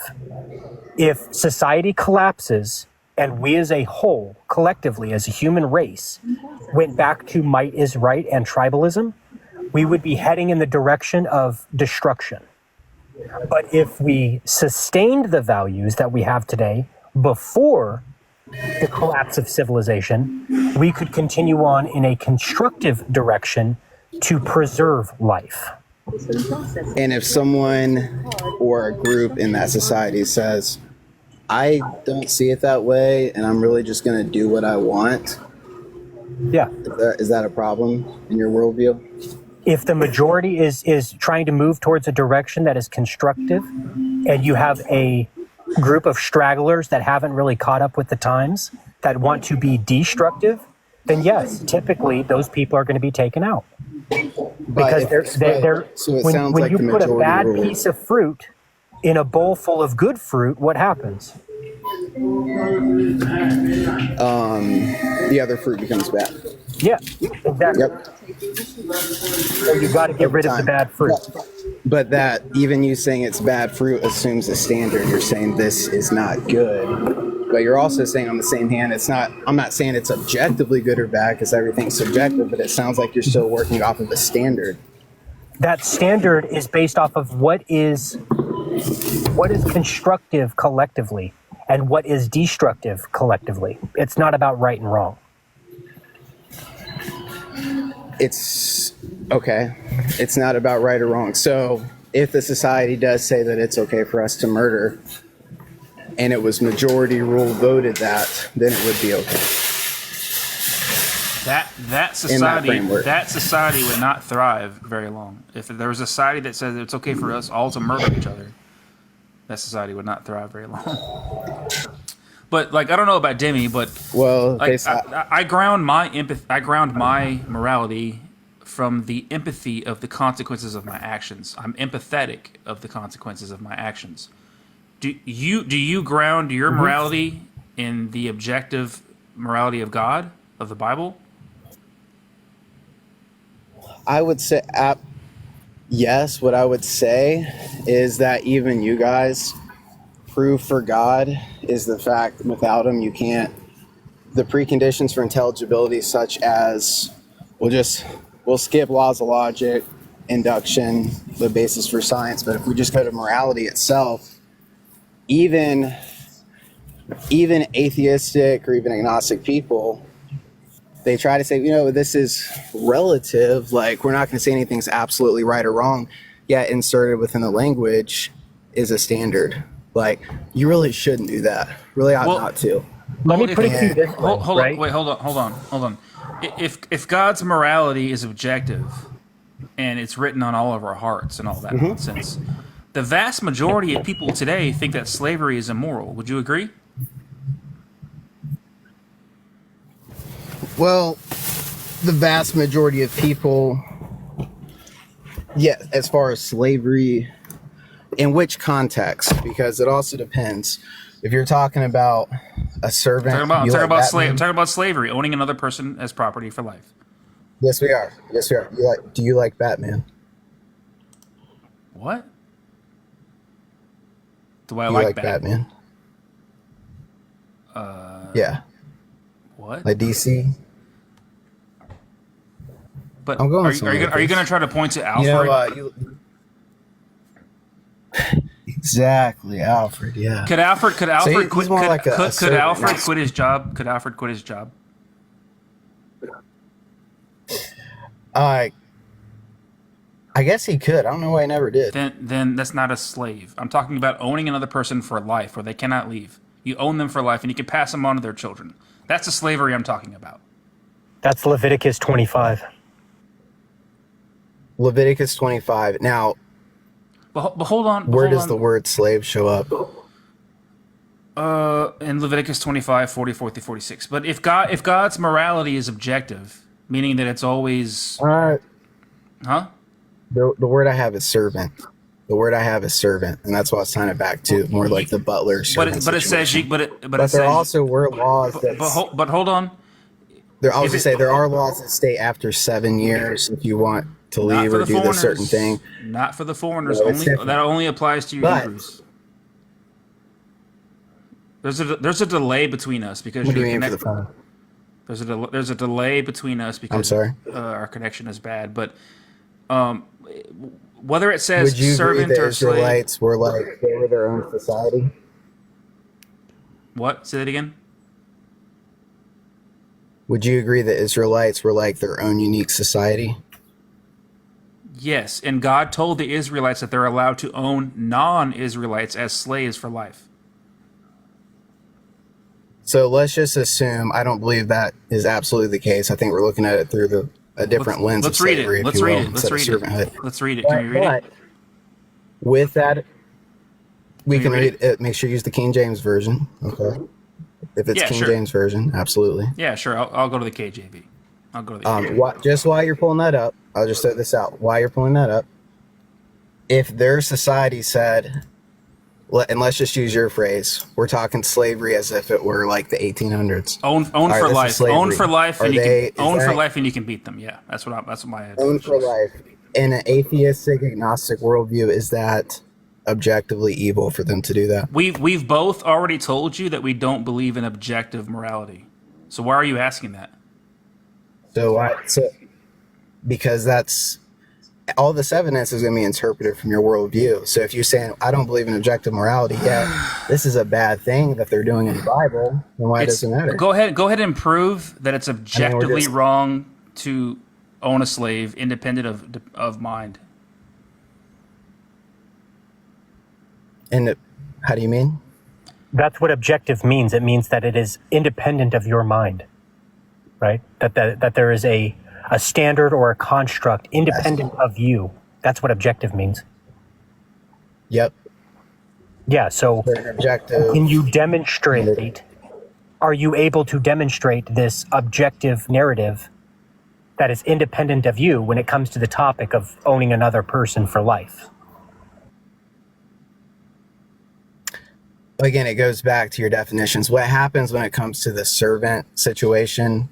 There's a lot of fallacy of equivocation. So when you say servant, you say, no, I'm going to break this down for you very simply, okay? The first mention before any of the Levitical laws are established, God tells the Israelites, go amongst the other nations that are outside of your tribe. This is King James. And if they welcome you with open arms, then take them as a slave, right? That's not the King James. I'm gonna read. Hold on, Demi. I don't appeal to that standard. Let me read the KJV from. Okay, this is Leviticus 25, 44 through 46. This is where God in the KJV. This is where God tells the Israelites they're allowed to own. And real quick, I apologize. Real quick. I'm sorry. Real quick. I'm just turning my vehicle on, so it's gonna switch to Bluetooth. Just real quick, okay? Just let me know if I lose you or something. No, I hear you. You still got me? Okay. Yeah. So in Leviticus 25, 44 through 46. In Leviticus. Well, now there's an echo now. I'm going to turn it down a little bit. Is that better? Yeah. So in Leviticus 25, 44 through 46, in the KJV, God tells the Israelites they're allowed to own non-Israelites as slaves forever. You can own them forever. So it says, both thy bondmen. Can you read the verse specifically? Yeah, sure. Both thy bondmen and thy bondmaids, which thou shalt have, shall be of the heathen that are around about you. Of them shall ye buy bondmen and bondmaids. Moreover, of the children of the strangers that do sojourn among you, of them shall ye buy, and of their families that are with you, which they begat in your land, and they shall be your possession. And you shall take them as an inheritance for your children after you, to inherit them for a possession. They shall be your bondmen forever. But over your own brethren, the children of Israel, ye shall not rule over one another with rigor. So what that is saying, is that the Israelites. What that is saying is that the Israelites are allowed to own non-Israelites as property forever, and you can pass them on to your children, and you can own them forever. They're not free to go. That's a slave. Where did the Israelites come from? What? In terms of before they were out in the promised land and they were wandered for 40 years, where did they come from in the beginning of Exodus? They came from Egypt. And what were they in Egypt? Slaves. So when God rescued them from brutal slavery and they're crying out, logically, I mean, let's just pretend you're like, man just wrote the Bible. He was just being silly, whatever. He just wrote this thing completely. Would it make logical sense? I've heard this argument. Say, I know where you're going with this. You're saying how could God? You're saying hold on. No. You're saying God supports. You're saying how the exact same slavery. You're saying how can God support slavery when He freed the slaves? He didn't free the slaves. He freed His chosen people, the Israelites. He freed them from slavery, and then He turned around and told them, "Hey, you are allowed to have slaves." He freed the Israelites from slavery. That's it. And if their society said that's okay, why is that wrong? So you want to pivot back to the objective morality again? Absolutely, because why are you pivoting back to morality? Bringing this up is because the underlying presupposition here is that God should not have done that. God is actually evil. That's what the statement says, because He did this. But if you say God is evil, what is your standard by saying that? But when I ask you what evil is, See, well, there's no objective evil, so it really doesn't matter, does it? Okay, we have both told you repeatedly that we don't believe in objective moral truths. I believe that morality is subjective. I So get then it. why does this matter? Because you're claiming that morality is objective, correct?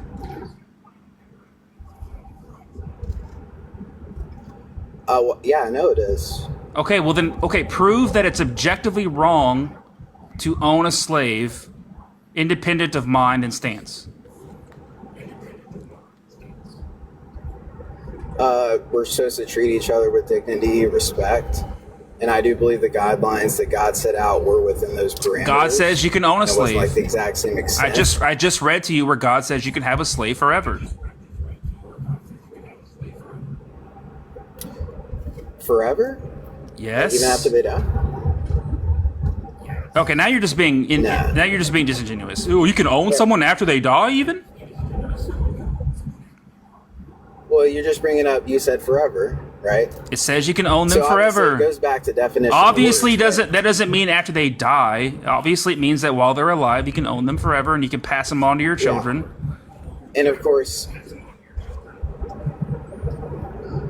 and if these people, now let's just say someone, they said, and Is that objectively wrong? Is that objectively wrong? Like Alfred, they're like, you know what?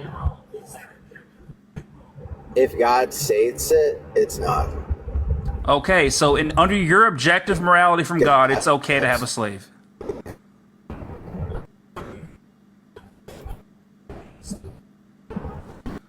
In context, yeah, and that was the society. All right, you're driving, and the Bible worldview, that was like some of the worst attempt at slavery apologetics I've ever heard.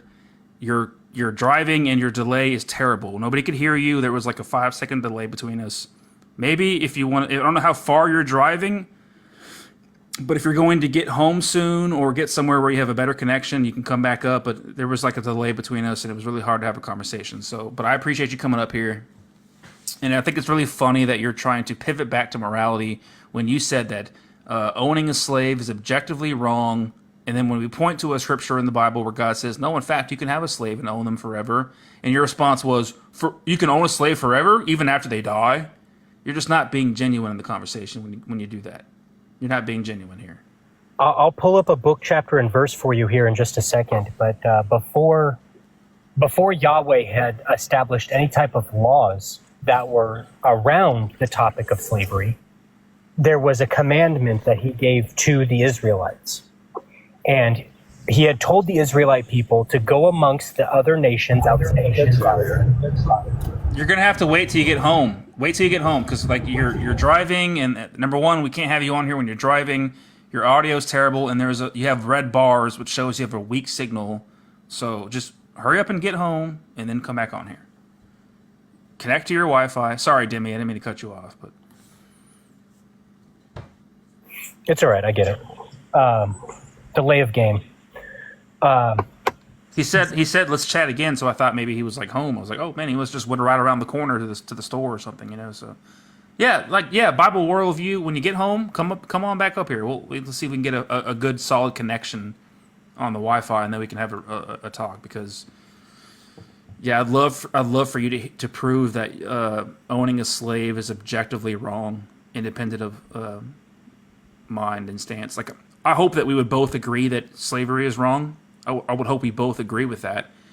But I can't prove that it's objectively wrong. I can only say that it's subjectively wrong. It's wrong to me. And I can't prove that it's always wrong, no matter what, independent of mind. Well, I would love for hear you say that. Hear you give the evidence that it's objectively wrong. If you have a concept that cannot be demonstrated, then it becomes philosophical, right? Yeah, which is there's no evidence or proof in philosophy. Right. So if what you're saying is that morality is objective because of, i.e., God, and you are not able to demonstrate either the fact that it is independent of you or that there is the existence of this God, then all you have for P1 is a philosophical viewpoint. In most of these spaces, nobody is interested in debating philosophical or philbro positions.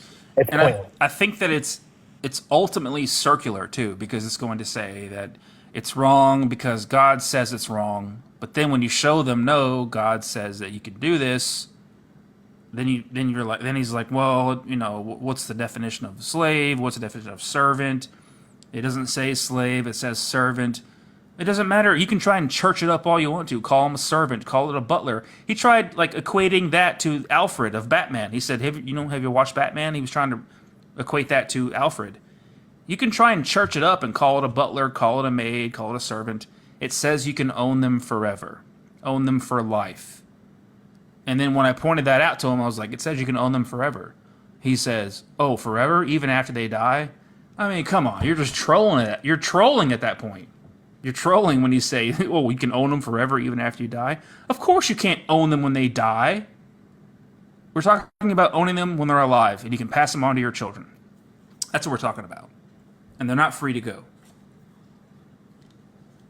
Well, unfortunately, with this app, you can only go so deep in discussion because a lot of that just goes over people's heads. So you kind of have to operate on a surface level with basic concepts of understanding, or when trying to introduce a logical fallacy to somebody who is of the faith. So if you try to go any deeper than surface level, it's just going to go right over their fucking head.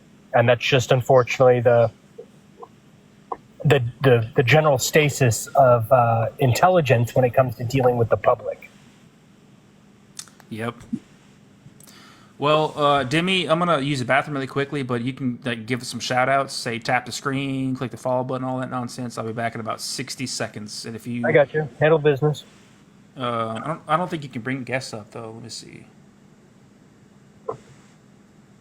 I'll make you a moderator that way in case we get a guest request, you can bring somebody up. But I'll be back. I'll be right back in 60 seconds, guys. Evan, thank you for popping in and out and liking the live. I appreciate you, Evan. Evan.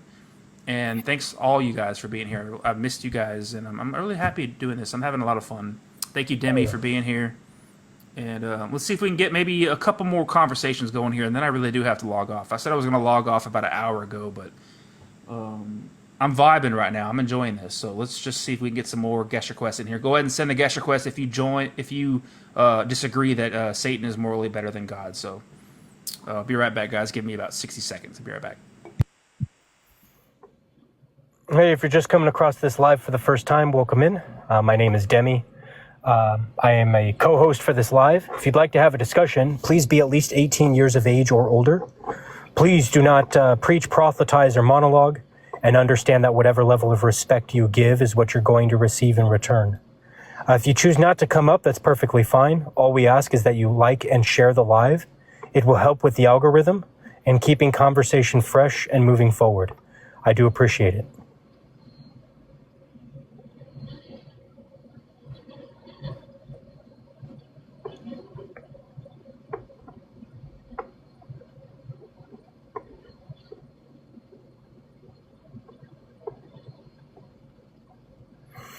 Justin Raid, very cool.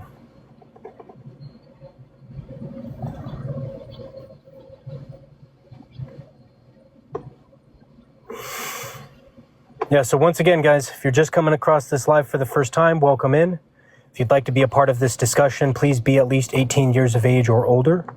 Please do not preach, proselytize, or monologue, and understand that whatever level of respect you give is what you're going to receive in return.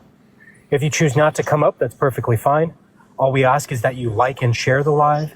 It will help with the algorithm and keeping conversation fresh and moving forward. Please and thank you. Yeah, thanks, Demi. Appreciate that. I have another background I want to put up here. Let's see. It's the same thing, but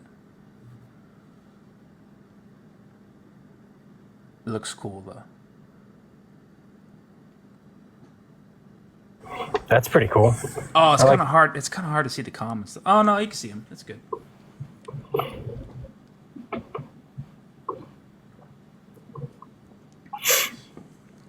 Yeah. So, have you ever studied the tag argument before? Yeah, it's all like just pre-subs. Right. And have you ever really gotten into the nitty gritty of how to counter a presuppositional argument with P1 and P2? No, but like, don't you start off with asking to prove transcendentals in the first place? Well, no, your first position is, instead of being set back by the presupposition at the beginning of the argument, you would basically take the time to allow them to establish their first position, their P1, and then ask them to demonstrate P1. Oh, like if they say if, then you ask them to demonstrate the if. Yes, because if you are trying to build off of, if the tag argument that's being presented is being built, if P1 is being built off of a philosophical position, you have to ask them to demonstrate. That reminds me. I have a little syllogism here. I want to run it by you, and you tell me, point out the flaws here if you can. Here's a three premised argument that disproves a perfectly all-knowing God does not exist, right? So we have a perfect all-knowing God we can prove that God does not exist if he's all-knowing. Perfect all-knowing. So, premise 1. Contradictions don't exist in reality. Do you agree, Demi, or disagree? Contradictions do exist in reality. They do. Okay. I messed that up already. How do contradictions exist in reality? Wait, because contradictions don't exist, right? Contradictions do exist based off of perception, and I can demonstrate that. Okay, let's hear it. So if one is saying that God is objectively moral, and this person has never read the Bible because of their perception, because of what they've been told, and then they go into the Bible and read it for the first time, they are already in a preloaded, presuppositional frame of mind that everything about their God is good. So when they read the Bible, they can contradict themselves by saying slavery is bad, but because it's from God, it is good. I'm confused. Okay, so wouldn't the contradiction be like P and not P? Correct. So how can that exist in reality? It's not a matter of existing. Like within the secular world, no, it cannot exist. A contradiction and... Okay, so I need to reword this then. Yes, I would say reword it because... Okay, so what should it say? Like in a secular world, contradictions don't exist in reality. You think that would right. be... Because what you're dealing with when you're having this argument is a presuppositional view based off of someone's belief systems. Reality. Well, hold on. Wait a second. Pretend that you're a Christian. Okay. Because that's what I'm trying to do here. Okay. Ask a Christian contradictions don't exist in reality. They would probably say no, right? Or yes. Correct. They would say yes, they do exist. And then you would say, okay, so like a married bachelor exists, right? Or a squared circle exists, and they would say no. Right. So then they would have to ultimately agree to premise 1. They would have to agree or demonstrate. Okay. So let's just say that they agree. If you get somebody on the hook that says, yeah, I agree that contradictions don't exist in reality. And then premise 2, your perfectly all-knowing God exists in reality. Your perfect, all-knowing God exists within reality. Yeah, what would a Christian say to that question? Or somebody that believes in an all-knowing God or whatever. Well, yeah, that's entirely anecdotal because some Christians don't subscribe to that idea. Yeah, but if you do, then you would say yes, right? You would say yes, that's correct. So so maybe I should say, just like for a basis for this syllogism, is disproving a perfect all-knowing God. Do you agree in a perfect all-knowing God? Yes, I do, or whatever. Then you would say, okay, contradictions don't exist in reality. Yes, sure, whatever. Contradictions are illogical, they don't exist. your perfectly all-knowing God that you believe in exists in reality? Yes, it does. Does your perfect all-knowing God know that it exists and also know that it doesn't exist?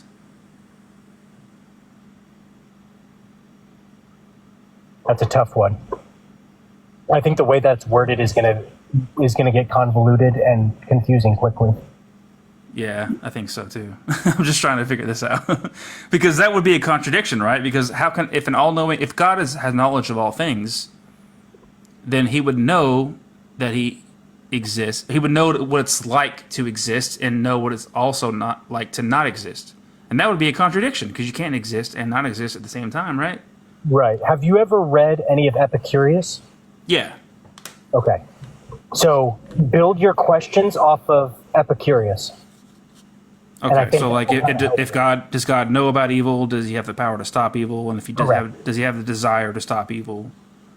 Yes. If anybody is trying to come up with a syllogism that has a P1 and P2 standpoint that is putting a Christian in the hot seat to demonstrate, the best methodology that keeps it organized would be the Epicurean standpoint. That's just my opinion, but from what I've researched and from what I have gathered, Epicurus is probably about as good as it gets. Yeah, I used to do a live stream all the time where the background is, can your God prevent evil? And they would say yes, and then I would say, does your God know about the evil? Yes, and if He doesn't, then He's not all-knowing. And does your God want to stop the evil? Yes, and if He doesn't, then He's not all good. And then can your God prevent the evil? Yes, and if He doesn't, then He's not all powerful. And it just there's all kinds of it leads to different answers, you know. But if contradictions don't exist in reality, and your perfectly all-knowing God exists, and your perfectly all-knowing God knows what it's like to exist and also knows what it's like to not exist, that would be a contradiction. And if you agree to premise one, that contradictions don't exist, then the conclusion is that your perfectly all-knowing God does not exist. I don't know. That's probably a flawed syllogism somewhere in there. I don't know. I'm not good at the syllogisms, like the premises and stuff. That's funny. I'm trying to figure them out because I think that's like a really good way to argue against something. Well, it is. It keeps things organized. It keeps the conversation on track. And if you simplify your questions, I think what that ends up doing is helping the Christian run face first into the reality of the conversation by themselves, just by keeping the line of questions simple.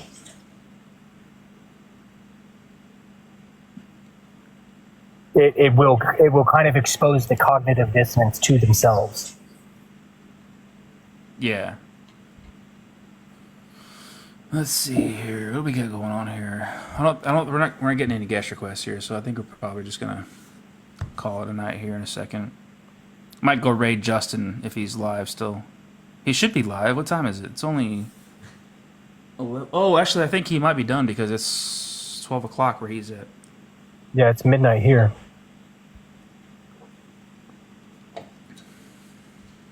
Fair enough. Well, hey, it was good talking with you, buddy. I'd like to do this again soon, and we'll, if anything. Hold on, let's bring the Bible guy back up here real quick. Greetings. Oh man, you sound so much better now. Sweet. I got Wi-Fi now. Sweet. All right, we left off on where we leave off on. I pulled up the slavery passage in the KJV, and you're arguing, huh? The servant passage. The slavery passage. Does it say the word slave in the King James? It says you can own them forever.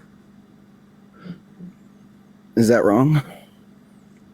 Is it wrong to own somebody forever against their will? Where does it say against their will? Where does it say that they are willing to be owned for life? To be blunt, I don't have the verse in front of me, but since you made the claim that it's slavery and it's against their will, I just want to know if that's literally what it says. Well, yeah, because most people who understand the Bible will say that God told the Israelites that they're allowed to own non-Israelites forever, and you can pass them on to your children, and they're not free to go. When it comes to your own fellow Hebrews, they can sell themselves to you, but you cannot own them forever. You cannot own them forever. In the year of Jubilee, where it Right. says that you could release them. That only applies to... And it says if they want to stay with you, Yep. then yes, they can. That applies for your Hebrew slaves only. Servants. That applies to Dude, the Hebrew... King James does not say slave, so I got to hold you back.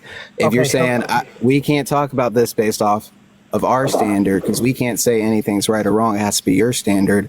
My standard says servant. Okay, so we can't commit the fallacy of equivocation. Because words mean things, we have to define them differently, right? You have what is called indentured servitude, and then you have chattel slavery. Indentured servitude was exclusively reserved for if a fellow Israelite owed a debt to another Israelite, he could offer his services to pay off those debts, and they are to be treated essentially as a servant. And you cannot own them forever. You have to let them go after 6 or 7 years. Well, they have the option. Hang on a second. And if they had the option, hang on a second, to stay, just real quick, if they had the option to stay, that presupposes that they have the option. They have the option to stay with you forever if they want to keep their wife and children. Before we get into the argument or the debate of it, we have to establish the two definitions of the words. Yeah. Right? So servant. Indentured servitude is exclusively reserved for a Hebrew to another Hebrew.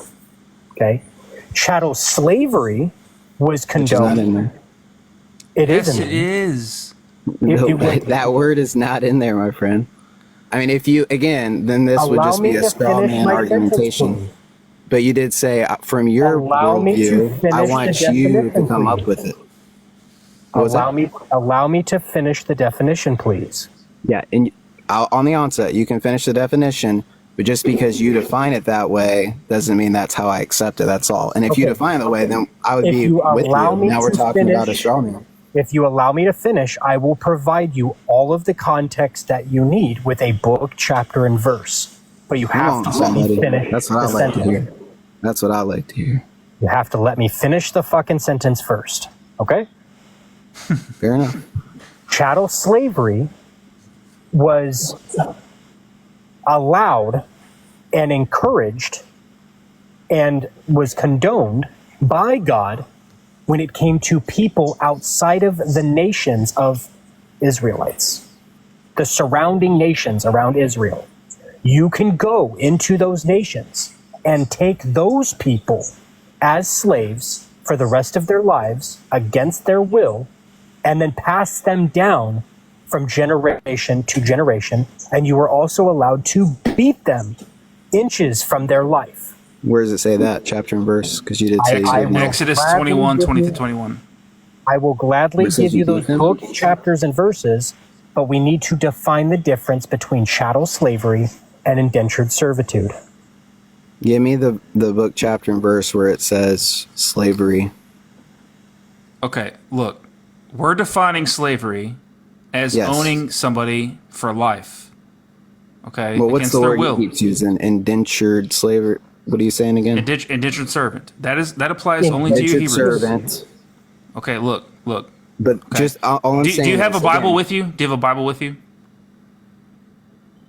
I mean, not in front of me right now. Do you have a separate device? I've read it. I know the words aren't there. Do you have a separate device as like a phone or a tablet or something that you can? I'm using my phone. I know, but do you have a separate device?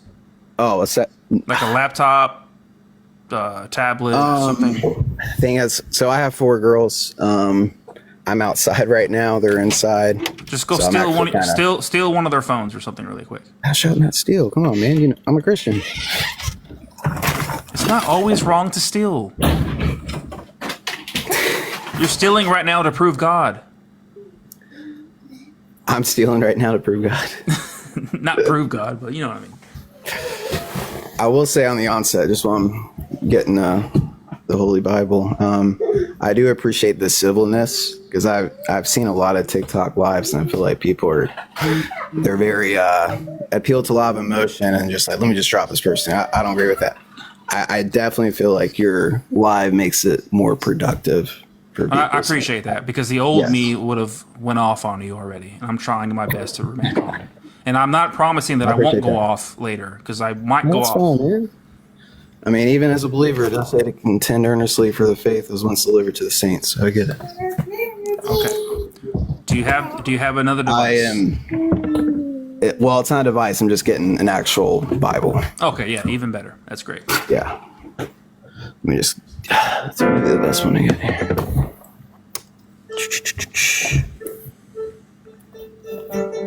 But wait, can you go back outside, because I don't Yes, I will. I'm sorry, my daughter's here. No, you're fine. I play piano too, and that's great. Oh, cool. Okay. Let's get this one. Sorry. No, you're fine. You're fine.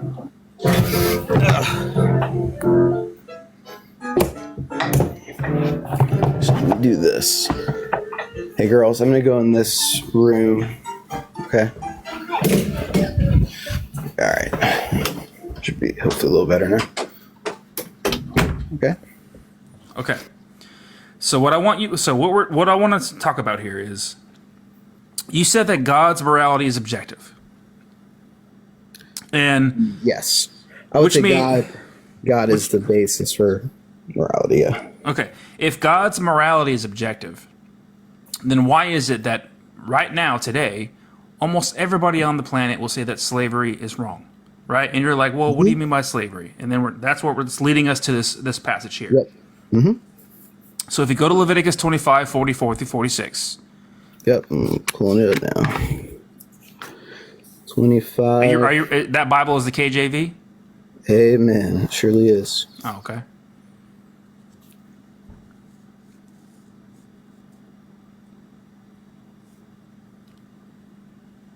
You got it? Yep. Okay.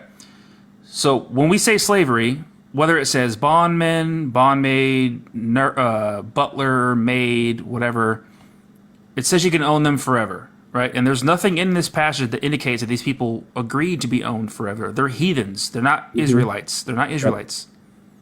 That's why it says. That's why it says that both thy bondmen and thy bondmaids, which thou shalt have, shall be of the heathen that are round about you. The heathens are not Israelites. They come from the countries outside of Israel. Mm-hmm. So God told the Israelites they're allowed to own non-Israelites as bondmen or bondmaids, and you're allowed to own them forever, and you can pass them on to your children. Moreover, of the children of the strangers that do sojourn among you, of them ye shall buy, of their families that are with you, in which they begat in your land, and ye shall take them as an inheritance for your children after you. You can pass them on to your children. To inherit them for a possession, they shall be your bondmen forever.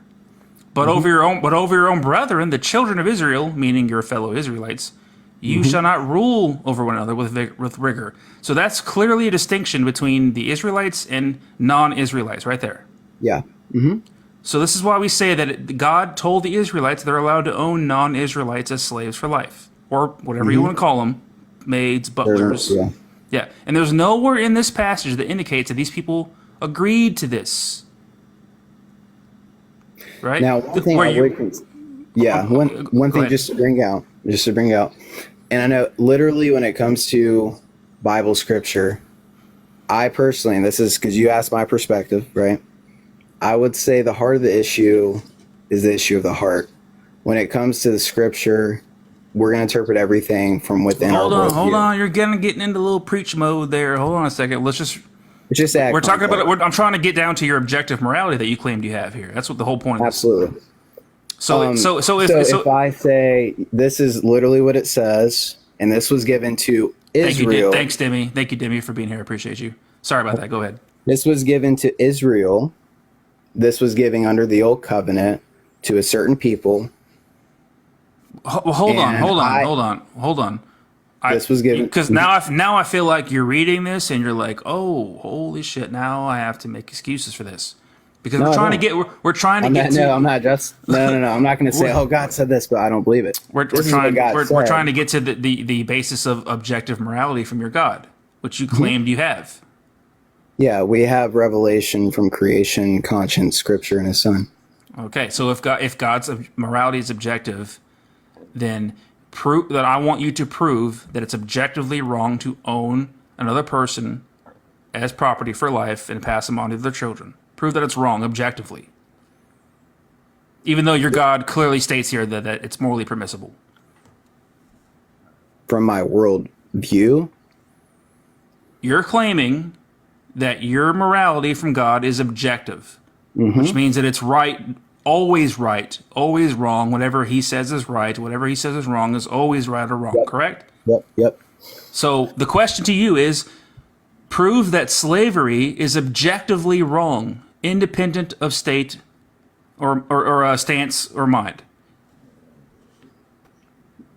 Well, you have an example in the book of Philemon where he was technically a runaway servant, and the Apostle Paul told, actually, no, his name was Onesimus, I believe, and then Paul told him, don't just look at him. Don't look at him as a servant. I don't care about Look Paul. at him I don't care as about a brother in Christ. I don't care Well, you about. said what's your objective standard right now? I don't care about Paul. I care about what God says is objectively. It's God's word. It's God's word. No, I don't care what Paul says. This is where God's. Well, this that's is like me saying I don't care this what is Moses what God says, 'cause this is Leviticus.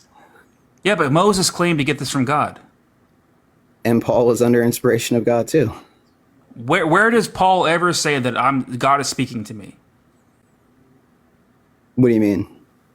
All throughout the book of Acts? Okay, look.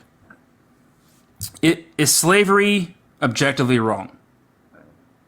In the context of that you're probably defining it, yes. So the context when you're reading this, Leviticus 25, 44 through 46, you don't think that that's slavery? Well, actually, the one point I was going to bring up, I believe this clearly, it says servants, it says bondmen, and it also says heathen, right? If God said, normally you're supposed to kill the heathen in these certain areas, right? You brought that up. Like, oh, yeah, God told Saul to do this, that, and the other. If God said, instead of killing them, make them servants. So would you prefer that? I mean, and again, it goes back, if their society thought that was okay, the Israelites, it doesn't matter anyway in an atheistic universe. And I think that's just the absurdity in the long run, because you're saying you need to prove to me. Okay. Now you're pissing me off because you keep trying to pivot back to the objective, subjective morality here. I've already explained to you that my morality is subjective, right? I can't prove that it's objectively wrong to grape or to own slaves or to murder. It's wrong to me. I can't prove that it's objectively wrong always, independent of mind of stance. You're claiming that your morality is objective, which means that whatever you think is good always, and whatever you think is bad is always bad, according to God. You said slavery is bad. According to God. And it also says, now here is where God says you're allowed to have slaves. God, not you, but God says the Israelites are allowed to have non-Israelites. Yeah. Didn't say slaves, but yeah. Okay, I define slave as somebody that you own for life against their will. Do you agree? I'm sorry, what was that again? I define a slave as somebody that is owned for life against their will, and you can pass them on to your children. Okay. You agree? If you're contextually talking about this passage, and I would just call them bondmen. I just want to know if you agree with my definition of a slave. I would still call it bondmen, but sure, I know what you mean, at least when you say that, yeah. So does this passage say that you can own them for life and pass them on to your children? Mm-hmm. So that's a slave, right? I mean, it's a bond person, but sure. Okay, what's the difference between a bond person and a slave? What's the difference? I'm just going by what the verse actually says. What does the verse say? What does it say? It says bondmen and bondmaids. Yeah, and does it say that you can own them for life and pass them on to your children? Mm-hmm. Yeah, so are they free to go?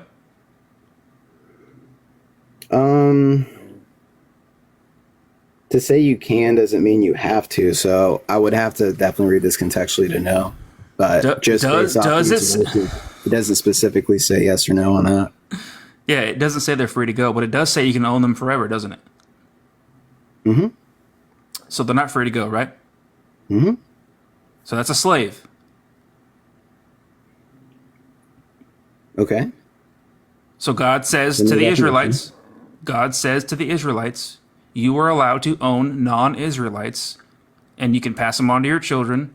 You can own them forever, but over your own fellow brothers, your Israelites, do not do this to them. Your own fellow brothers, your Israelites. In the same sense, not in the exact same sense, right? Yeah, it says, but over your own brethren, the children of Israel, you shall not rule over one another with rigor. Yeah. And I know you're saying, yeah, so basically God commanded this for the children of Israel at this specific time. Is this good? Is this objectively good? Yeah. So you think it's good to take somebody who's outside of your tribe, and you can purchase them and own them forever and pass them on to your children? If I was a Jew in the Levitical, no, I didn't ask you. If you, no. I'm asking because you. we still have to look at this from the context it's written. I'm asking you. If I read a law for early America, what did I just ask you? What do you mean? What was the question that I just asked you? If it's right or wrong? To you. In this context, at this time, in this dispensation, yeah, that was right. So you think it's okay to purchase somebody who's outside of your family or your tribe and own them for life? In this context, to this people, and again, there you go. There you go, guys. There is your objective morality from God. There it is. The person that claims. Wrong? Is it wrong? Yes, it's wrong. Objectively? No, I don't know why you keep doing this. I don't believe in subjective. Because I don't believe in objective morals. Absurdity of the atheistic worldview. Oh, okay. Okay, prove that it's objectively wrong to grape. To grape? Yep. Grape. I'm using TikTok from I got you. Because your God supports grape in the Bible. He does not. Yeah, he does. No, he doesn't. Okay. Before I give you the verse, mm-hmm. I want to see if are you willing to engage in a hypothetical here? I mean, if it's as long as it's not overtly blasphemous or dishonoring to God, sure. No, it's not. The hypothetical is aligned with the Word of God. Okay. So, hypothetically, if your mother was in a battle and somebody saw your mother and thought she was beautiful and desired her for a wife and captured her and killed her parents and captured her and took your mother to his house where he cut off her hair and cut off her nails and let her mourn for her dead parents for 30 days. And after the 30 days, he goes into her and makes her his wife.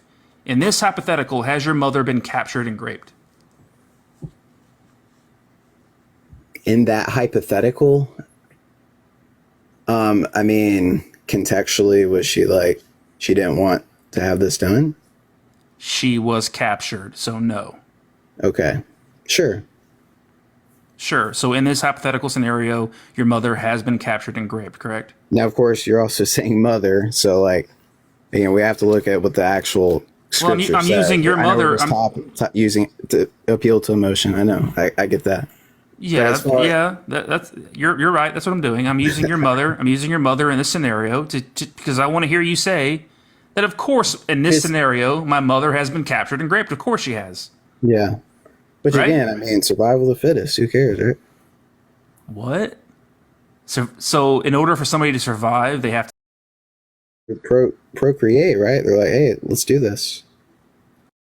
All right. Are you going to engage honestly here, or are you just going to be a troll? In an atheistic worldview, yeah. I mean, you're using hypothetical. All right. See, when you press them on the morality of God, when you press them on what the God says is morally good, they're just, well, but what atheists, it's wrong. How is it wrong? How is it wrong? When I've already told you over and over and over again, I don't believe in objective morality, but you do. So even you couldn't say that's wrong. I can say it's wrong. I can say it's wrong subjectively. It's wrong to me. I cannot prove that it's objectively wrong. And neither can you. You can't prove that it's objectively wrong either. Sure, I'd go back to scripture. Yeah, go ahead and prove that rape is objectively wrong according to scripture. Go ahead. Well, for one, you can't even fornicate. This is Really? Really? Yeah. Because I have a verse here where God says you can capture a woman and force her to be your wife. It says force in the King James? Yes, she's been captured. Yes. Well, let's turn to it. Let's see what we're talking about. Scripture with scripture.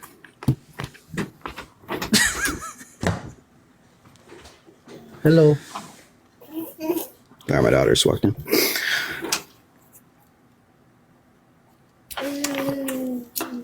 All right, you ready? Mm-hmm. The hypothetical that I just gave you involving your mother is referencing Deuteronomy 21:10-14. Okay. Deuteronomy, treatment of female captive. Go ahead and read it out loud for us, really quick. Absolutely. Let's see.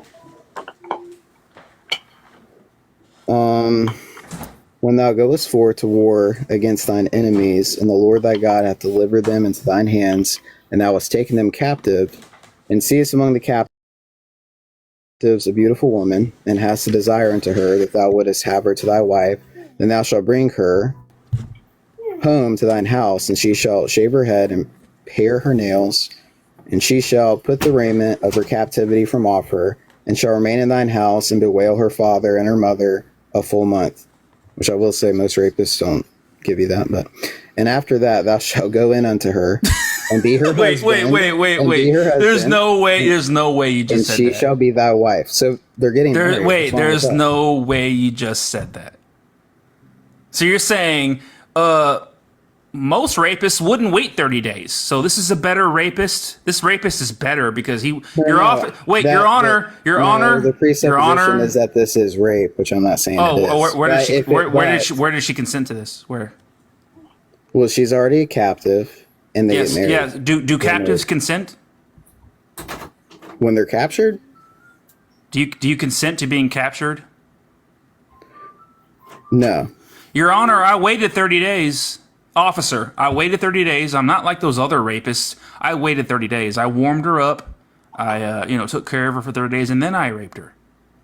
Don't lump me in with those other rapists. Okay, I'm a good rapist. I waited 30 days. And he says, well, I mean, I can't objectively say it's wrong. Yeah, because neither can you. Go ahead and tell me. Wait. I couldn't apply this. Absolutely go ahead not. and tell me. Go ahead and tell me that this is objectively wrong, even though your God says that it's morally wrong. I never said this is wrong. So you're okay. You're okay with this? In this context, to this people, absolutely. So if this happened to your mother, you'd be okay with this? In this context, to this people, it also doesn't say that they were previously married. But So if this happened to your mother, you'd be okay with this. Again, we're going back to the context of the scripture. If your mother was the beautiful woman described in this passage, would you be okay with that? In this passage here? If it was my mom and God said, hey, that's how it is, and set it forth, I mean, I can't argue with God. God did this for what if it was your daughter? What if it was your daughter that's playing in the bedroom right now, and when she gets older, somebody sees her in a battle of war and thinks she's beautiful and captures her and takes her to his house and cuts off her hair, cuts her nails off, and goes into her. Is it good then? Is it good then? What do you mean? I know you hear what I'm saying. I do want hear you. What you're saying, and is it good if it's your daughter? To use my daughter in this present tense context would assume that I'm also in Israel, but I'm not. Oh, so when it comes context. Wait. If it's good for your mother, then why is it not good for your daughter? It goes back to context. If my mom was in this biblical time and she happened to be the heathen or the enemy of God at that point. Do you see that this situation you've put yourself in here by believing in this God? Absolutely. I believe what he says.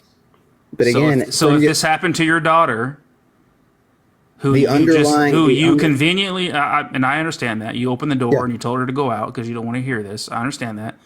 I have no problem with them hearing the scripture. Oh, so you would read this to your daughter? You would read this scripture to your daughter? At this certain time, this is what happened. Yeah, absolutely. Would you read? It's not thou shalt do this. Not only now. Not only would you read this to your daughter, but you would teach her that this is good, right? In that context, at that time, for that people. Are you? Okay. And again, you're saying this is from your worldview. I can't deal with you people no more. You saying this is for? Wait, would you? Okay, but you would can't you read? Say that's wrong. So, but again, you're acting like that is a wrong thing. Go ahead and prove.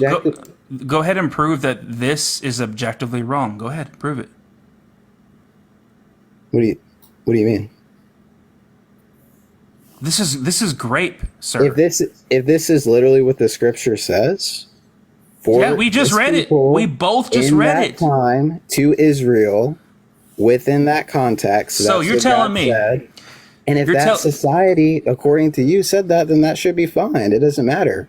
But yet, you keep bringing this up like, oh no, this is such a terrible thing, isn't it? What if it was your mom or your sister? So you're telling me that you would take your daughter. Hold on. You're telling me that you would. Thank you for the corgi butt, Justin. Appreciate you. You're telling me that you would take your daughter and set her on your knee and pull up the Bible and read this and say, listen, honey, this is what happens in God's word. And not only did this happen, but this is good. Well, it said when this happened, but you would teach her that this is good, right? Which context are we talking? The context of God's word. At this time for this people, not in the New Testament. Yeah.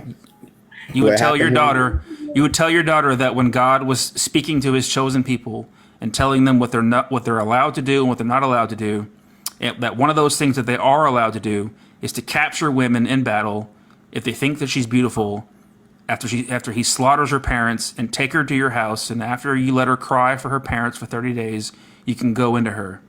And you would teach your daughter that that is good. That's what it says. Would you also teach your daughter that Leviticus 20:13 is good? As far as the scripture? If it's in the scripture, man. So in Leviticus 20:13, where God commands that gay people be killed, you would sit your daughter on your knee and show her the Bible and say, look, honey, gay people need to be killed because that's good. God says that needs to happen. God in the New Testament does not say to do that. Actually, it'd be wrong. What does Jesus say about the Old Testament writings? What's he say? There they which justify me. What? He says, search the scriptures, from them you think you have eternal life, and there they which justify me. Here's what Jesus says about God's old laws. Do not think that I have come to abolish the old law. I have not come to abolish, but I've come to fulfill it. For truly I tell you, until heaven and earth pass away, not one letter of the old law will be abolished. Therefore, whoever breaks one of these least of these commandments and teaches others to do the same will be called the least in the kingdom of heaven. But whoever does them and teaches them and will be called great in the kingdom of heaven. So Jesus is saying himself that not one bit of my daddy's laws that say to capture women in war and not one and grape them, and not one bit of my daddy's laws that say you should kill gay people, none of that will be abolished until the heaven and the earth are gone. Contextually, that's not what he's saying, no. Oh, what's the context then? Just like in Matthew 24:35, Jesus said, heaven and earth shall pass away, but my word shall not pass away. So he is the fulfillment of the law. Just like if you had a speeding What does that fine, mean? What does that mean to fulfill a law? What's that mean? Depends on what context. If the law demanded, if you were speeding and you have a fine, the law demanded you have to pay it, and someone comes up and says, hey, you have a stack of speeding fines. That would be breaking the law. Someone else paid your fine. That doesn't mean the guy that paid your fine sped. Thank you, Benny. Thank you so much. But he still fulfilled. That would be breaking the law. How do you fulfill a law? I didn't ask you how you break a law. I asked how you fulfill a law. You didn't listen. So if someone broke the law, right? Wait. Can I please finish? Is it okay If the law is to buckle up your seatbelt, how do you fulfill that law? To buckle up. Yeah. So if Jesus says that I have not come to abolish the law, I've come to fulfill the law. What is he saying? He wasn't buckling the seatbelt. What he means, and this is the whole analogy when it comes to salvation, we've broken the law. Jesus came and paid our fine in his life's blood. And specifically, when it talks about the law, you have to know which context, because specifically Jesus referred back to the moral law. If you read Matthew chapter 5 through 7, he says, "Ye have heard it said by them of old time, thou shalt not commit adultery. But I say unto you that whosoever looketh on a woman to lust after her hath committed adultery with her already in his heart." So he just magnified the law, the moral law, took the punishment upon himself, and then he paid for that. According to God, and according to Jesus, they both say that not one bit of the old law will be abolished. God says in Deuteronomy 11:1, not one jot or tittle. Not right, one. So you're speaking to the actual words, like the Old Covenant, the Old Testament. It's preserved. So hold on. Not that the law, the ceremonial law, and God is nailed to the cross. That's Colossians. Is Jesus God? Absolutely, God was manifest in the flesh. Okay. 1 Timothy 3:16. Okay, so if Jesus is God, that means that Jesus and God both said in Deuteronomy 11, "You shall love the Lord, therefore, and keep his charge, his decrees, his ordinances, and his commandments always." And one of those commandments that God, aka Jesus, says to keep always is what? To kill gay people in Leviticus 20:13, which you would happily sit your daughter on your knee and show her the Bible. It's the logical fallacy of equivocation. Because again, specific laws. What's the fallacy? What fallacy? What fallacy? Here, the fallacy of equivocation. No, which fallacy? I just told you the fallacy of equivocation. The logical fallacy is when you equivocate two concepts, two words, and you say, "Oh wait, he said fulfill, therefore the fulfill means this." I didn't mention. I did not mention fulfill. I said that God. Hear me out before you throw me out. God told Adam and Eve. He said, "Do not eat of this tree." Right? Now you could say, "Hey, you're supposed to keep God's commands. You're not supposed to eat of a tree." He wasn't talking to me. You're preaching. In the same sense, he was talking to the Israelites. You're preaching. Did God say to keep his commands always? Did God, aka Jesus, say to keep his commandments always? Yes. Okay, so the commands that are to you. So all the Bible was written for you, but not all the Bible was written to you. What? That's just something. All the Bible was written for you, but not all the Bible was written to you. That's just something you have to. If it's for me, then it's to me. No. It says the things written aforetime are written for our learning. Wait, so the Bible. Okay, so you're saying the Bible was written for me, but it doesn't apply to me. Not all of it, no. But it was written for me. It was. Wow. To teach you you have bent yourself. You have literally just bent yourself so far over backwards that your back feet are in your back pockets. Your feet are in your back pockets right now. Yeah. You just said the Bible is for you, but it doesn't apply to you. All the Bible is written for you, but not to you. If you read it, book, the Bible was written for me, but it's not. Yeah. It doesn't apply to me. You do realize the Bible is 66 books, right? Yeah. Comprise 40 different authors over 1,500 years, about 3 different continents, right? Yep. Yeah, the Bible was written by a bunch of ancient barbaric goat herders that didn't know where the sun goes at night. Yep. Where does it say that? That's who wrote your Bible. How do you know? Who wrote the Bible? You tell me. Wait, you made a claim though. You said they didn't know where the sun went. The Bible originates from the Middle East. Where does it say they heard it? The Bible originates from the Middle East, and the most common job was herding goats. And they did not know where the sun goes at night. They thought that the sun revolved around the earth. Where does it say that? It's just when you make a claim, I'm just like, how do you know that? I know. It's easy. I know. If I asserted that, you would say, wait. Don't just say that. How do you know? I know. You're right. You're right, but you're wrong. How about that? But there's no objective right or wrong, right? Don't matter. Morally, no. Do you believe like propositionally there's absolute right and wrong? Like, Can you elaborate? in your worldview, like, what's your standard for truth? Like, can we objectively know anything? No, I don't think you can. Because how do we know that we're not just brains in a vat right now? We can't know that we're not, right? So we might not be here. Yeah, it's possible that we're like literally just.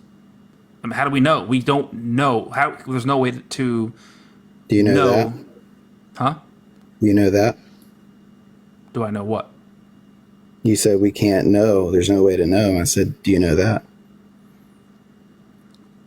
Well, like what I'm saying is, I don't know. Yeah, I'm saying I don't know, like if we're truly here or not. Like we don't know.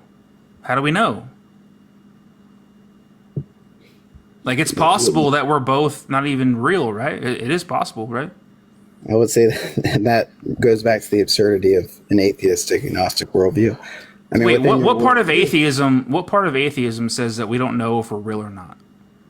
Well, I'm just going by what you're saying. But although I will say most atheists, what I just said has nothing. What I just said has nothing to do with my atheism.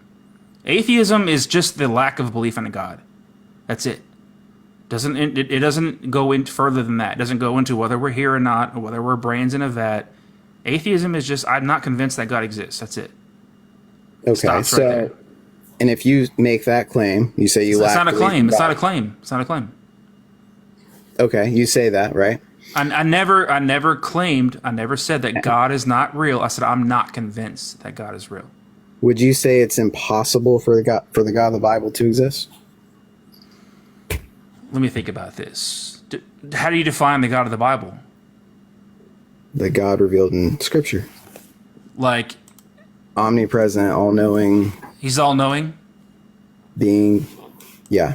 Okay, so if God is all-knowing, before we get down that line, is it impossible for the God of the Bible to exist? Well, depending on the attributes of the God, you can logically say that it doesn't exist. So if God is all-knowing, or how about this? Is God is the God of the Bible all-powerful?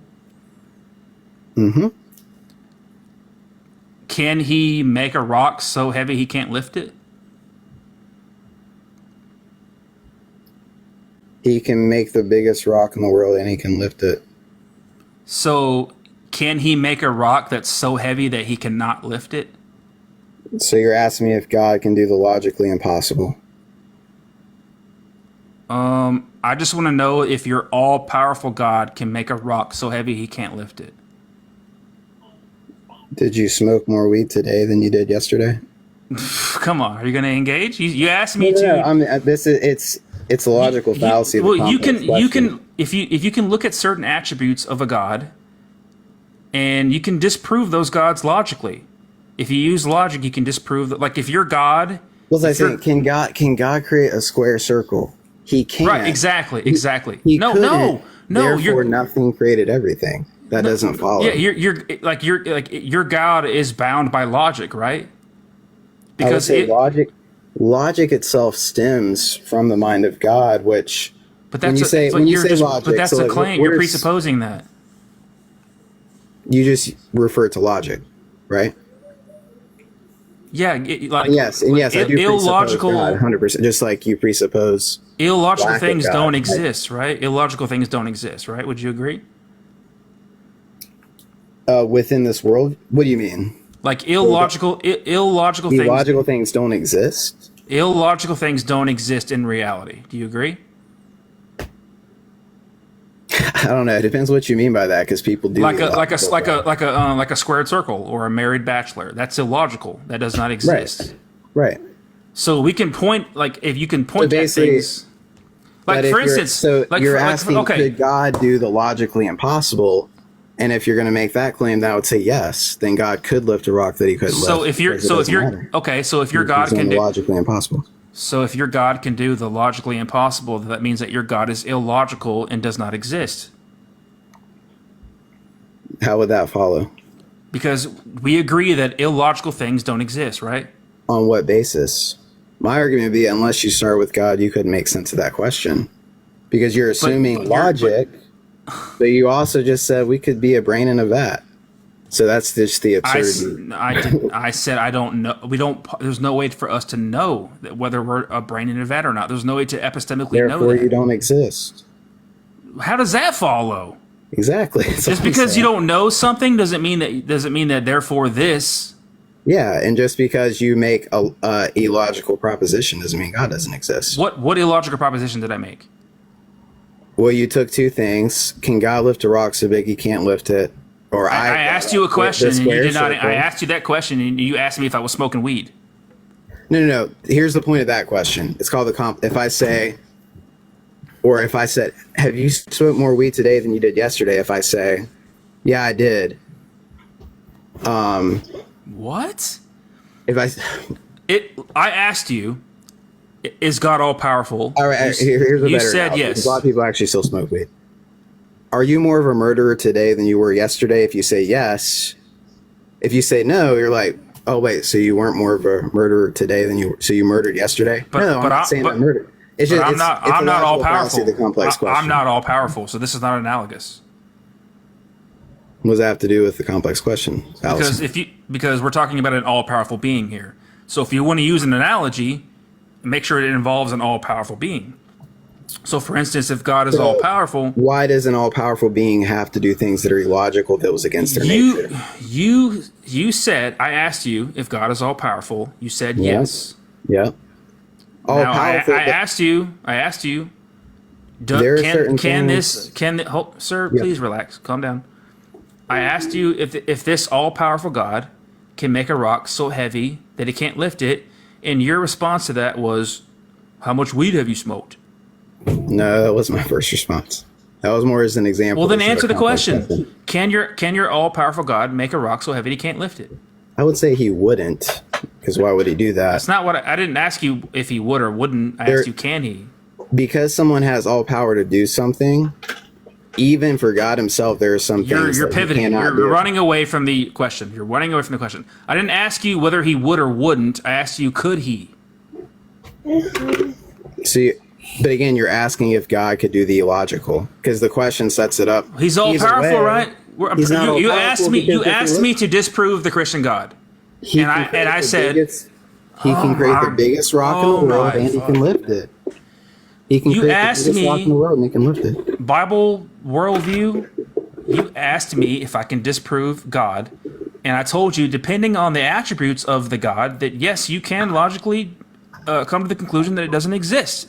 So therefore, if your God is all powerful, can he lift a rock that's so heavy, or can he make a rock that's so heavy he can't lift? If he can, then he failed at making the heavy rock that he can't lift. And if he can't lift the rock, then he's not all powerful. Therefore, that's a contradiction. The all powerful God does not exist. I don't see how that follows. Because you just got the blinders on, and you're probably distracted. You're probably distracted by the child next to you that you said that you would teach is good to capture women and force them to be wives and grape them and stuff like that. And you're probably distracted by that, but that's okay. That's all right. So the whole point of this... I have to go to bed. I have to go to bed. I have to go to bed. Am I wrong here, guys? Am I wrong here if they say, well, just prove God? Like, okay, well, let's talk about the attributes of your God.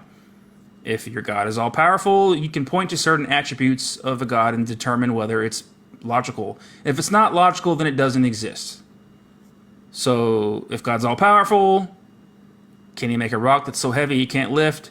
If he can, then he failed at making the rock so heavy, which means he's not all powerful. And if he can't, then he's not all powerful, right? That's the problem when you invoke these the omniscience and the all powerful and the all knowing and all that stuff. This is why I took a break. I cannot. Oh my gosh.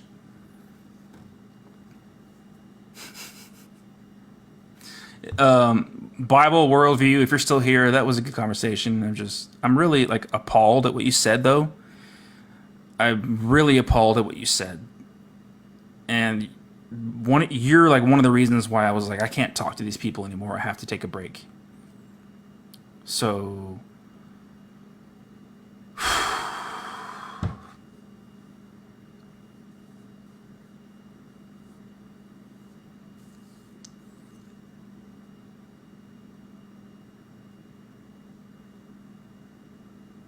I don't know how people like Justin and Joel and like other people, they go live for like 7 hours, 6 hours, 8 hours, and they're just I thought I had patience.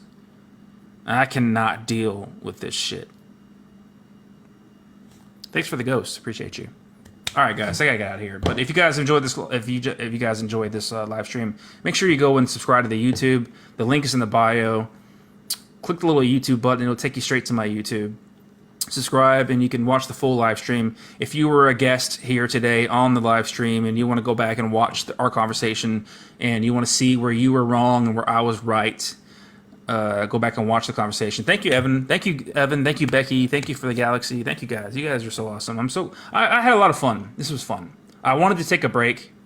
Thank you, Aggro, for the corgi butt. I took a break for about a month and a half. I just really needed a break, and I'm trying to be less toxic. Like, I feel like my live streams were kind of toxic because I was like, not every Christian, I don't know. When I used to hold the position that Christians were just these awful, terrible people who would like do anything that God commanded them to, but those people do exist, but not every Christian is like that. And a lot of the times, the crazy shit that we hear Christians say, they're saying it out of fear. They're saying it because they're afraid. And I understand that. They're afraid that if they disagree with God, if you present them with verses, if you present them with what God does in the Bible, and you ask them, is this good, is this bad? They don't want to say it's bad because they're afraid and they're scared. And I don't want to scare nobody. I don't want them to make them... And I just feel like the whole thing was just getting toxic, and I was like, I got to get away from this.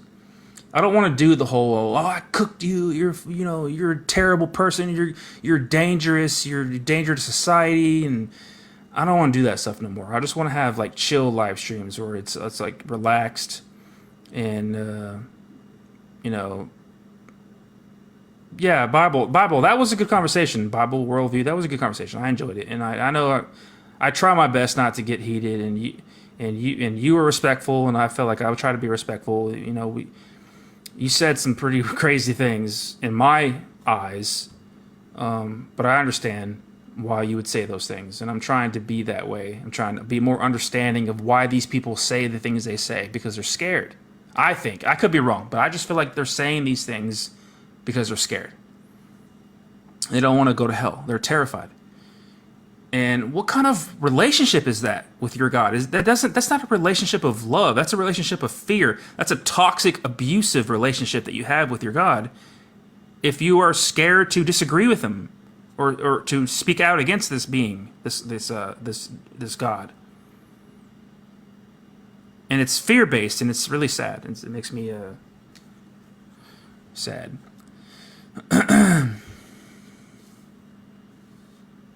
But all right, guys, I appreciate you guys. I had a lot of fun being back. I haven't been back here in a long time. Thanks for being here. Love you guys. I have some other backgrounds we're going to do.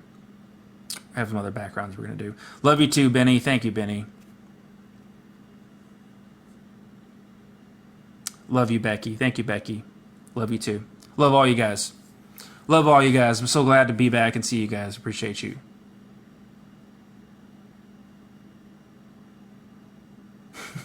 Love you too, Bible. Love you too, man. All right, we'll see you guys tomorrow. See you later. Love you too, Evan.